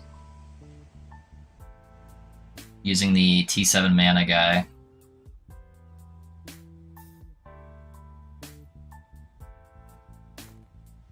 But that does completely fix the mana issues.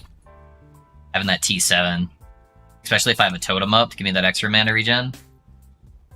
That's pretty fucking good. And even just like a second without casting pulls me back up.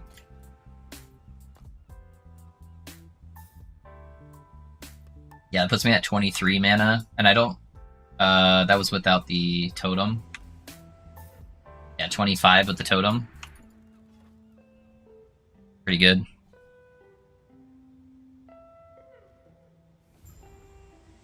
Pinch, you're using cold damage? Yeah, I'm playing Frostbite on this character, so everything's converted over to cold.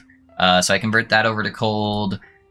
This is doing blizzards that inflict frostbite. This is just casting Power of the Storm, which is casting the cold. Tornadoes is casting the Storm Bolts as well, which is cold. This is also casting Frostbite, so yeah, full cold. Hey man, just discovered you today via your Paladin video. You seem like a great content creator. Happy I stumbled over you. Hey, thanks man. I appreciate the kind words.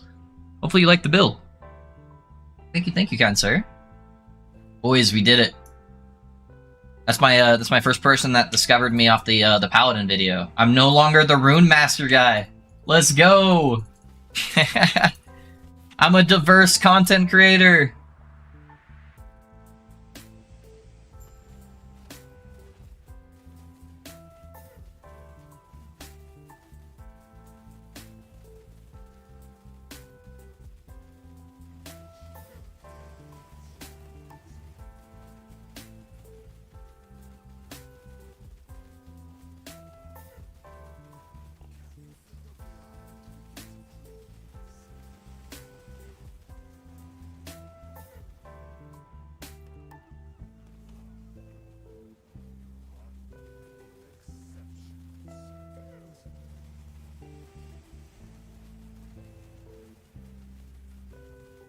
Even still, I'm running out of mana. Dang, dude.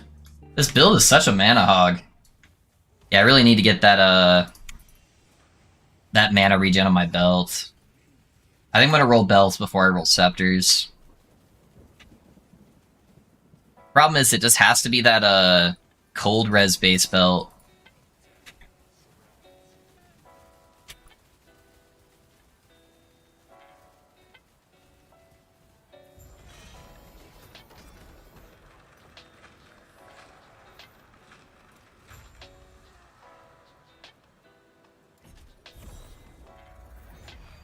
Loaf slowly becoming an LE star. Hey, thanks, Minthar. Thanks, man.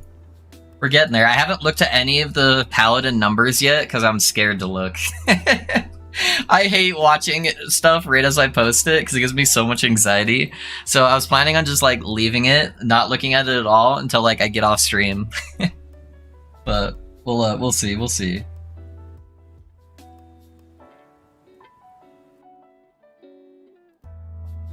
Alright, let's see if we can maybe go down that way. I don't know.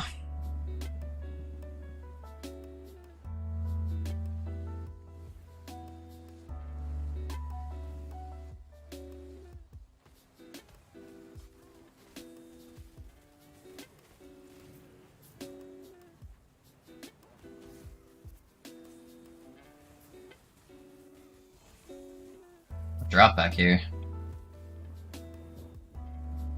Arena's Lost Soul, no LP.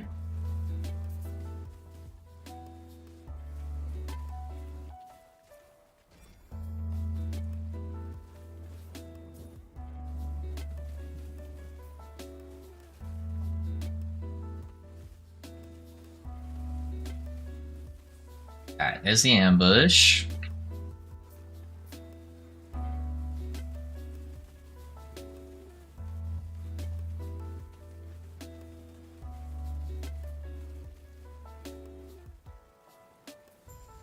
I was like, did I not defeat it? Well, there we go.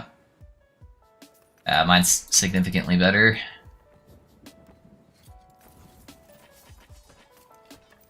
Doing great, my guy. Hey, thank you, Risky. Thank you, man.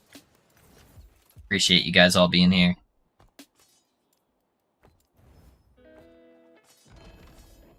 Actually, I want that one. That one's cold damage, freeze rate multiplier. Graphically, he looks so damn cool as a build. Oh, the Shaman? Yeah, dude, I fucking love how the tornadoes work. They definitely look dope. Sorry, but did you rather use the ring I just linked over the T7 one? Gonna hold back on the... Oh, you're good, dude. Don't worry about it, no way. You can ask me as many questions as you want. Is that T7 stun avoidance? That's so hard because you'd lose so much damage, but probably if you're pushing high corruption, I'd probably take the stun avoidance, honestly. Healing effectiveness, if it was T7 healing effectiveness, I might take that over the stun avoidance, but literally the only thing that kills me on my paladin now is being stunned. As long as I can attack, nothing's gonna kill me. It's just getting chain stunned over and over, that's what kills you. Because your ward drops so fast, since you can't get ward retention on the paladin, it's just like, I have to keep casting. If I'm casting, I'm alive.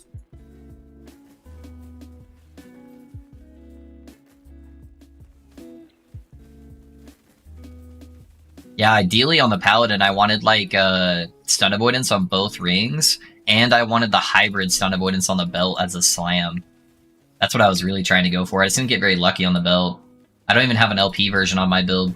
I had a couple slams, but they were all really, really bad. So I just went with like a perfectly rolled non-LP belt.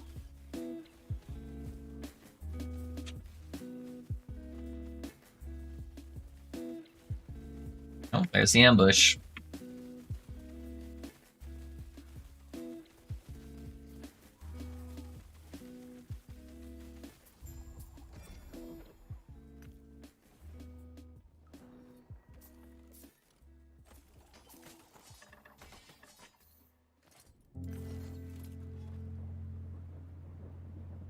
Alright, we're coming up to another shade kill here.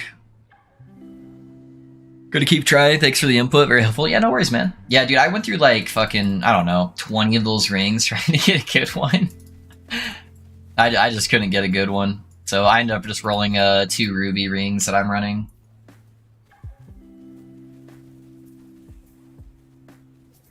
It's too bad that you can't dupe the unique rings, otherwise if you finally got a good one, you could create 2 of them.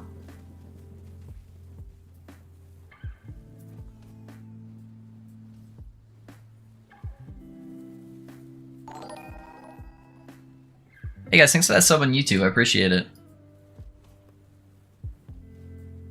Can you influence the font of the erase weaver wheel, or is it completely random? Completely random, yeah. Yeah, one thing he was saying.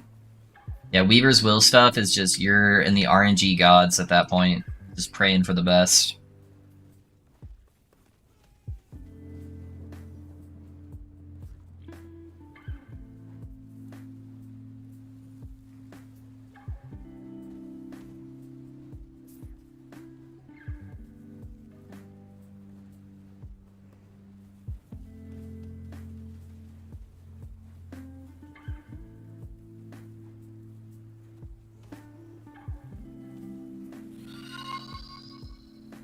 Hey, no way. Thanks for the Prime sub. I appreciate that, man. Thank you for investing in me. Welcome to the community.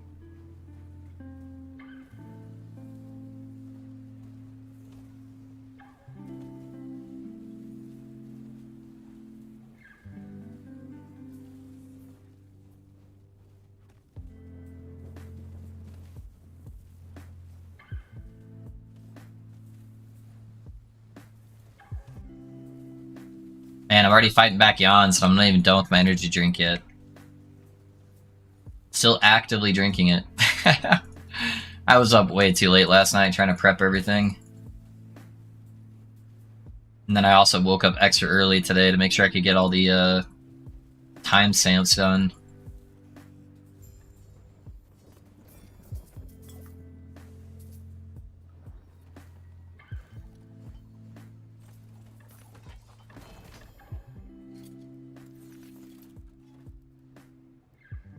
All right. Come on, Shade. Don't be an asshole. You know I'm just playing a little shaman. cut me some slack, please.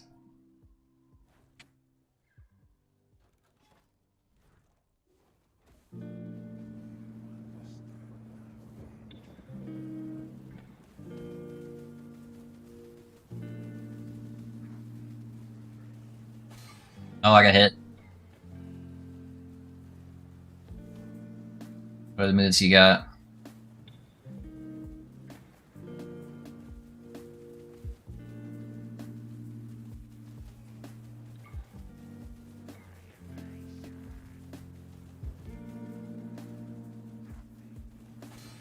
Oh, that's a bad time for that. Oh, the cold thing hit me? Really? Holy shit, dude. Yeah, I just have, like, no room to work. Fuck you, Shade. You're such a piece of shit. I took out, like, half his health really fast, though. Alright, I just need to buckle down and kill this bitch. He's pissing me off. Extra early, sure. Hey, I did. We're gonna have to build corruption slowly, boys.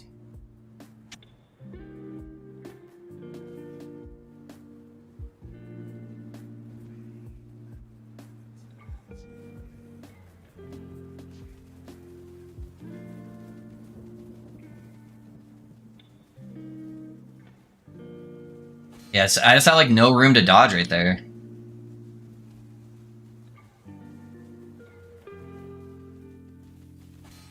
Ow.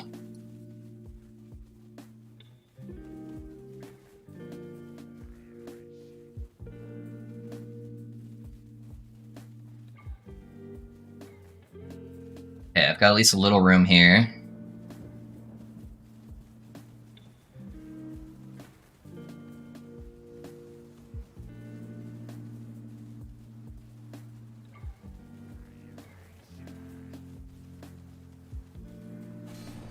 Dude, those cold how are those hitting me so hard? Holy fuck. Alright, let's try the other one. See if that's any easier. Sorry, boys. I can come in and kill it in 2 seconds. Yeah. There's a lot of builds that can do that. I just want the shaman to be, like, half decent so badly. Is that too much to ask? That the class is, like, playable without cheesing mechanics?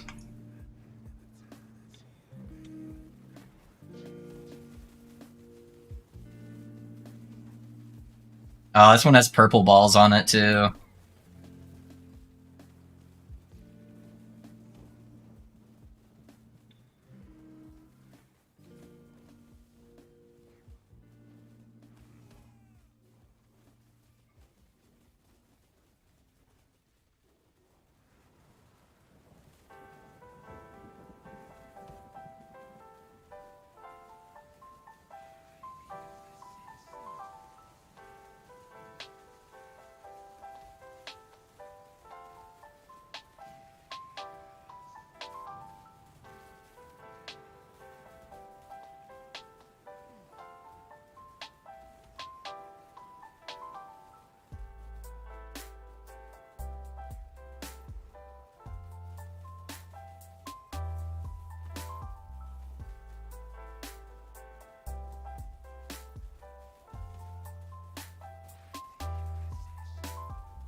There we go. Fuck you. Holy shit. I hate Shade so much.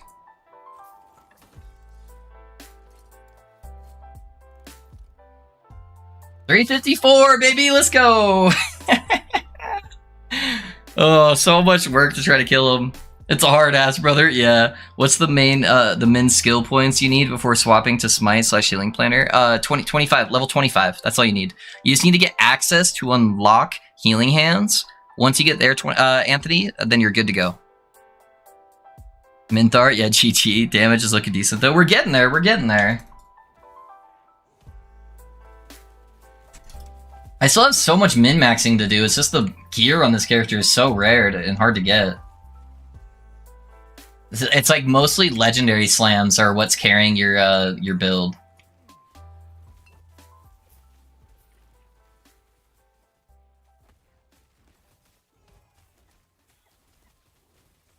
Yeah, I think if I could get that extra mana regen with an exalted cast speed node somewhere, if I could get the tornadoes out slightly faster, my damage would look really good.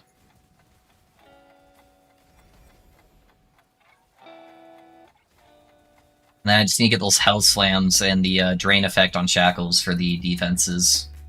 And then that would put me up, like, consistently above 10k ward at least.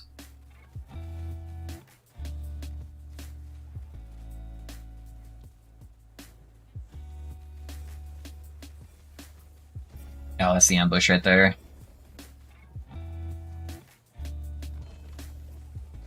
Start pumping tornadoes down there.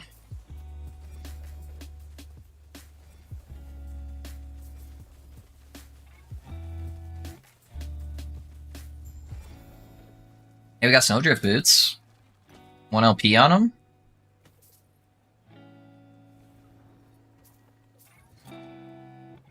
How'd they roll?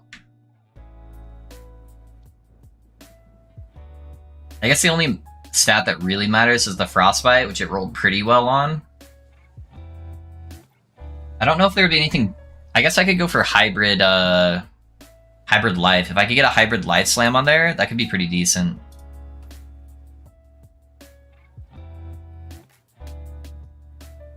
Got 5 Rune of Insight in a row after sealing? Yeah? Nice, dude. Bro-nado. Yes, sir. What they need to do is put in a skill on that Hurricane line that all Hurricanes go to the mob like Rune Master. Yeah, that'd be cool. That'd be sick. Alright, let me see what I have to try to slam these boots with. Because if I could get some extra health, that would be dope.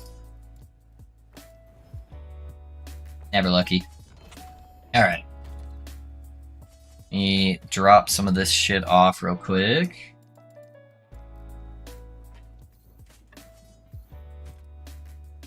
I just want to check if I have any other ones with LP. Oh, those are really bad Frostbite rolls, actually. So I wouldn't probably take those. Okay. Hybrid Health. Is that not what it's called in there? I guess that the stat technically isn't called, or it wouldn't be searchable by that. We just do increase health, probably. Just look for booties. That's got movement speed and vitality. I don't want to save that for a 2 LP though. Is that already a 5 stat? No. So we can do that one.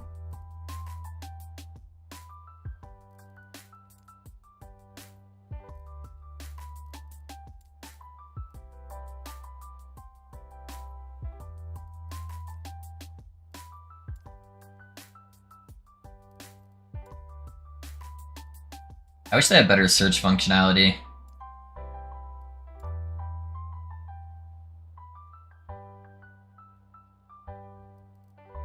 Most of these ones are going to be intelligence. And thanks for the sub on YouTube, guys. I appreciate that.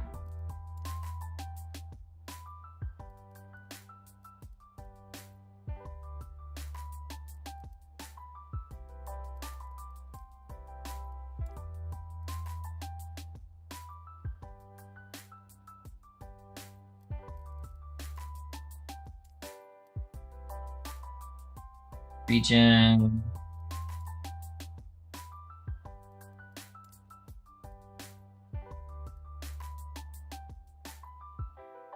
Attunement. What's that one? Also attunement. Vitality.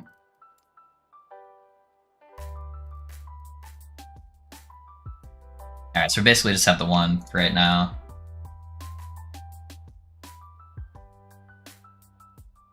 Man, that is 3 really bad stats. We only have the one though, so I think we have to go for the Gamba.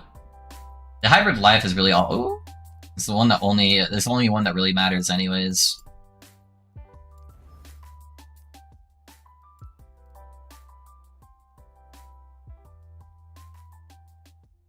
Honestly, I think I'd rather go Vitality at this point. I need to try to get another health mod here. Alright. If it doesn't hit the Vitality anyways, it's not an upgrade, so it doesn't really matter all that much. Or sorry, not the Vitality, the Hybrid Health.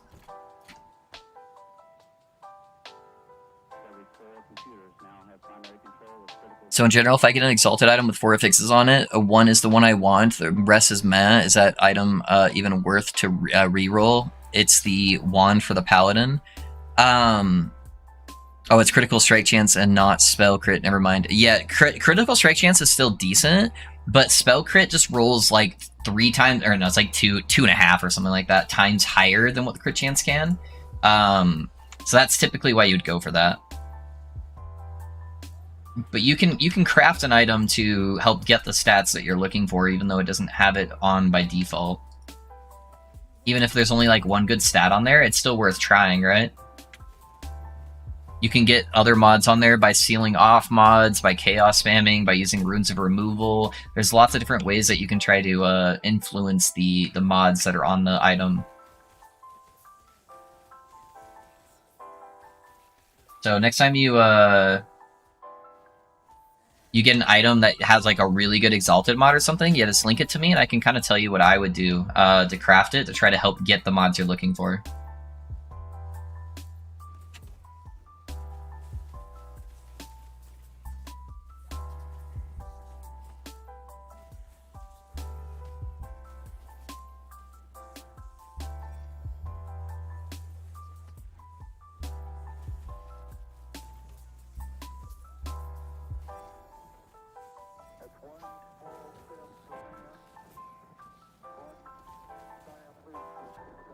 Now, of course, it's blocked. Alright, looks like I can go around this way at least.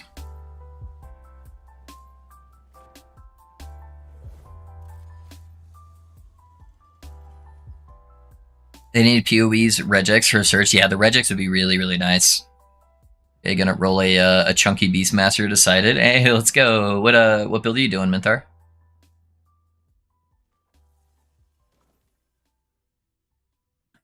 I felt so dirty typing your channel name in YouTube. Yeah, dude, I've got some viewers that have way worse names than me.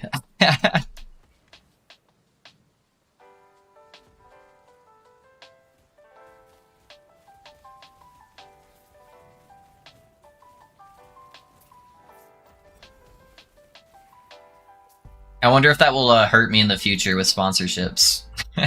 Maybe I should just change my name to Loaf, and then the OG people will know what I really am.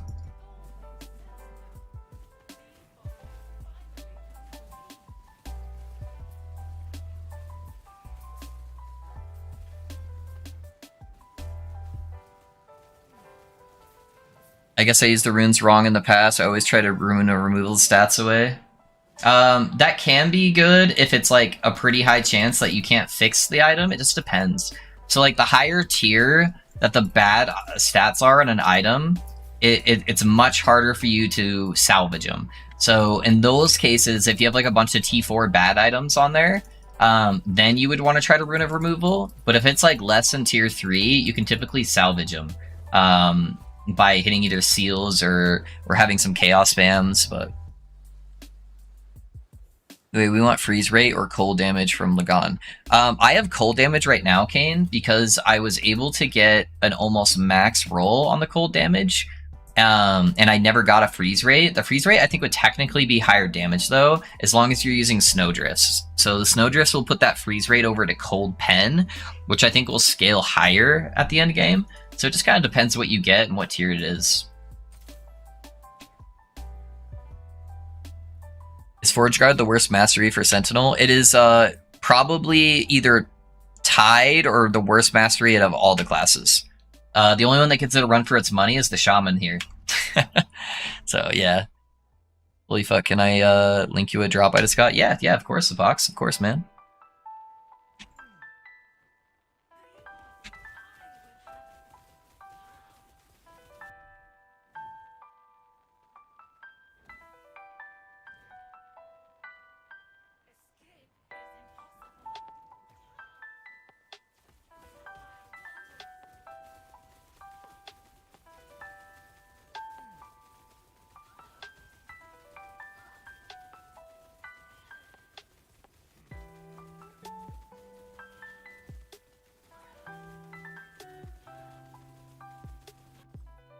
I think she might die. Oh, no, they're falling off. It was close.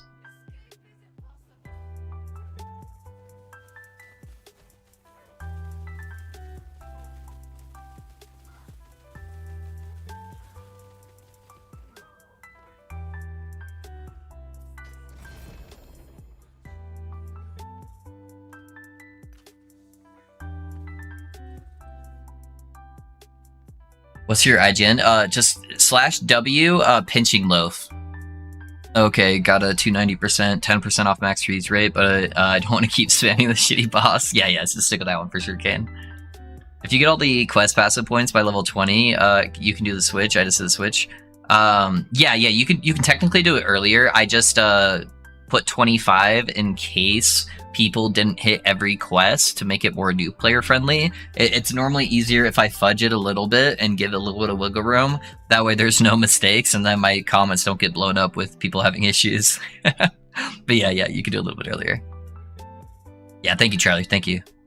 All right, boys. Let's do a gamble. Do a gamble. Give me hybrid health. Literally anything else it hits, it's not going to be better than our T6 movement speed. Linked it. It's on the correct base also since I'm VK. All right. Yeah, we're gonna look at this item first here. Nice, dude. That's what's up. Are you gonna go for a prismatic gaze, or are you gonna keep it on that base? Is that like preferred over the prismatic gaze? I don't know if they're playing crit or not, but that's pretty dope, dude. Congrats. Alrighty, boys. Hybrid health or bust.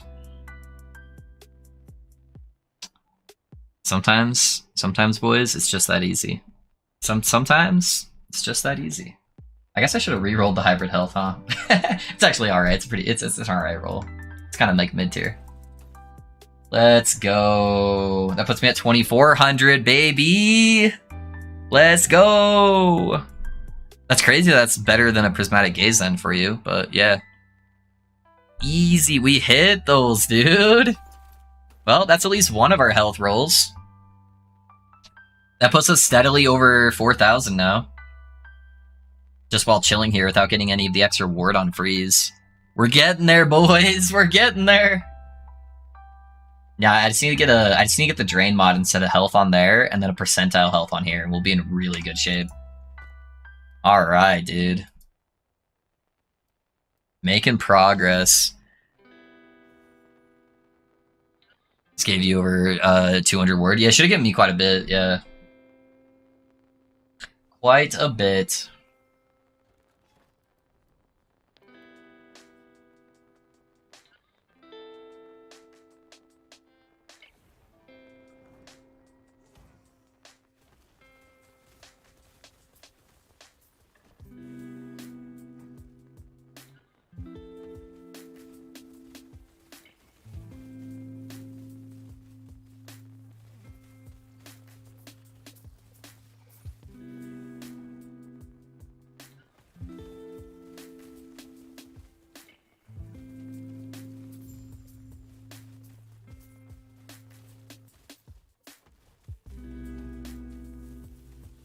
Have a 3 LP Soulfire plus a 3 Smite on Relic. Better not miss. Oh, dude, Dobby.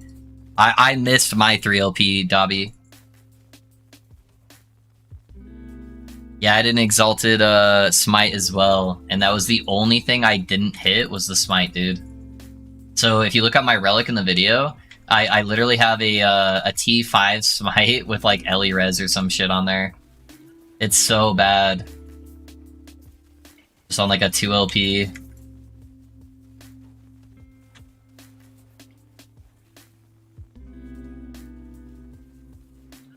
But I wish you better luck than me on the smite slams. My paladin was like, other than my amulet, my slams on my paladin were horrendous. I missed like every T7 mod I tried to slam on there. It was no bueno, that's for sure.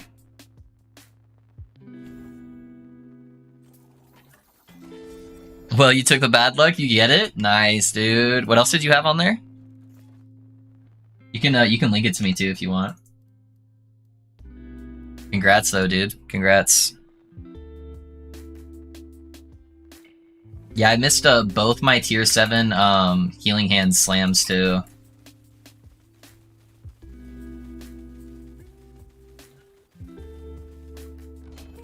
Oh, we got a wand, boys. We got a wand. 1 LP, never lucky.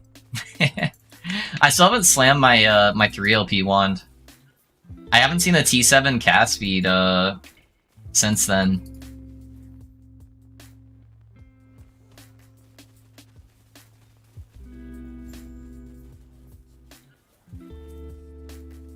Haven't done it yet. Is Frailty okay? Yeah, it's actually really good to get Frailty somewhere. So you either need Frailty, you want to get Frailty either on your neck or your relic. So that's a pretty good spot to have it.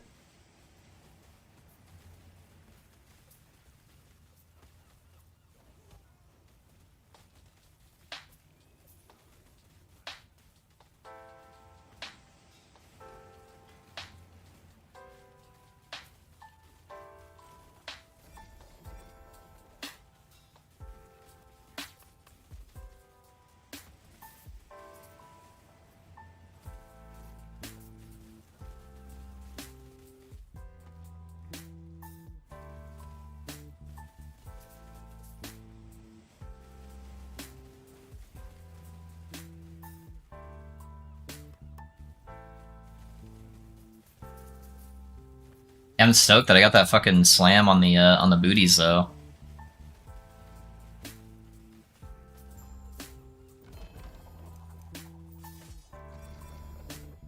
Or these shrines here real quick.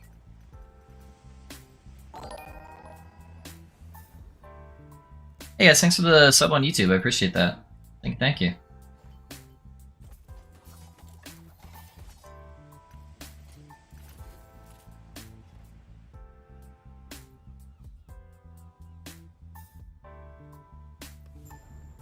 Relic had +3 smite, frailty, ward to potion, and necrotic res. Yeah, just hope that ward to potion doesn't hit. Everything else sounds good.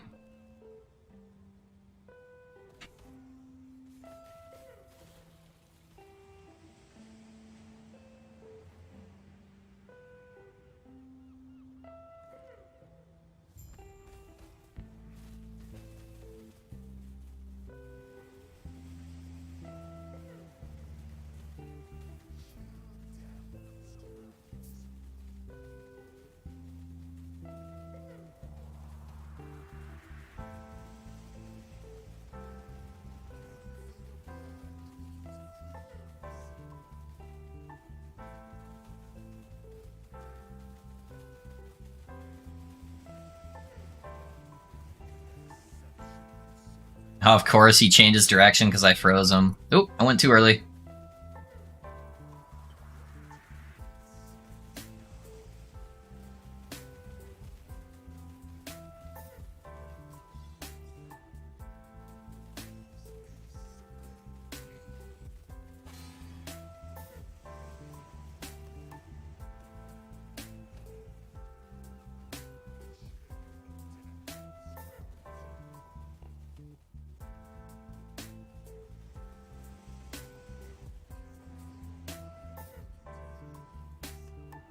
Where'd he go? Hello? Oh, there he is. Jesus Christ.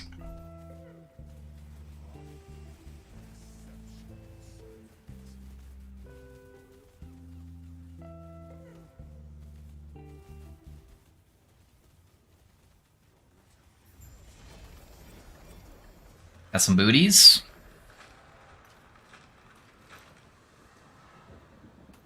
I'm getting so many of those boots. I'm gonna have all the low life gear after this guy. Good time here. Have a great evening over there, and thanks for the pally guide again. Of course, Zibbity. Have a good night, man. I'll catch you tomorrow, dude. Thanks for being here.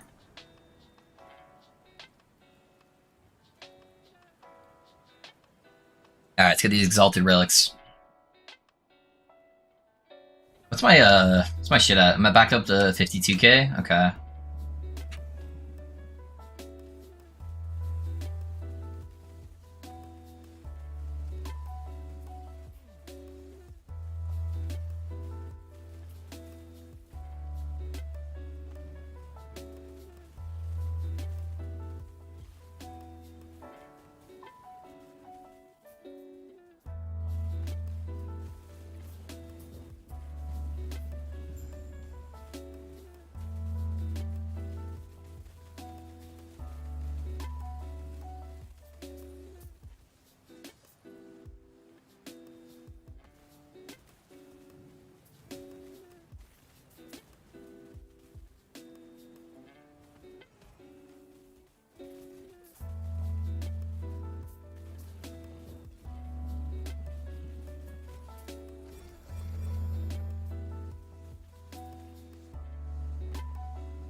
He's just like permanently frozen midair.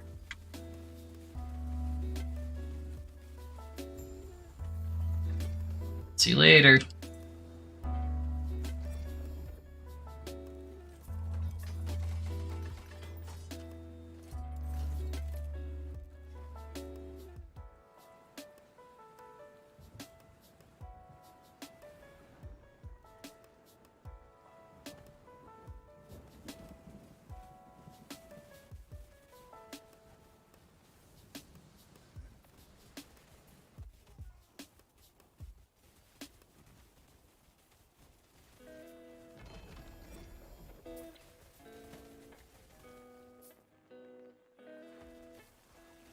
I've actually already got quite a few good slams on this guy, though. My helmet's, like, perfect, basically, other than just not being, like, T7. And we got the hybrid boots. We at least have flat health on the shackles, so overall, pretty good.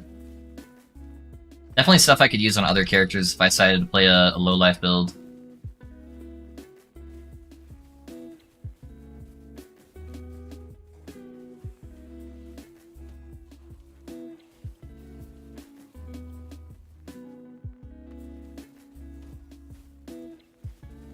Have you guys decided what you're gonna play for PoE? If you guys are playing PoE stuff? I guess they haven't really given us much of the content yet to see what the changes are, so it's gonna be kind of hard to tell. But it does seem like it's gonna be a bossing league, so I'm leaning more towards playing maybe like a Hex Blast Miner. I don't know, we'll see. I'm playing your Mad Lightning Room Master, super fun, great guide. Hey, thank you, Dragons. I'm glad you're having a good time with it, man. What corruption are you at? Have you, like, gotten the uniques yet, or are you still kind of, like, pushing for everything? I need all the low-life gear so I can swap? Yeah? I could hook you up with a pair of gauntlets, Risk. Well, I'll get you a resonance later tonight after stream. And then I'll give you my gauntlets.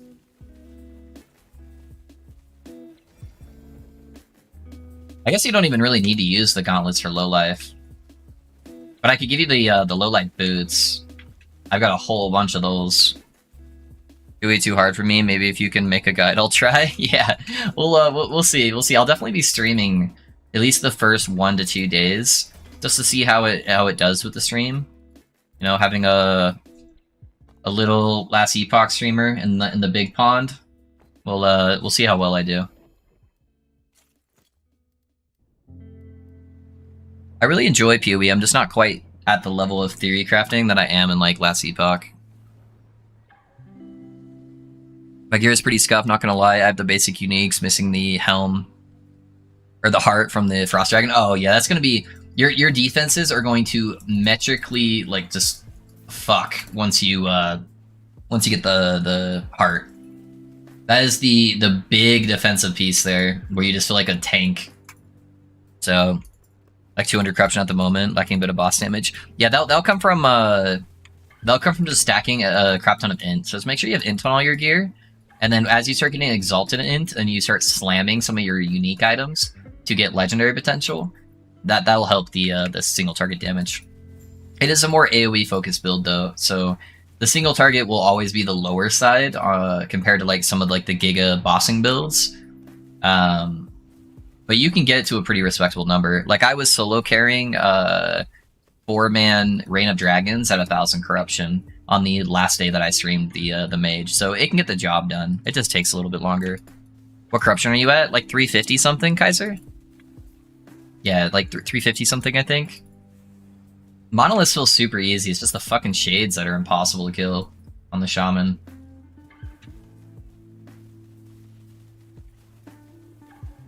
Yeah, I haven't died in a monolith in forever.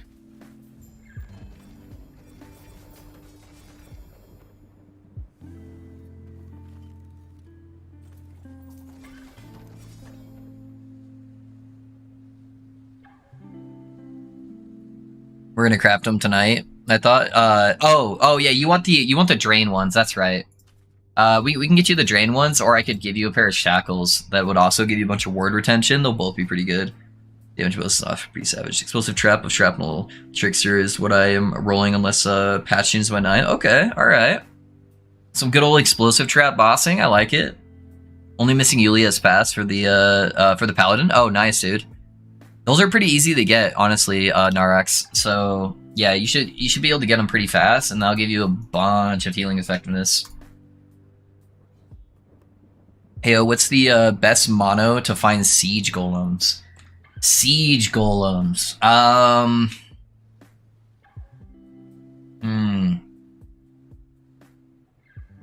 want to say Spirits of Fire. I think Spirits of Fire is the best one.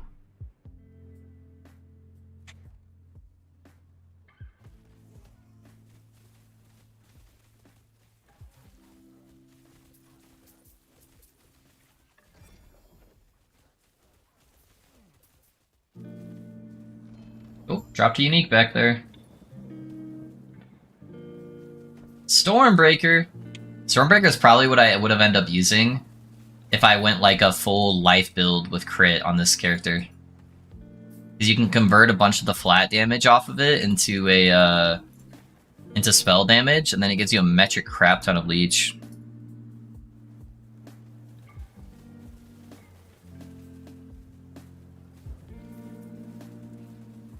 I don't want to do the campaign, just get the Entidal where they are crawling everywhere.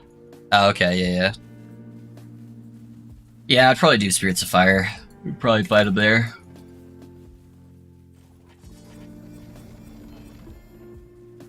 LP, huh? Some companion build. Is that the next build, boys? Are we playing companions? I'm just kidding. I don't want to play a companion build. I hate playing companion builds. Companions are so squishy. It is so hard to keep them alive at like high corruption levels.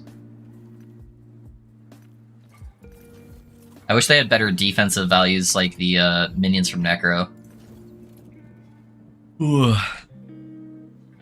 Would you be willing to give Lightning one more try if the Frost stuff don't pop off? I might be willing to consider it, yeah. It's pretty similar gear, honestly. Because you're using all the same low life stuff, right? And you're just basically going for increased health. I think you still want to play low life. You would just be swapping the boots to last step, and then swapping your exalted items around.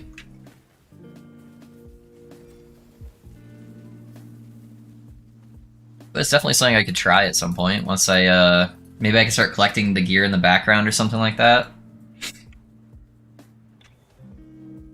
The main thing with crit is you just want a metric crap ton of armor shred, because you're hitting so fast that you should be able to shred off the armor really fast. But it still kind of plays like a dot build with the crit, because you're doing a bunch of small hits instead of like a bunch of like really large hits. So you still have a little bit of like ramp up for your damage. Get all the armor shred going. I'm starting to get Weaver's uniques. Nice, Ben. Congrats, dude. Hopefully you get something sick.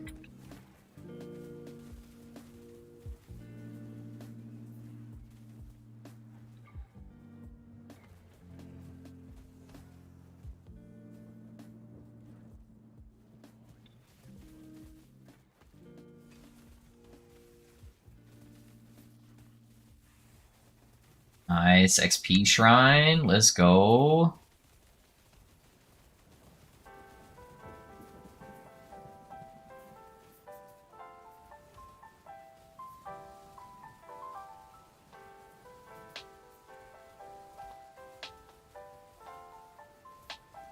Belcore Marksman can hit 999 stacks of armor shred in less than a second. It's stupid. Yeah, there is a 0% chance that build survives the next patch, by the way. 0% chance. That thing is gonna get nerfed into the ground. It's gonna be not even like a numerical nerf. They're probably gonna change the core mechanics of how it scales, would be my guess.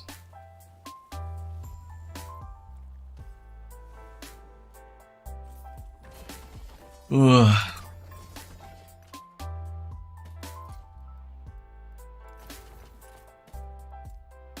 Yeah, it's essentially like playing the bow mage character, where you're just getting a whole bunch of procs by proccing multiple things at the same time, just like on steroids. The Trapper Marksman build that's using Detonating Arrow, and it's scaling off of melee damage. So you're playing a trapping build that's shooting a bow ability, but the bow ability is scaling off melee damage. It's super weird. Yeah. That is probably the most broken build right now. With the one downside that it has 0 defense, but if you just play with like a Healing Hands Paladin, you don't need defense. And you already play low life on that build, so you already have a drain effect on your character.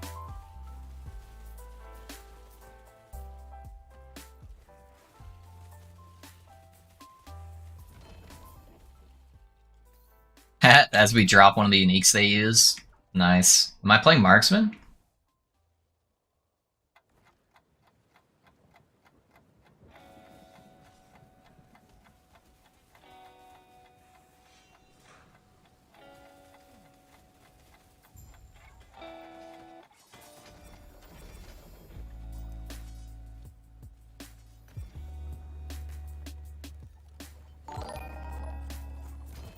Yeah, thanks for the sub on YouTube, guys. Appreciate you, appreciate you.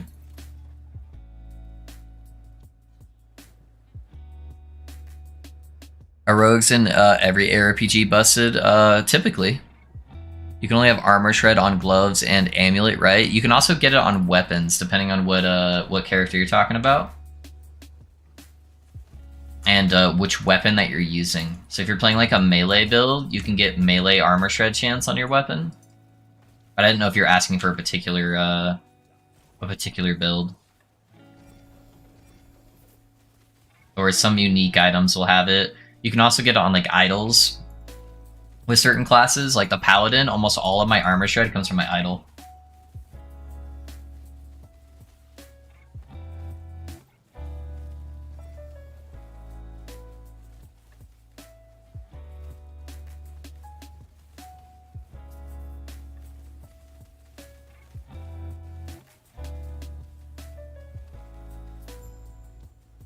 He's still like standing up even though he's dead. Interesting.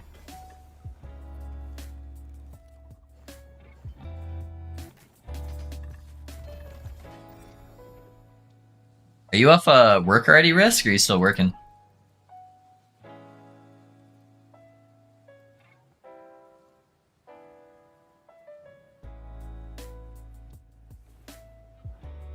It's majestic.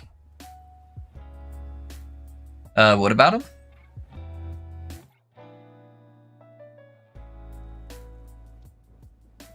Leveling Warlock was the easiest / funnest experience I've had. Clearing monos at level 35 was pretty cool as well. Yeah, I think my easiest one so far was the Smite Paladin.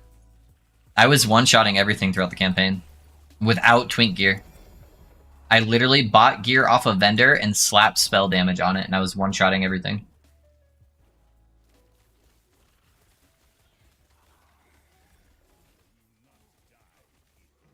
Oh, for the crit Shami? Yeah, it's gonna be on the amulet, the gloves. Yeah, I don't think there's any uniques, and I don't think they have any idols on the Shami that can get the armor shred, sadly. Dagger has global armor shred, not only melee. Okay, yeah. So if you wanted to play crit with a dagger, you just couldn't be playing spells, really, because you need the extra spell damage that you couldn't get from the dagger. But yeah, technically not melee only.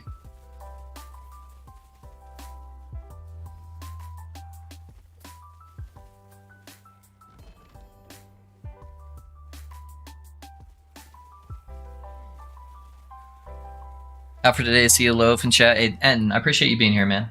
Thank you, thank you. I appreciate you you always dropping by, man. Prophecies are not a daily thing, or so can I buy the ones I want and then do them tomorrow? Yep. Yeah, they will wait for you. They're there forever, or until you take them off. So you can manually remove your prophecies if you want. But yeah, they don't just disappear. This is not World of Warcraft.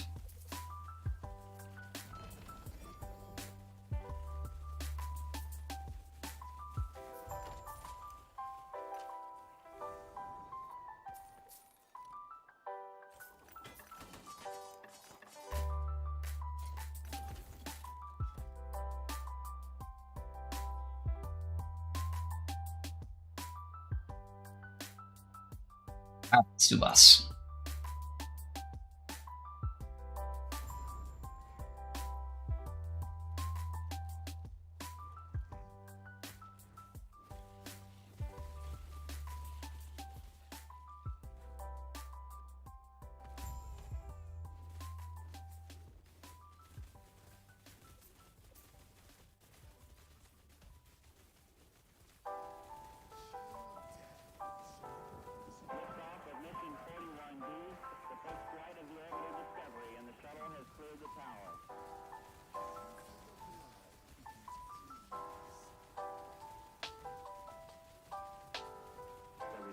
Computers now have primary control of critical vehicle functions.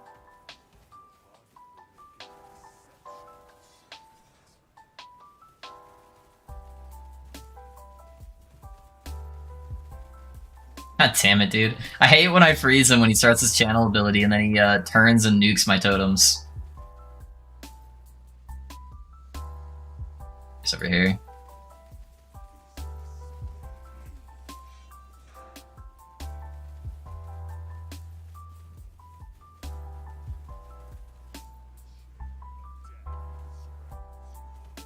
I'm like stuck. Alright, I think I'm safe right here.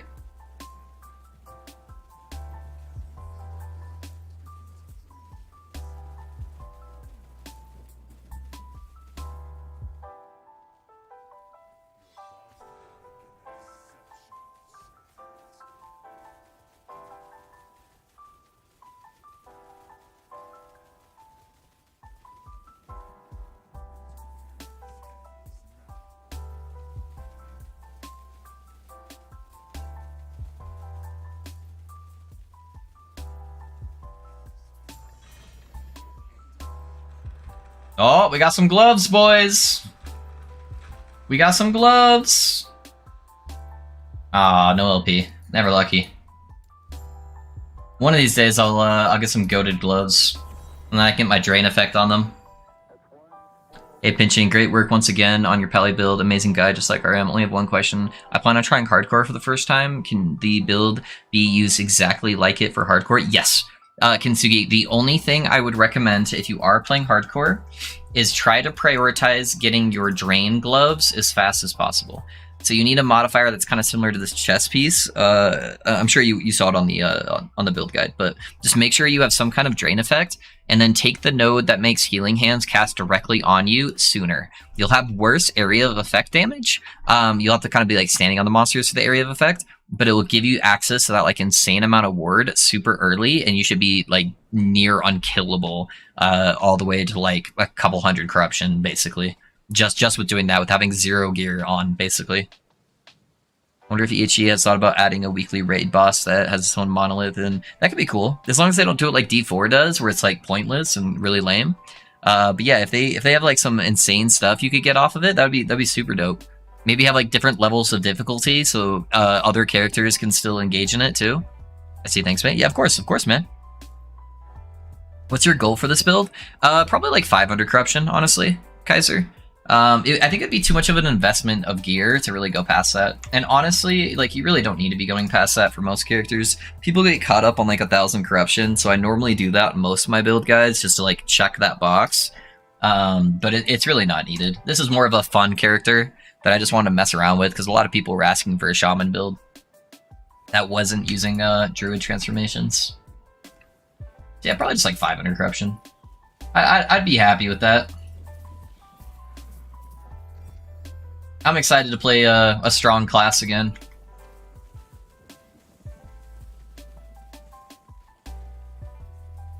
They have a daily dungeon, Rhoda, but it seems kind of pointless. Yeah. Hey guys, thanks for that sub on YouTube. I appreciate that. The Ghost Maker.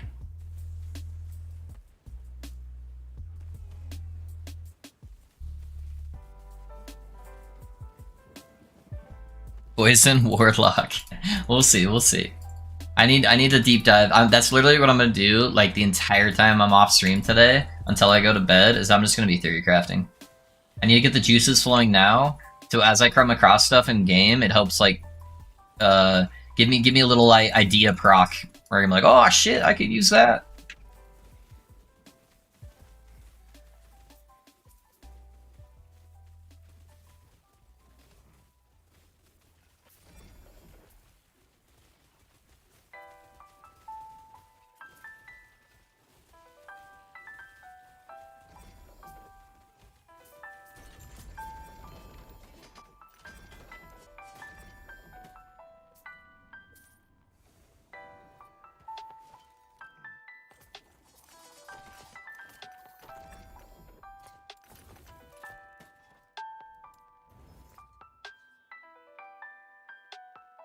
Hello, I know you have your own build on Room Master. I'm currently playing it, but could you advise me on which one to choose for maps with 2k corruption? Right now, I feel like bosses are being killed very slowly, and I probably won't be able to dig 1.5k, but I'd like to aim for 2k. I think I have some viewers that are at 2k.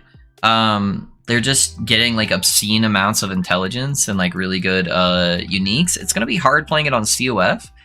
It might be easier to go to trade and to be able to get like the super good uniques in order to push it at 2k. Otherwise, I know there's some Frostclaw builds that are kind of using the same tech as my build that have evolved since then. They're squishier, but they do a lot more damage, and so you'll have a lot more random deaths as you're going through echoes, but it should be able to tackle the bosses a lot better.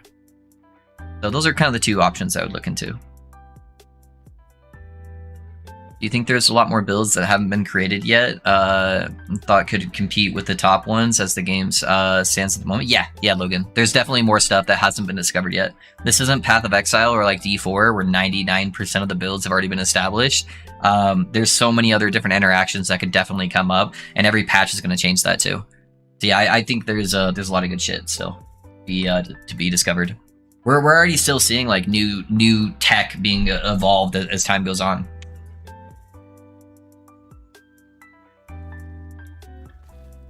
So yep, lot of opportunities still.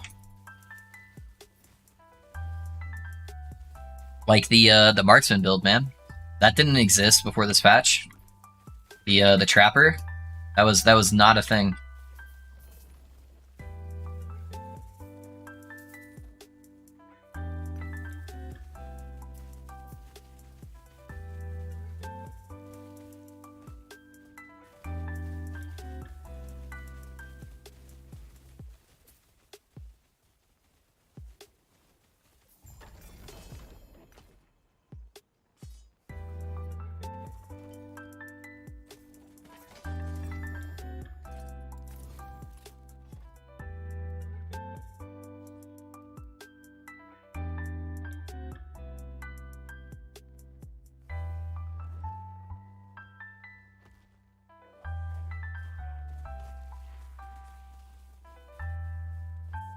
You mean the blast dagger? It was nowhere near the extent of what it is today. Like nowhere even close.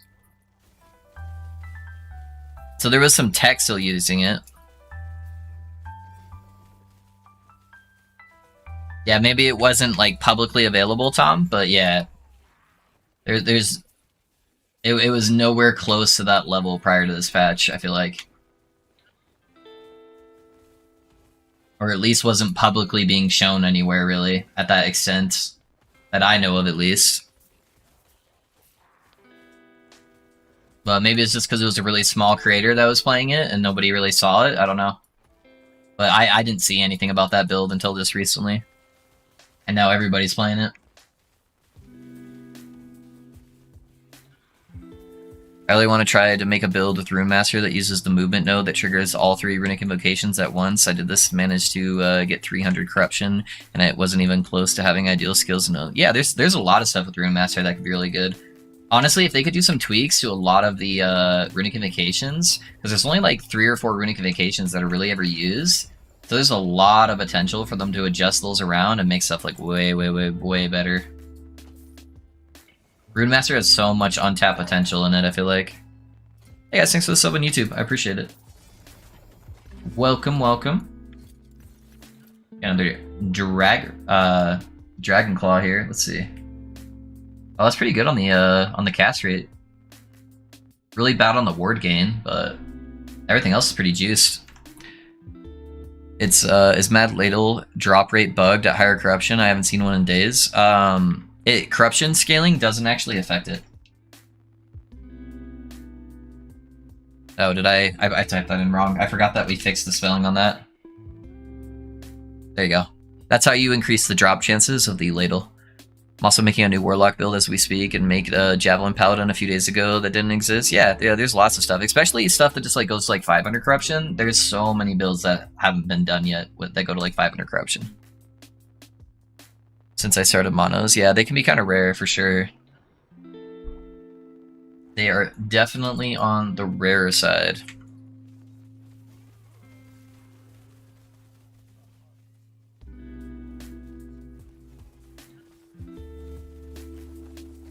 I can't see.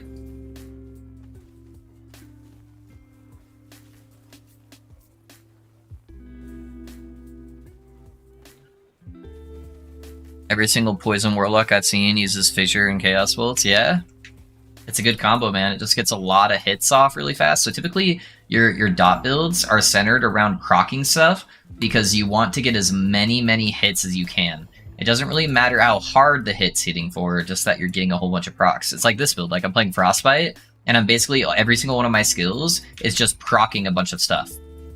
So it does a whole bunch of small hits. So you're doing the same thing there, where you're making Chaos Bolts spit out like crazy and just hit a whole bunch of stuff really fast. Why doesn't Corruption affect Ladle? That seems like a bug. I think it is also a bug, William. It just doesn't. Yeah, I don't know. I didn't put the command in the YouTube chat, William, but if you put in ! farm Ladle, I think it's added on YouTube as well. I'll have to double check, but actually, do you know what? My mod added it, so it wouldn't be on YouTube. I can add the command though, but there's some ways that you can increase the drop rate. It's just not with corruption.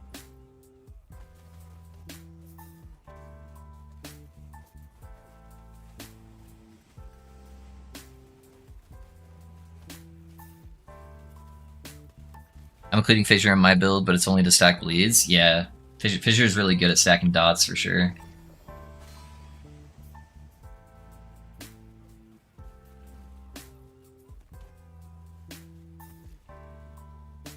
Do prophecies work? No. Prophecies and Runes of Ascendance are the exact same way, where they only affect random drops and nothing that comes from a specific source. So because the Ladle only drops off the Exiled Mage, that is the only way you can get it, so none of the prophecies or the Runes of Ascendance will work on it. Yeah, I think I'm going to take Fissure out or replace it with Drain Life. I'd like to see the capabilities of poison stacking, maybe even haunting, since I have a unique that gives buffs. Yeah, try it, man, try it. Trickster, February 2nd, 2023, made the build. And there were a few, sadly. I've been playing it for a long time. Really? Was it able to do like thousands of corruption before? I guess the equivalent of like 2,500 corruption now would have been like 5,000 or something back then. But yeah, I had never even heard about it. Like, I knew that there was builds using that, but not to the extent where it was like one-shotting bosses. like high corruption bosses. I knew that there was like a version of the build that existed that was okay, but yeah, never to that extent.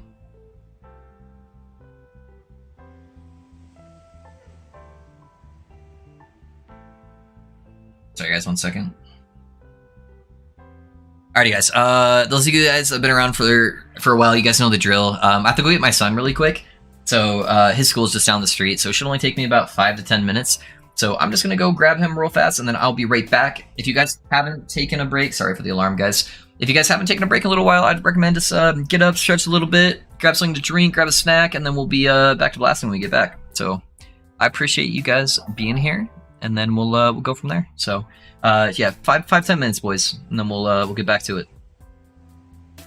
Thank you, guys. Let me change this over to a 10-minute break, not a 5.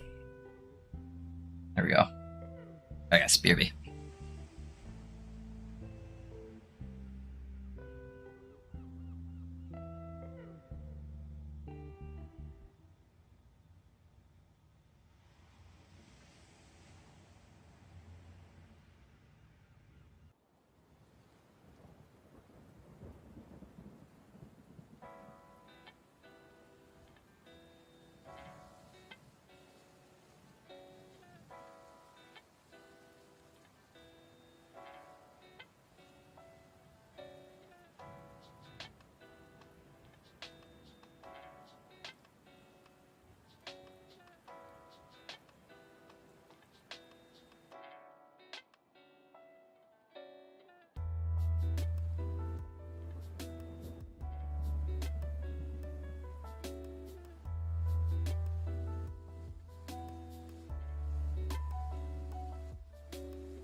Alrighty, guys. Sorry for that wait.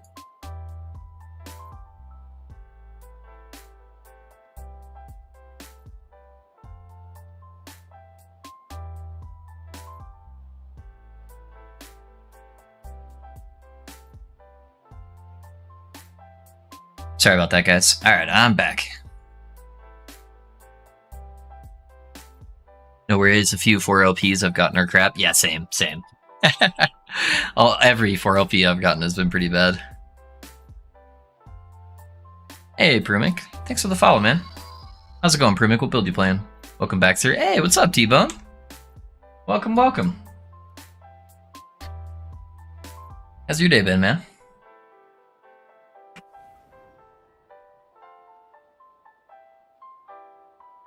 Your Mad Blast build is so sick. Hey, thank you, Prumik. I appreciate that. Glad you're enjoying the build.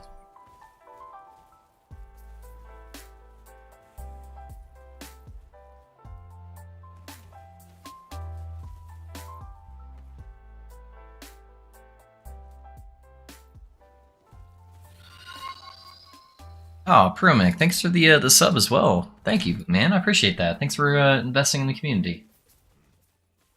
Which build would you recommend, Paladin or Rune Master? It depends what you're doing.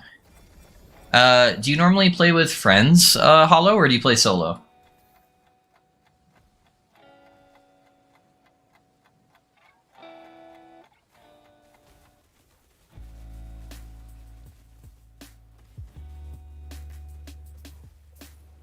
I did get a pair of 3LP gel cores to drop though. Hooray, COF! Yeah, I've got a few of them.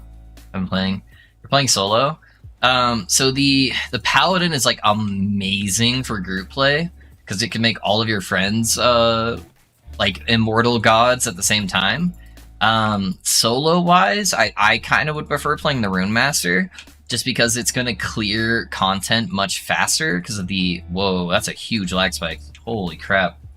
Because it's going to have way better area clear, especially if you're playing like solo. So you are going to struggle a little bit more if you're pushing really high corruption with bossing on the Rune Master.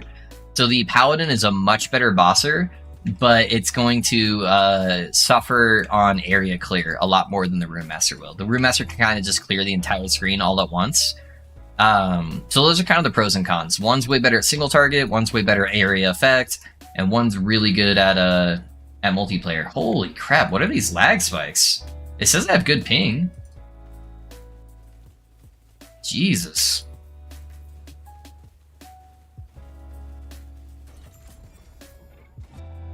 So whichever one of those sounds better to you based on like the pros and cons, that's what I would recommend playing. They're both really strong though. Both can go over 1,000 corruption solo. So they have some really good options.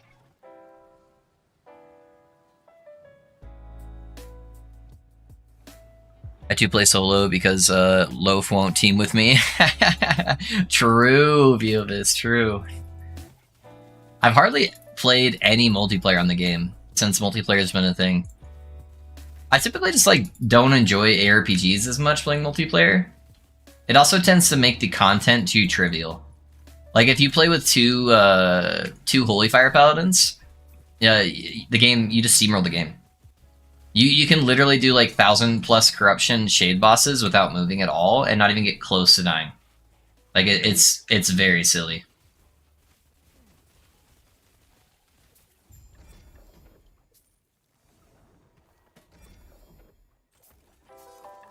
Speaking of being super good at bossing, you guys ready to watch me just get absolutely wrecked by this shade? Oh, bossing's so hard on the Shaman, man. Do you do build reviews looking to see what I need for the Rune Master? I have a channel point redemption for it, Prumik. That's typically the only time I do it, just because it takes a lot of time away from stream. But I don't mind doing it occasionally for the channel point redemptions.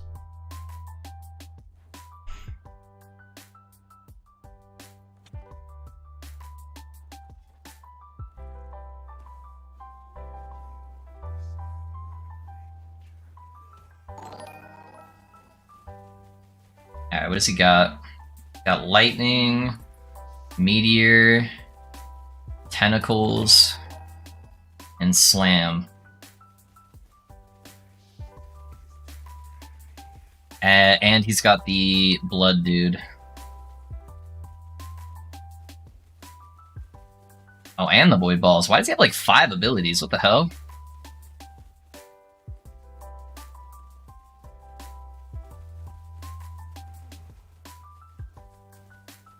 That slam is so delayed.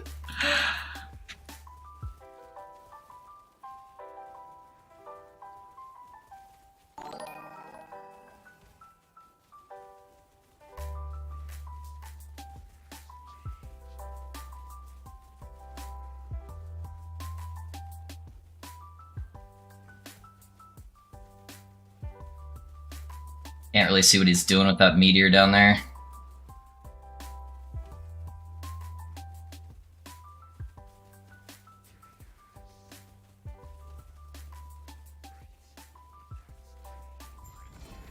Let's go. Yeah, that one wasn't too bad.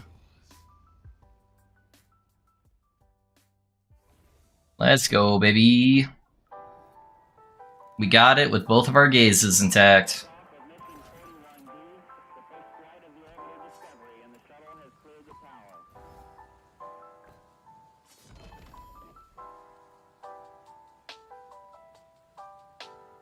He knew you were coming, wanted to make you feel special, right? Question, my dude, the gear from the COF that has a rank on it to be equipped, can I wear that gear? No, Dots. If you change factions, anything that has a COF tag on it, you can no longer wear. So you'd have to get new gear for that slot. Yep. If it doesn't have that tag, then you're good, though. Well, we're almost 4 into corruption now.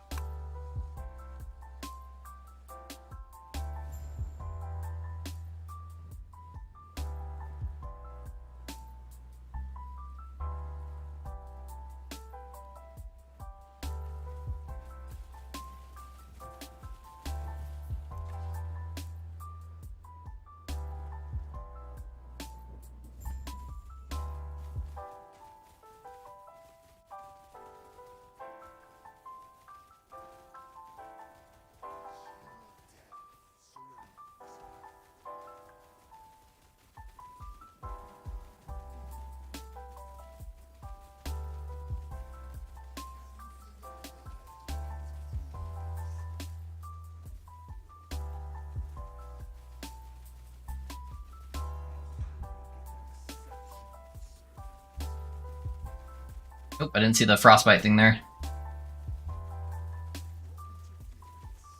Oh, did he really hit me with that?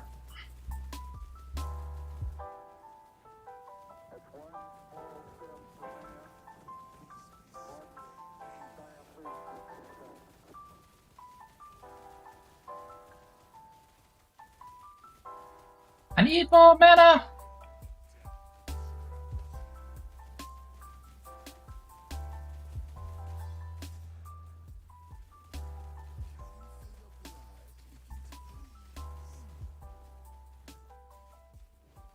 Where did he go? Oh, he found me.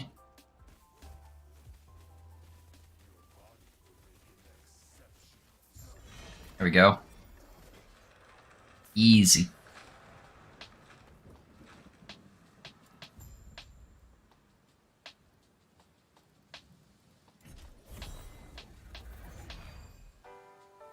You also lose all your favor, not your rank, for your current faction currency, which is a cross-character currency as well. Oh, does it automatically kill all your favor for all your characters? I didn't know that. I thought it killed it for that current one, obviously.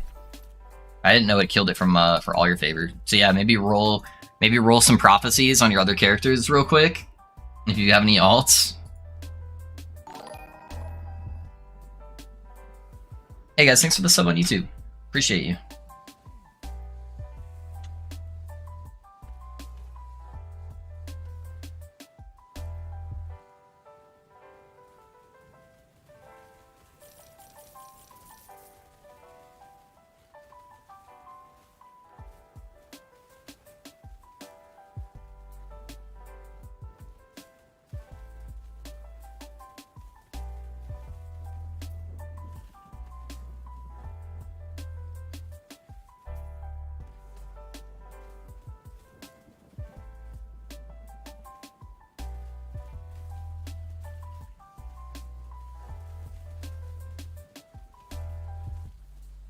Yeah, two characters in CF, one to test and moving one over, lost like 60k favor, and it was 0 on my other characters, so be mindful of that. Good to know. Yeah, it is good to know.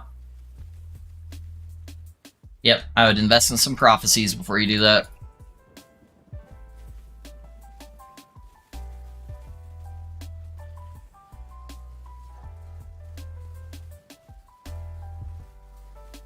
Oh, I'm standing in poison. Blech. Am I still in the poison? Holy crap. I'm gonna have to take some health here, even though I'm gonna lose the ward just to keep alive.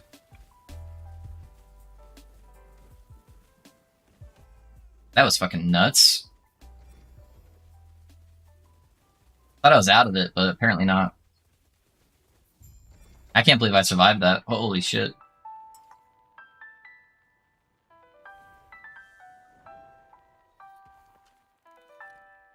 Yeah, I need a cleanse on my belt. I don't have a cleanse yet.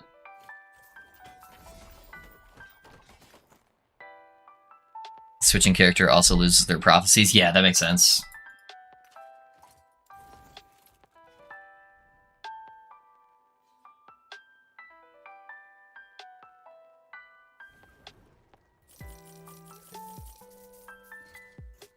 Ow.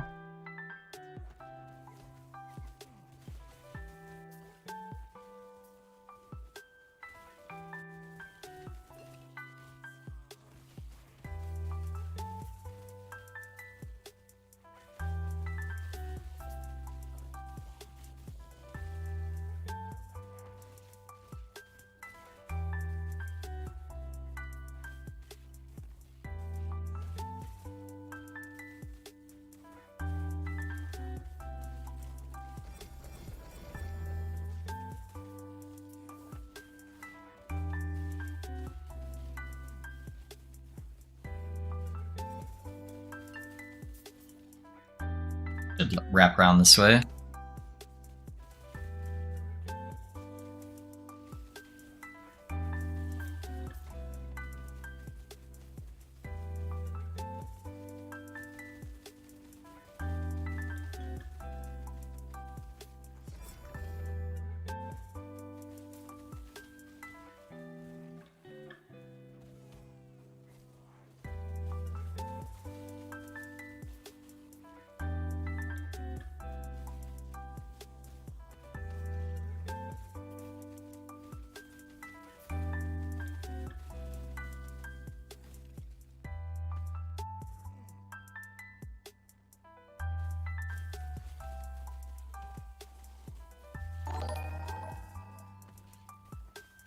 Hey, thanks for that sub on YouTube, guys. Appreciate you.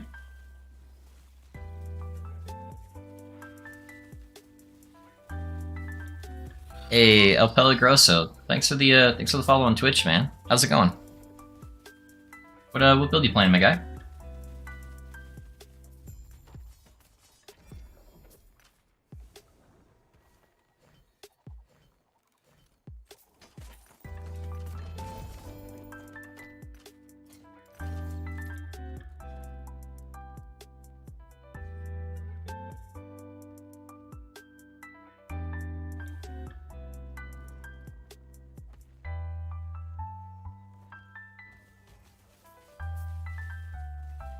I definitely feel the drop of movement speed off the boots, though. My character moves really slow until I get my haste going. Once I have the haste going, then it's fine, but the tankiness will still be worth it. The hybrid health is a way better roll.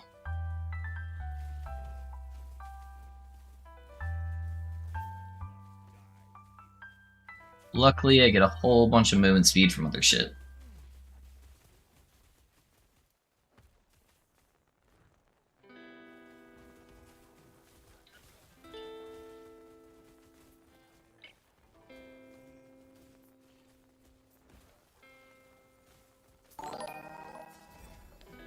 Hey guys, thanks for that sub on YouTube. I appreciate you.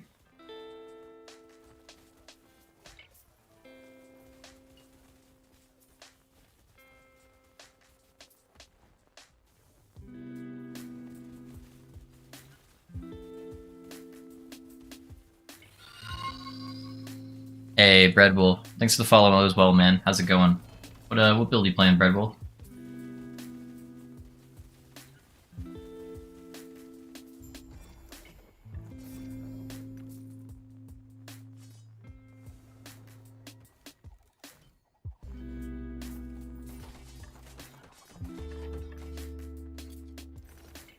Alright, let's go ahead and upgrade this guy.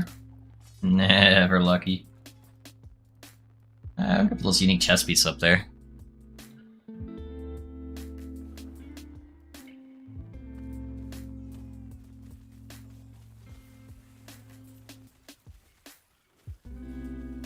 I don't want to see if I can get an XP shrine up here real fast.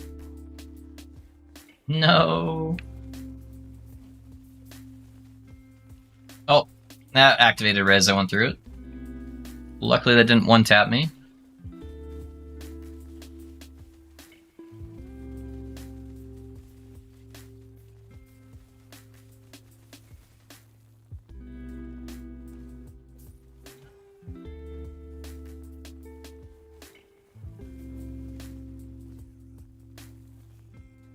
I just slammed 2 res into 2 LP Twisted Heart Sag. Oh, God, dude. That's fucking rough, man. Hey, your reses are gonna be stacked, though. That's a rough slam, man.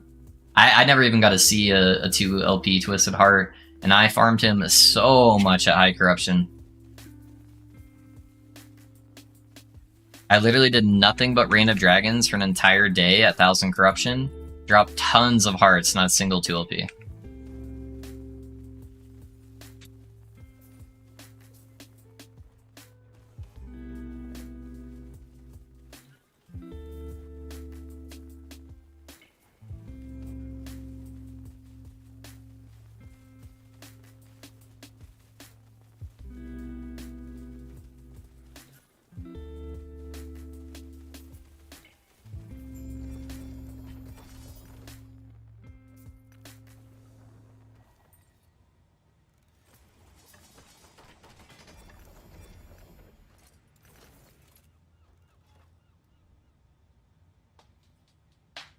Is there any tricks for seeing your mouse on screen through the chaos? Yeah, you can download some programs, Wonderwill, that will help with that. I really need to do it, especially with this build. I just keep forgetting after stream.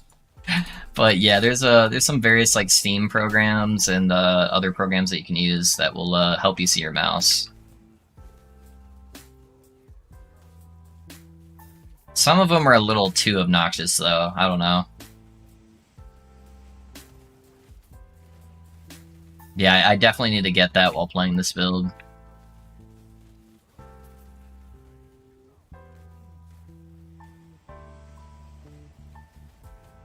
Here we go, XP Shrine. YOLO mouse? Yeah, there you go. I just found a unique called the Cuckoo. Sounds like you just got cucked. Yeah, the Cuckoo is normally pretty bad since the base for the Catalyst is bad. So it's got a cool concept, it's just never going to be anything you wear, typically.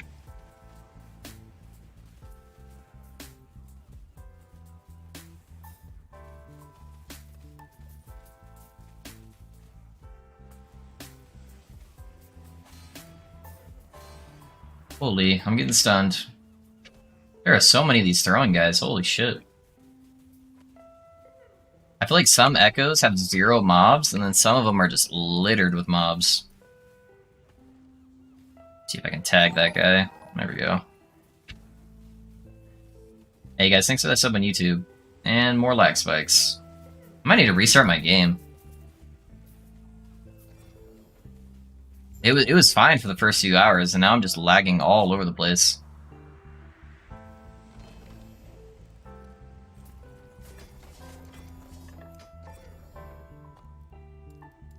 I'm gonna restart my game real quick, boys. The old mouse from Steam, it was approved by EHD devs. Yeah, that's good. Thanks. I wasn't sure if it was third-party stuff was okay. Yeah, that's good to know though. I'll have to download it after. I just keep forgetting. Sorry, I was busy browsing your planner. I mainly Shaman, but Ice Totems. Okay, nice, dude. Yeah, Shaman was my most requested build to do, so we're just kind of fucking around with some Frostbite Tornado shenanigans. Thanks for that sub on YouTube, guys. I'm getting lagged too. Yeah, I don't know what's going on, Tom. Hopefully it's not server related. I was hoping it was just like the memory leak issue or something. But yeah, it's like really, really bad at the moment. Yeah, I got fucking 28 MS ping. Like, I should be fine.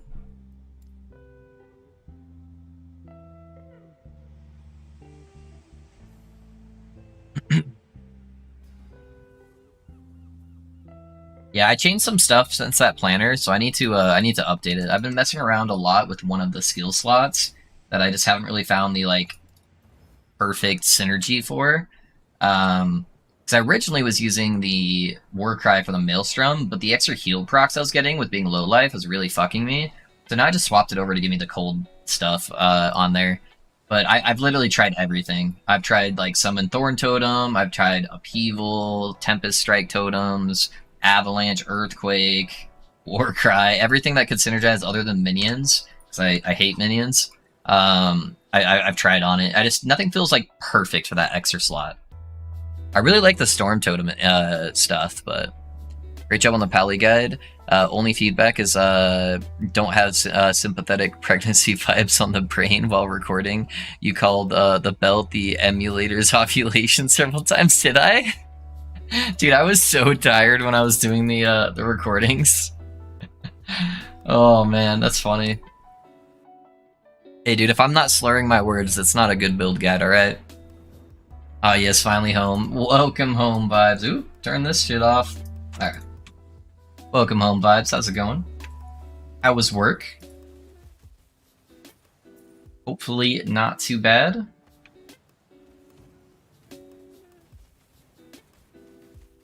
Yes, 100% it's simulator's ovulation. Ovulation. Yeah, minions die too fast and higher corruptions. Yeah, I hate dealing with the minion stuff. The companions, especially, like necro minions aren't too bad, but companions, ugh, they're awful trying to deal with. Twisted Heart Slam crit multi Caspi, let's go. That's a pretty good heart, dude. Congrats. Congrats, my guy. Good. How goes the grind? It's going pretty good. Yeah. Bossing is a little bit rough, but I got a hybrid slam on my Snowdrift. So I got a hybrid life slam that was like T6. So that's pretty good. Helped me out a little bit with the tankiness. Yeah, I love the monolith clear on this build. It's so much fun. It's just bossing is god awful. You just get hit by anything and you insta die. It's just the life of a shaman, I guess. I'm also still missing about like 600 health from where I should be. So if I can get that extra health, then that will help out a lot. Sick. Yeah, not too bad. Alrighty, time for bedding. Good night and thanks. Yeah, of course, man. Thank you for being here. I appreciate you. Have a good night, man. I'll hopefully see you tomorrow. There's a lot of shit going on with these Boulder boys. You don't belong here, Boulder boys. This is Void Boy territory.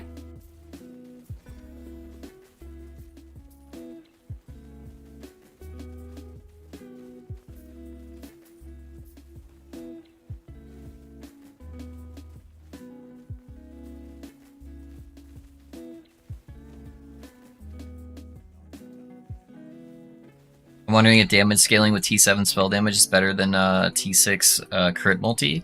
You'd have to test it. It'd probably be pretty close to each other, though. Keep scrolls alive on base empowered manas. Yeah, you gotta go really heavily into the leech for the squirrels.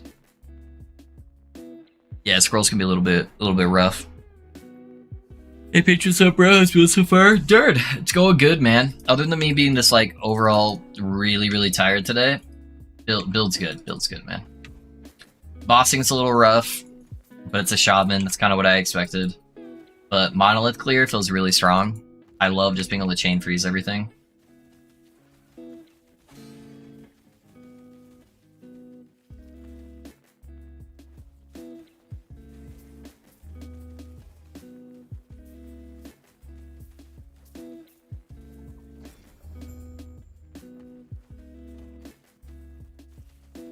Yeah, I need to update the planner. I changed some stuff around again, so I was trying some new tech today.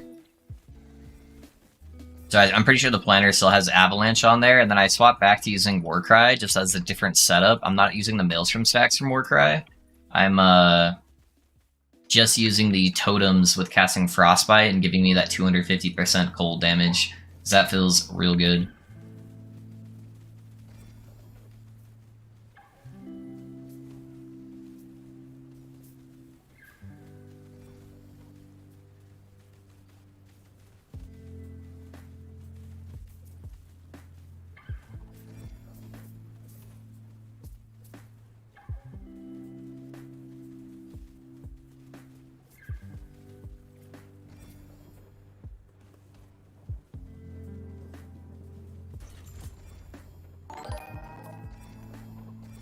Hey guys, thanks for the sub on YouTube. Appreciate that.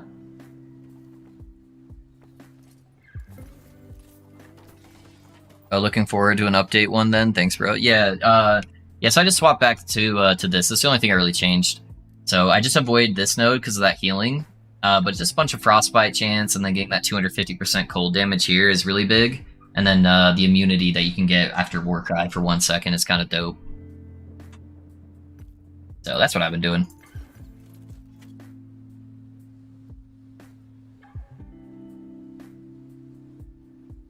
Did you try the cold line on Earthquake? It can go around the totems. Yeah, the you're talking about the Aftershock node?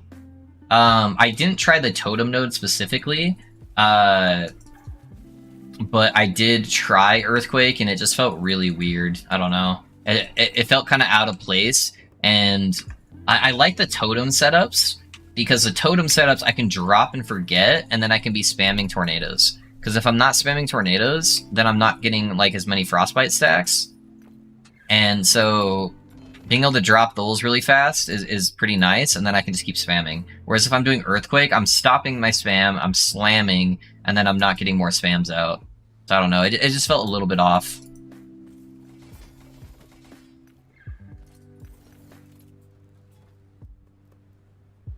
Get that Exalted Ring node.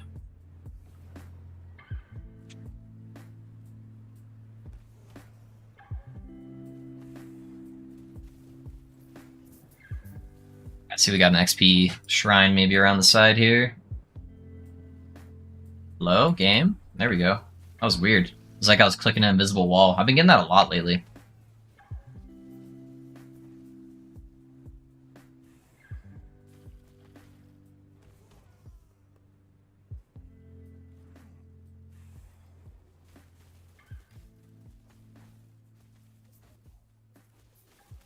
Yeah, I did change the Earthquake into a spell, and then made the Aftershocks deal damage over time, since that's what I'm mainly scaling. But I just wasn't too impressed by it. So I don't know if the Totem node really makes it like a massive like quality of life difference or not. Maybe I could give that a try as well. But that was just kind of my first impressions with Earthquake.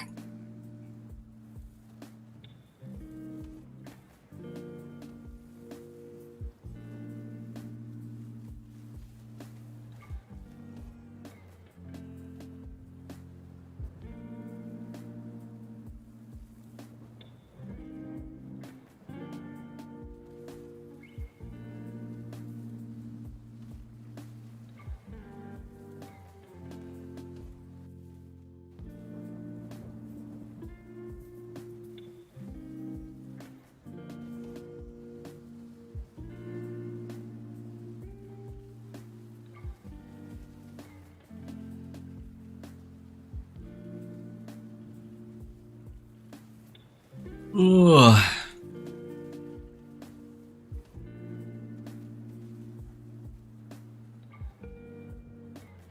This build's actually really good for arenas, though. I wonder how high you could actually push with this build, just being able to freeze everything. I almost never get hit inside the arena.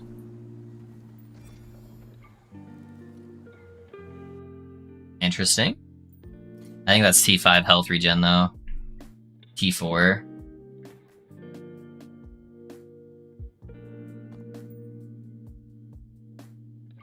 What's my Fizz res at right now without the Exalted node? Okay, it's really not that bad. I would need crit avoidance and Fizz res on the suffixes.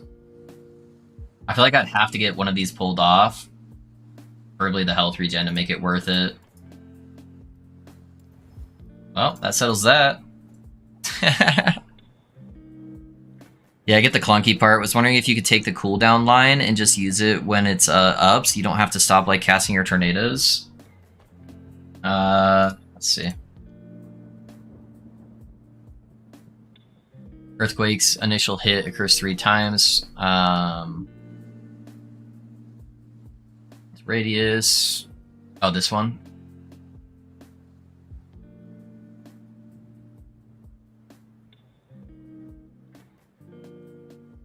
Add a bunch of stuns. Yeah, I don't know. It's already really point intensive because you kind of need to go aftershock stuff.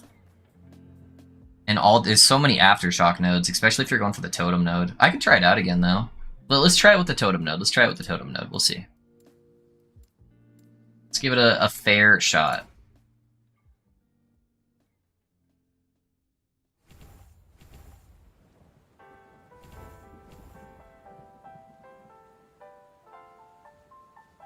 I feel like that node's such a heavy investment.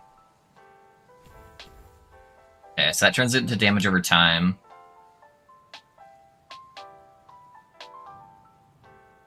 Do we go for the minimum?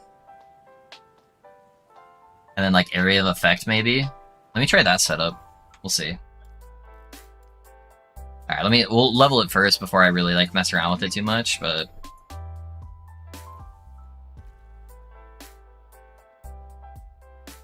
is it not supposed to put it around there? Oh, it's gotta be nearby. Okay. There it is. Okay. I have to like actually hit it.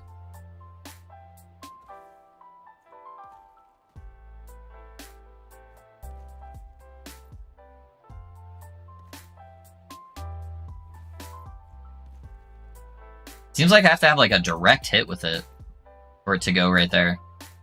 I don't know. Interesting. I think I definitely need to increase the area of effect though. Let me do an echo before I do the boss.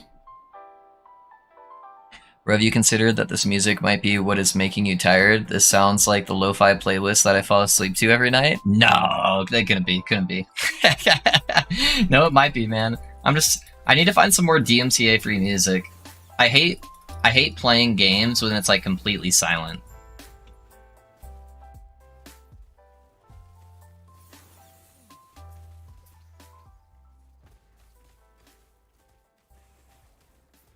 Yeah, definitely could be contributing. It also is a contributing factor that I spent like all day yesterday editing and recording, and then I didn't go to sleep until like fucking 2 in the morning or something, and then I woke up early too.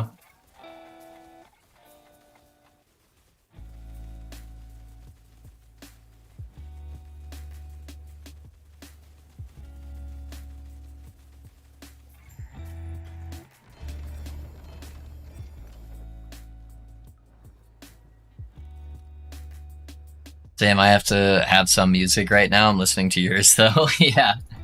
Yeah. That put me at 20? Alright.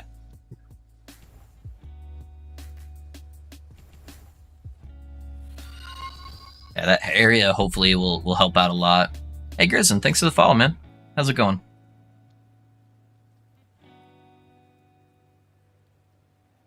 Do we do the extra durations, maybe? Or do I try to go for the more casts?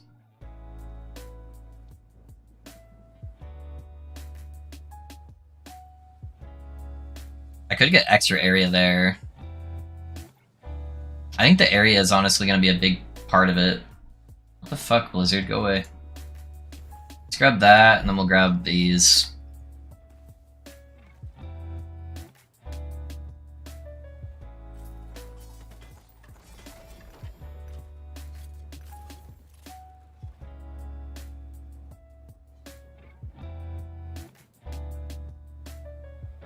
Instead of pushing to 1k corruption with this build, maybe push its limits in arena seems to be its biggest strength and would add some extra variety to your guides and having an option for arena. That's not a bad idea, Vibes. It's not a bad idea.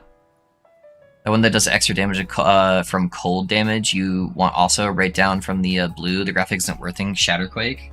Let me take a look. Oh, you're talking about the Shattered Earth? Oh no, this one, Shatterquake. Oh, it does it modifiers to the aftershock as well. So that's 20% per, and that's 30% per. Okay.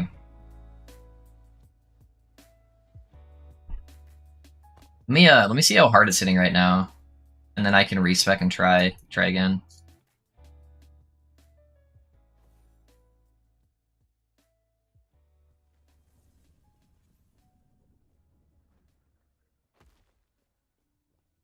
Holy crap!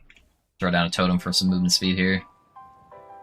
I don't want to activate my tornadoes because then it'll just add extra damage. Alright.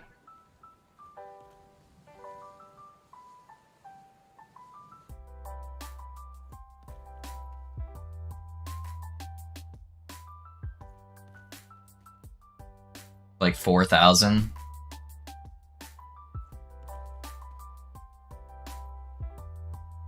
Yeah, it does seem pretty low. I can try taking out the area nodes and just going for like damage for like single target, because that's the main issue anyways, the single target.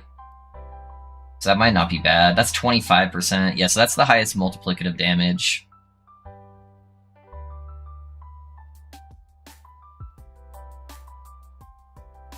Oh, each enemy can only be targeted by one aftershock. And I don't need help with area clear. So I think I take out these 6 nodes here and just go all damage modifiers. So if I get the extra 6 nodes back, we can put 5 into there. And then probably the 2 in here. That would give us the most damage.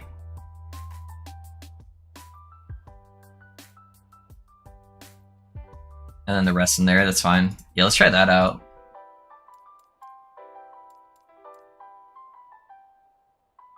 Okay.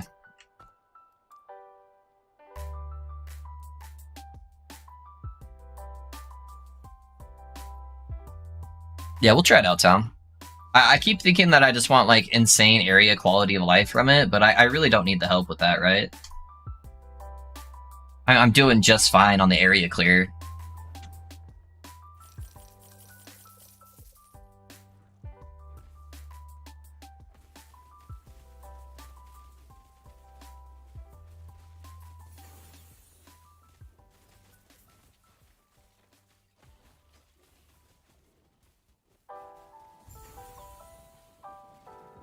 Liftoff of mission 41B, the first flight of the orbital Discovery, and the shuttle has cleared the tower. Oh, did I even take the spell node? I can't even remember. Discovery core computer. I didn't even take the spell damage node, boys. I'm stupid. I think I need to grab that node for it to actually do good damage, too. I don't know. Maybe it won't matter all that much. Since I don't actually scale that much spell damage. It's mainly just cold.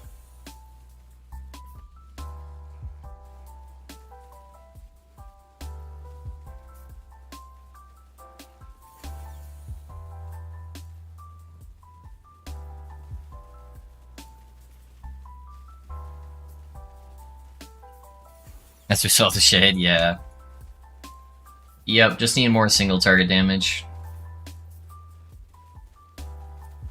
How important are the boots in the pally build? They're pretty big. They're not like super important, but 100% healing effectiveness is fucking massive for ward generation. So you'll be considerably squishier if you don't use the boots.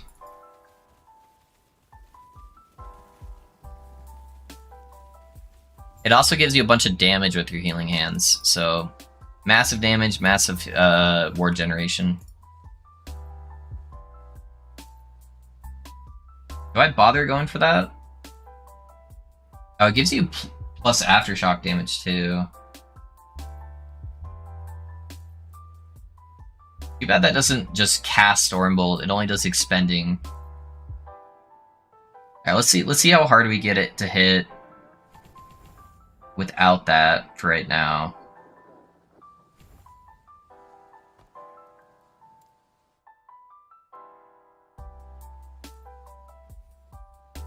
I'm gonna rebuild the 3 Runic Evocation build and see what I can cook up. It's only level 76 at the moment, but can let you know how it goes a few streams down the line. Yeah, Logan, yeah, see how it goes, man. Hope it treats you well. Hey guys, thanks for the sub on YouTube. Appreciate that.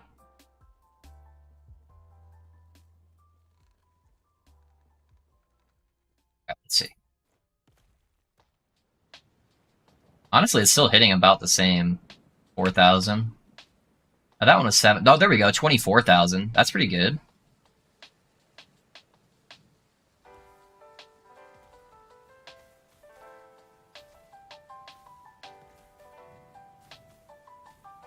Little 50,000. Yeah, that's definitely substantially harder.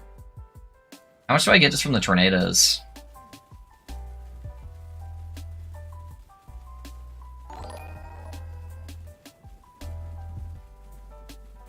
It's not bad. Yeah, we can try that out on the boss. We have a boss lined up right now.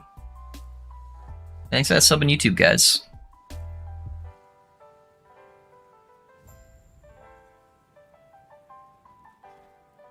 And not a bad little hit. It won't hit quite that hard on the boss, because that doesn't have any armor on it, but... Hey, what's up, Big Marv? We've gotten 2 sets of boots from Herat, and both have 45% healing. Oh, dude, that's rough, man. Sorry, you'll get it. It's not a super rare drop, so you got it, you got it.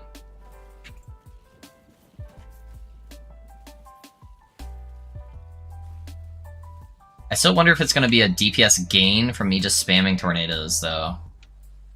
That's going to be the big difference here, and I lose 250% damage.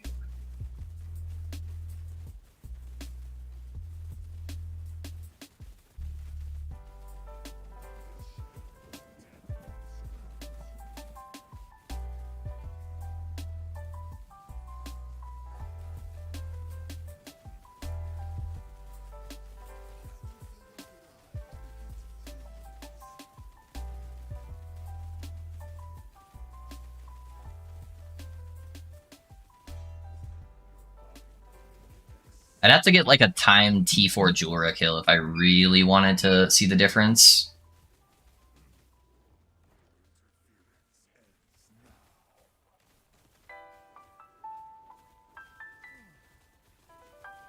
Yeah, that's a pretty hefty mana cost, though.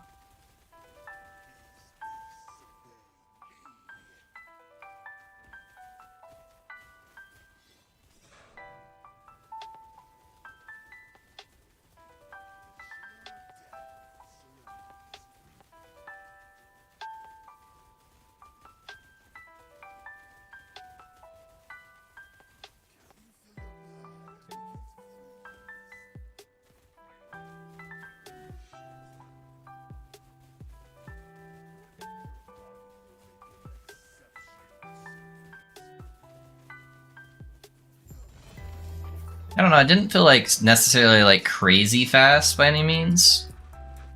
Felt roughly about the same.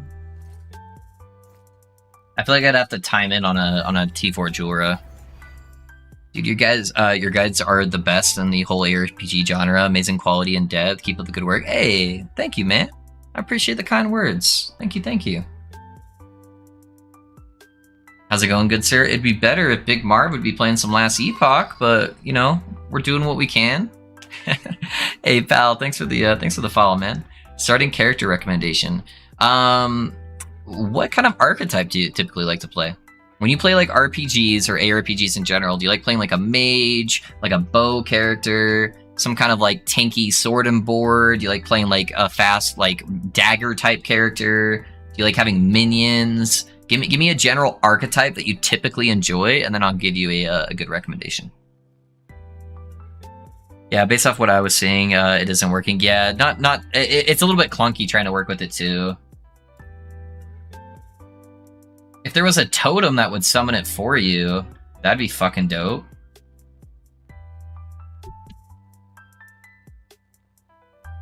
Yeah, I just don't think it's quite there, sadly. I think I'm better off just dropping the Warcry totem, and then just getting that, sadly. But it's always worth trying out the tech, so I'm always down to try shit out.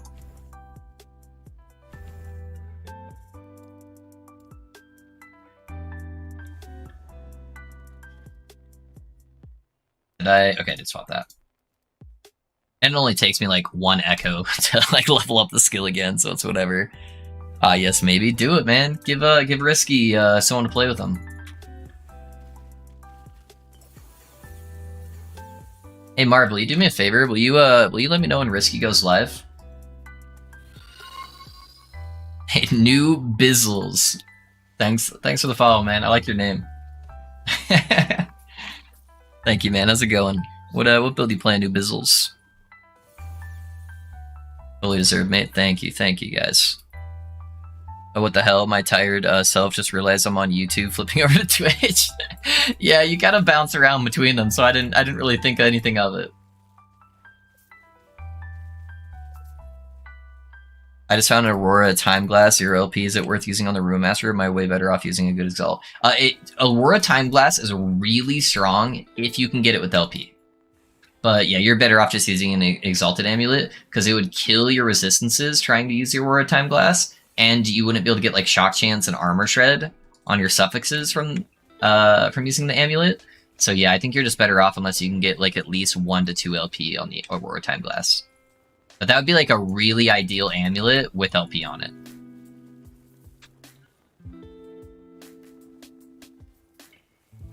If I can remember, I got you. Yeah, thank you, man. Appreciate that.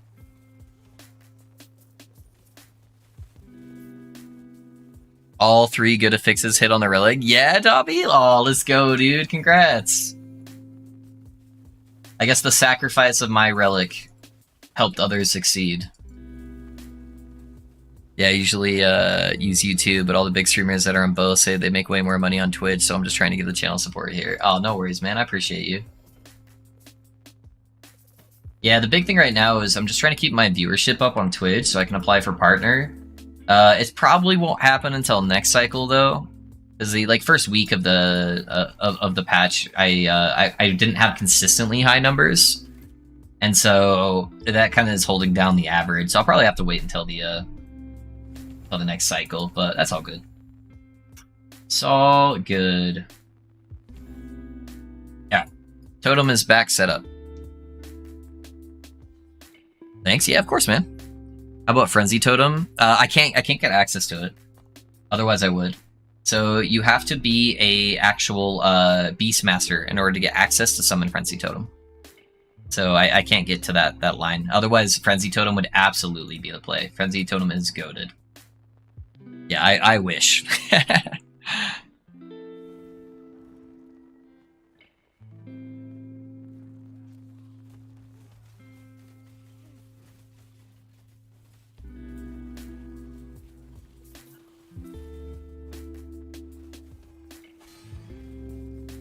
Something hit me hard there. Are you COF or MG? I'm COF. All my characters are self-found. Yeah.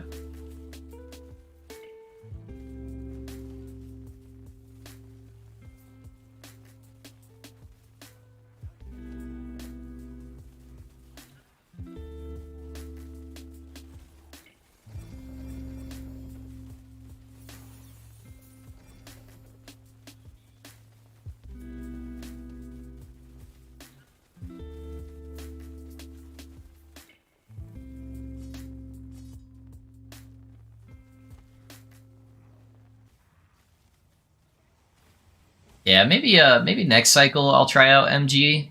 I just didn't really like how they set it up this cycle.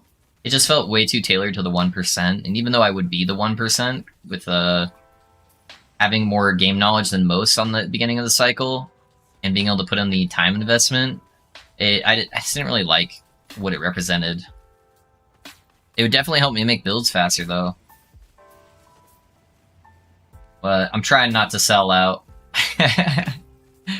I'll go the slow route on the build so I can make sure I have a better perspective of what most people would be going through if they're building the characters.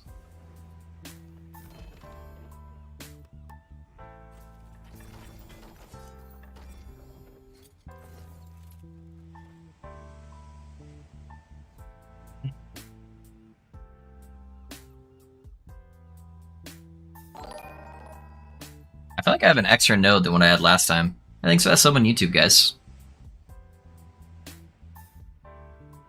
Oh yeah, I did the immune, that's why. I'm like, where is that extra node supposed to be? Stay strong, brother. We seal efforts for the pure blood ARPGers. Yes, sir. Finding stuff is more fun than grinding gold. Yeah, I agree with you, man. COFLs. Sorry, guys. There's room for improvement. Maybe boss drops. Yeah, that's what I was thinking too. Yeah, give me 1 second, guys. I just need to go grab a water. I just realized I don't have any more liquids here.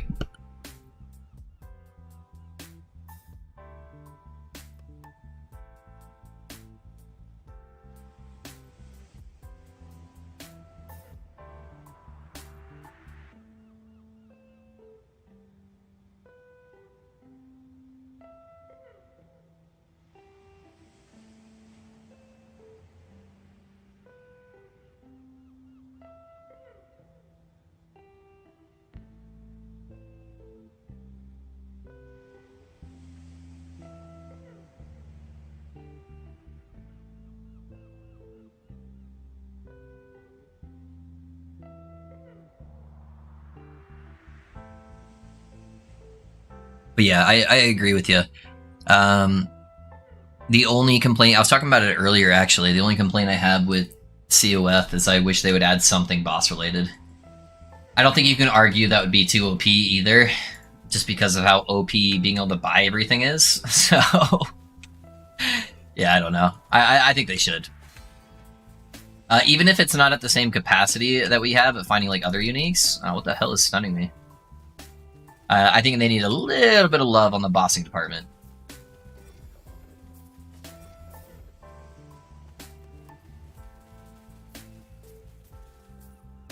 How's the dogs? Dogs are doing good, Marv. Dogs are doing good.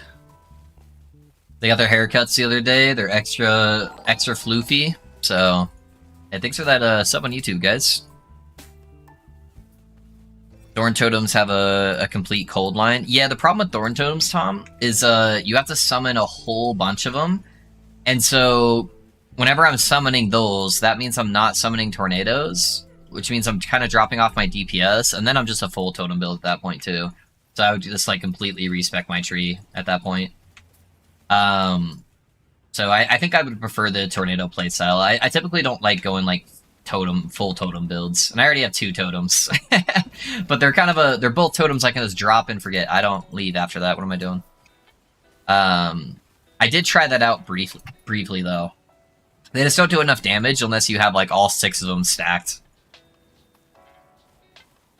All right, there's our ambush.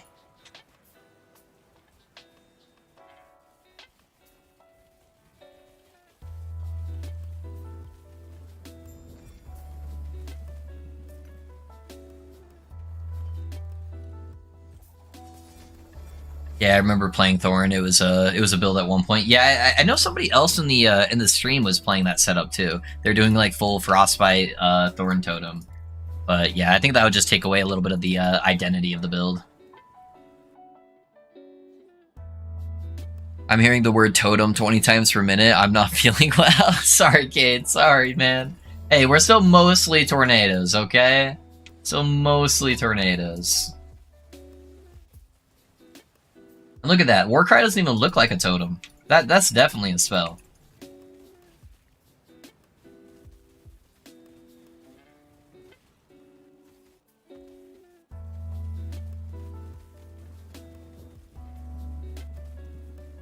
If I cast enough tornadoes, you can't see the totems anyways.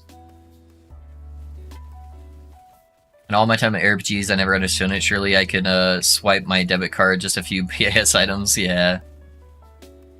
Yeah, it drives me nuts when I'm in general chat and I see all the RMT stuff, man. Drives me nuts. Ruins all the fun of the game.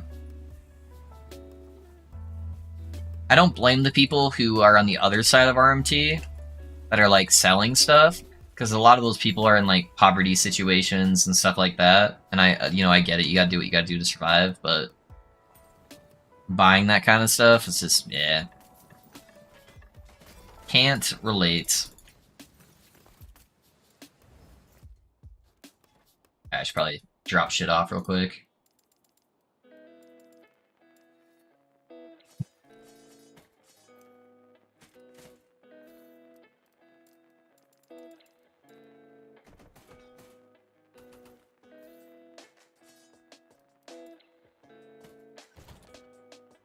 What am I doing?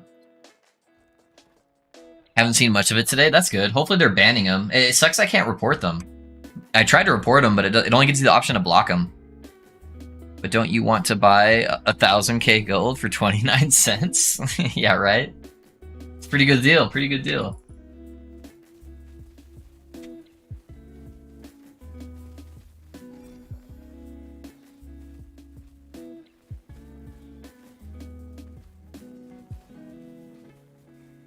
Did I go in the wrong business? Did I make more money just being an RMTer than a streamer? Maybe, honestly. Do you actually know what you're doing when you're farming?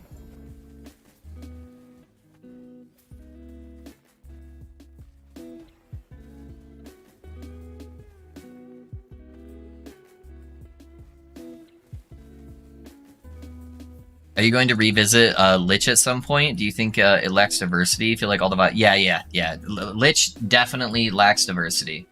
I've already played, you know, a good 10 Lich builds, and so I've already experienced all of them. It's basically the consensus there. There's some slightly new tech, but yeah, it's always, you know, build Reaper form, go Death Seal, you're low life, you stack endurance, yada yada yada. It's very boring to me. My next build's gonna be Warlock, probably. So I haven't played Warlock since the early test servers, and so I want to go back to Warlock and try that out. It's got the coolest looking spells too. Haven't decided what I'm gonna do with Warlock yet. I'll probably decide that tonight, honestly, when I'm theory crafting. Yeah, we're gonna play some Warlock.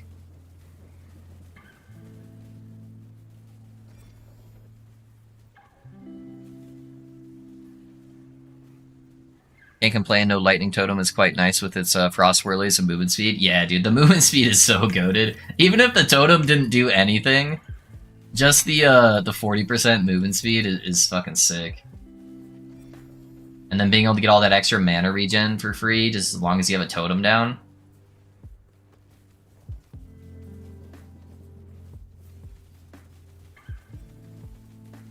Bot farm? Yeah, that's true, that's true.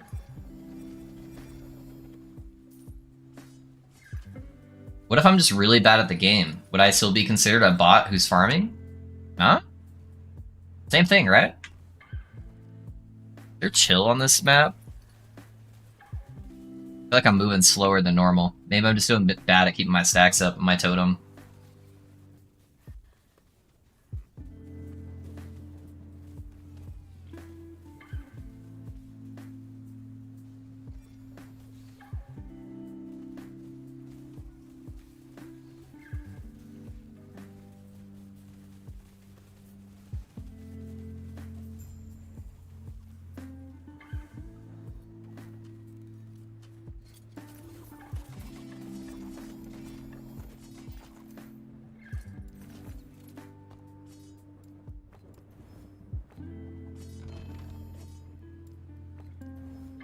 I'm slowly getting rid of my surplus of Runes of Descendants. I think I was at like 80 or something today. Ah! We got a 1LP! We got a 1LP. It's slightly worse than ours, but it's not bad. If we got a good slam on it, could be better. How long does it take you to make 1 million gold? Not long if I was able to sell items. I could just go farm 1,000 corruption and go farm hearts all day. And then just make a gigaton of money. Yeah, just go bring my paladin over there. And I would just wreck that boss. Are Warlock builds typically low life? I don't really know. I haven't looked too much into them, honestly. What about Carpet Bomber Rogue? What's considered a Carpet Bomber Rogue? Is that just like a dive bomb? I'm gonna try the Wraith Lord build, but I can't get that hat to drop. Oh, dude, that's so easy to do if you get prophecies, man.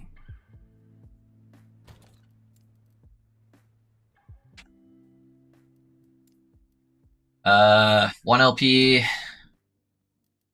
That one's just a duplicate of that one. 1LP, 1LP, 1LP, 1LP, 1LP, 1LP, 1LP, 1LP, 1LP, 1LP. I got like a billion of them when I was farming prismatic gazes. What are you aiming for with those runes? This guy right here. The one I just got. Yeah. Can try the spine. I wish, Tom. I wish. That's the build I want to play, but it's still bugged. They didn't fix it. It still doesn't work properly. Yeah, I just blew all my prophecy favor on other stuff, working past 300 C now to build it back up. Hey, nice though. It's good, man. It's a new build out. There's another streamer dropped that is max explosive trap proliferation that ties into detonating arrow. Interesting. Hey, Davis, can you send me a link? Does he have like a YouTube video up? It won't let you post it in chat, but you should PM it to me. I want to check it out after stream. Sounds pretty dope. 1 second, boys. Just gonna check something real quick.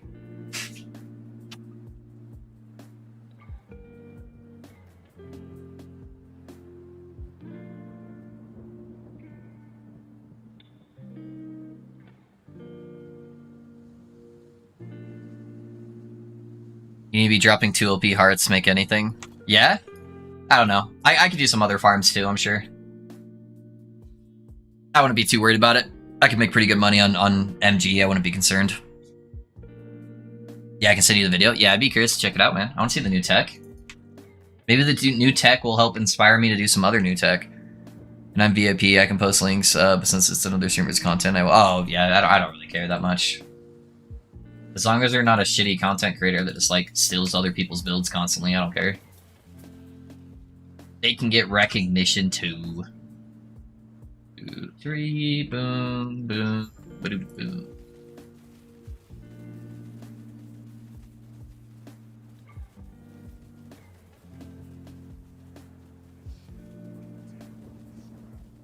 Where are you teleporting to?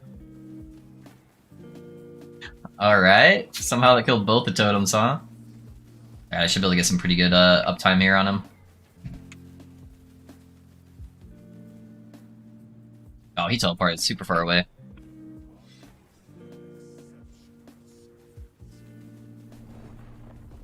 What? Oh, it spawned a fucking thing underneath me. I didn't even see it. I gotta stop standing close to him, man. Because if I'm too close, the tornadoes just block it and I can't see the shit.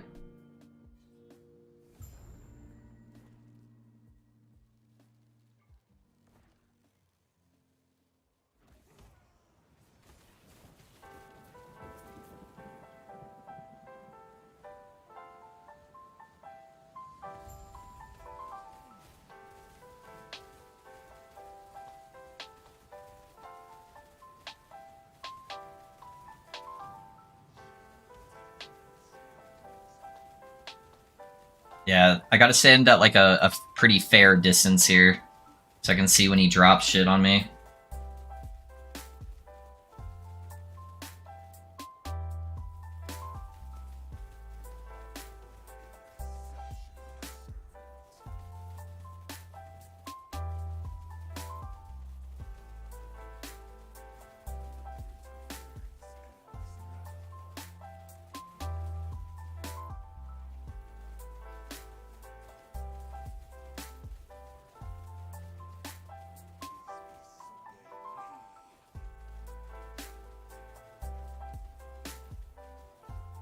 I didn't think he did his channel ability there.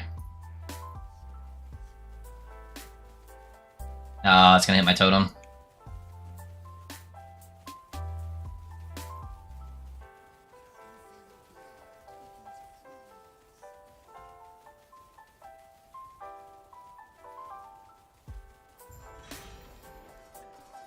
Another axe, baby. Still no LP, though.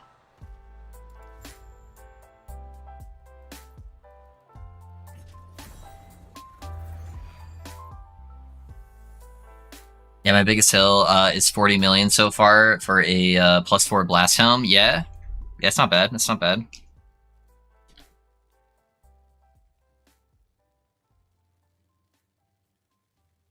I've seen other tornado builds pick the node where they stand still just to improve visibility. With wait, which one is it? I think I know which one you're talking about. Hold on. Which one is the one that makes it stand still?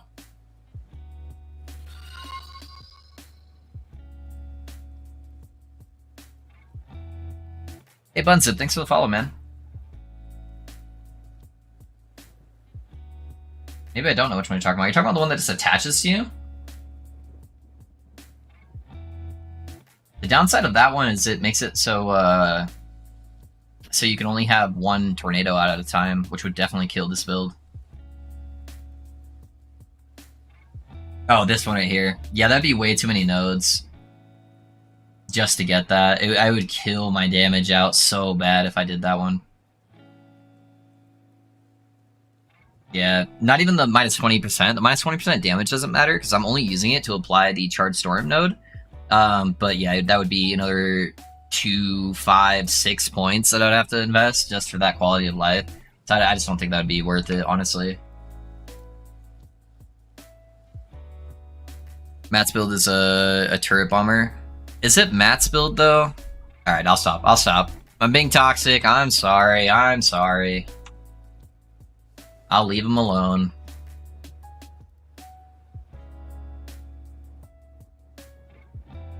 I love this game, but they should really redesign the dungeons. Yeah, they actively have stated that they think dungeons were a really bad idea with how they're currently implemented.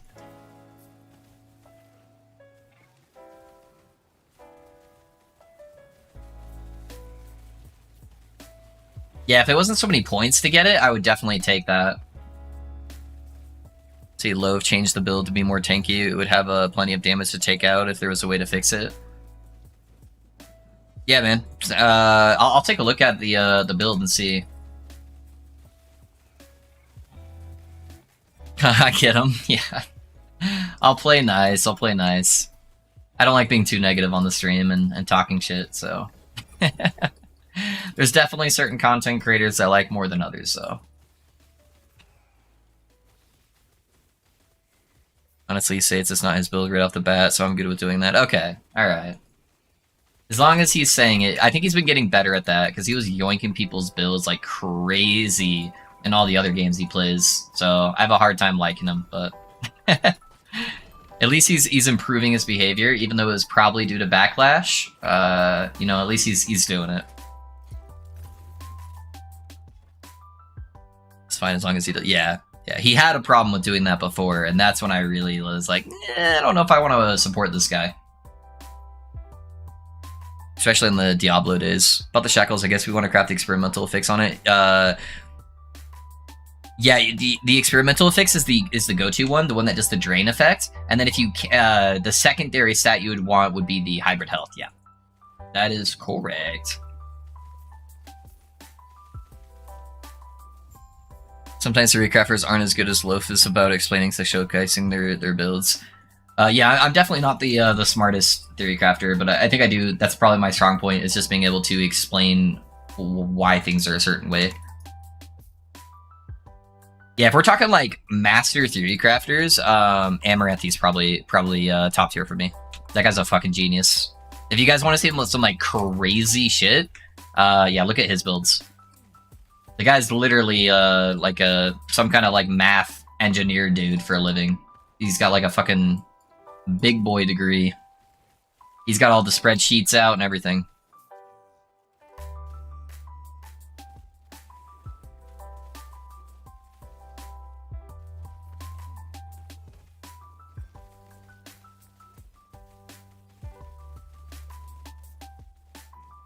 That guy has single-handedly got so many builds nerfed, though.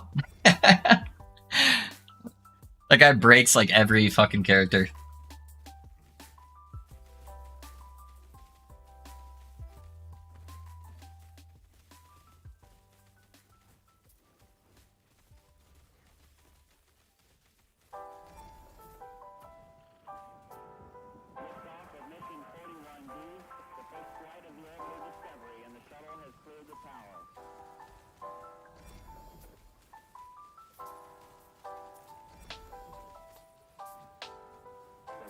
Computers now have primary control of critical vehicle functions.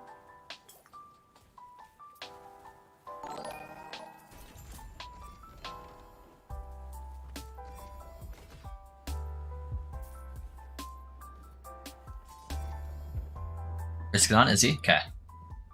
Thank you, man. I appreciate that. I go to their YouTube, and the first thing I see is a video called Mass Totems. Oh no, not like this. Is he doing a totem build? That's funny. He sounded pretty bitter about getting low life Blade Dancer nerfed. Yeah? Yeah, that guy, he makes so many good builds, and they always get nerfed the next patch. Because he just breaks the game every single time. Let me pull this up real quick, boys.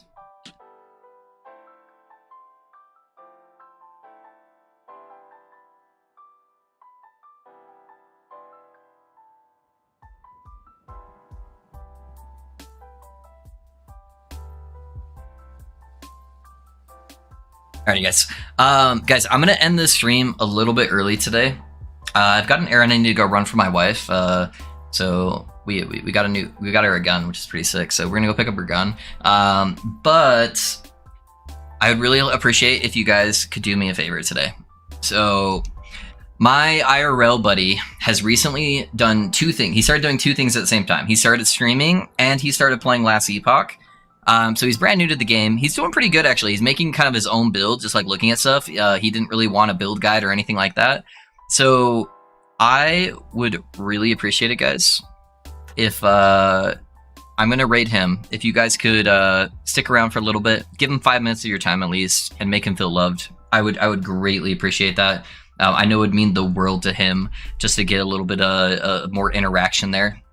So I was waiting for him to get online before I sent the raid over. So if you guys could do that for me, I would be in your guys' debt. I'd really appreciate it. If you guys haven't checked out the new video as well, I'd appreciate that as well, guys. I'll put the command into the chats here for you. Make sure you check out the new video. I put a lot of work into it. I'd appreciate some love on there. I already have a Glock. I've got a Glock 19. That's what I carry. So my carry gun's a Glock 19. And then my wife, we just got her a MMP shield. She wanted something a little bit smaller, since she's a smaller person. But yeah, I've got a Glock. But alrighty, boys. I'm going to send you over to my boy Risky. You guys know him. He hangs out in the chat all the time. So he's an IRL friend of mine. If you guys could show him some love, I'd greatly appreciate it. I'm going to put the link here for his chat into YouTube as well, if you guys also wanted to share the support. But I love you guys. Thank you so much for hanging out with me. I'm going to theory craft a Warlock build tonight. I don't know if I'm going to be playing it tomorrow. I'm probably going to push the Shaman, try to get to like 500 corruptions. Probably another day or two of Shaman. And then we'll start some more Warlock stuff, okay? Alrighty, guys. Love you all. Have a good time with Risky. Share the love. Hey, thank you. Thank you, Mocha. Alrighty, guys. Catch you later. YouTube boys, I'm going to send you guys off as well. Have a good night, boys.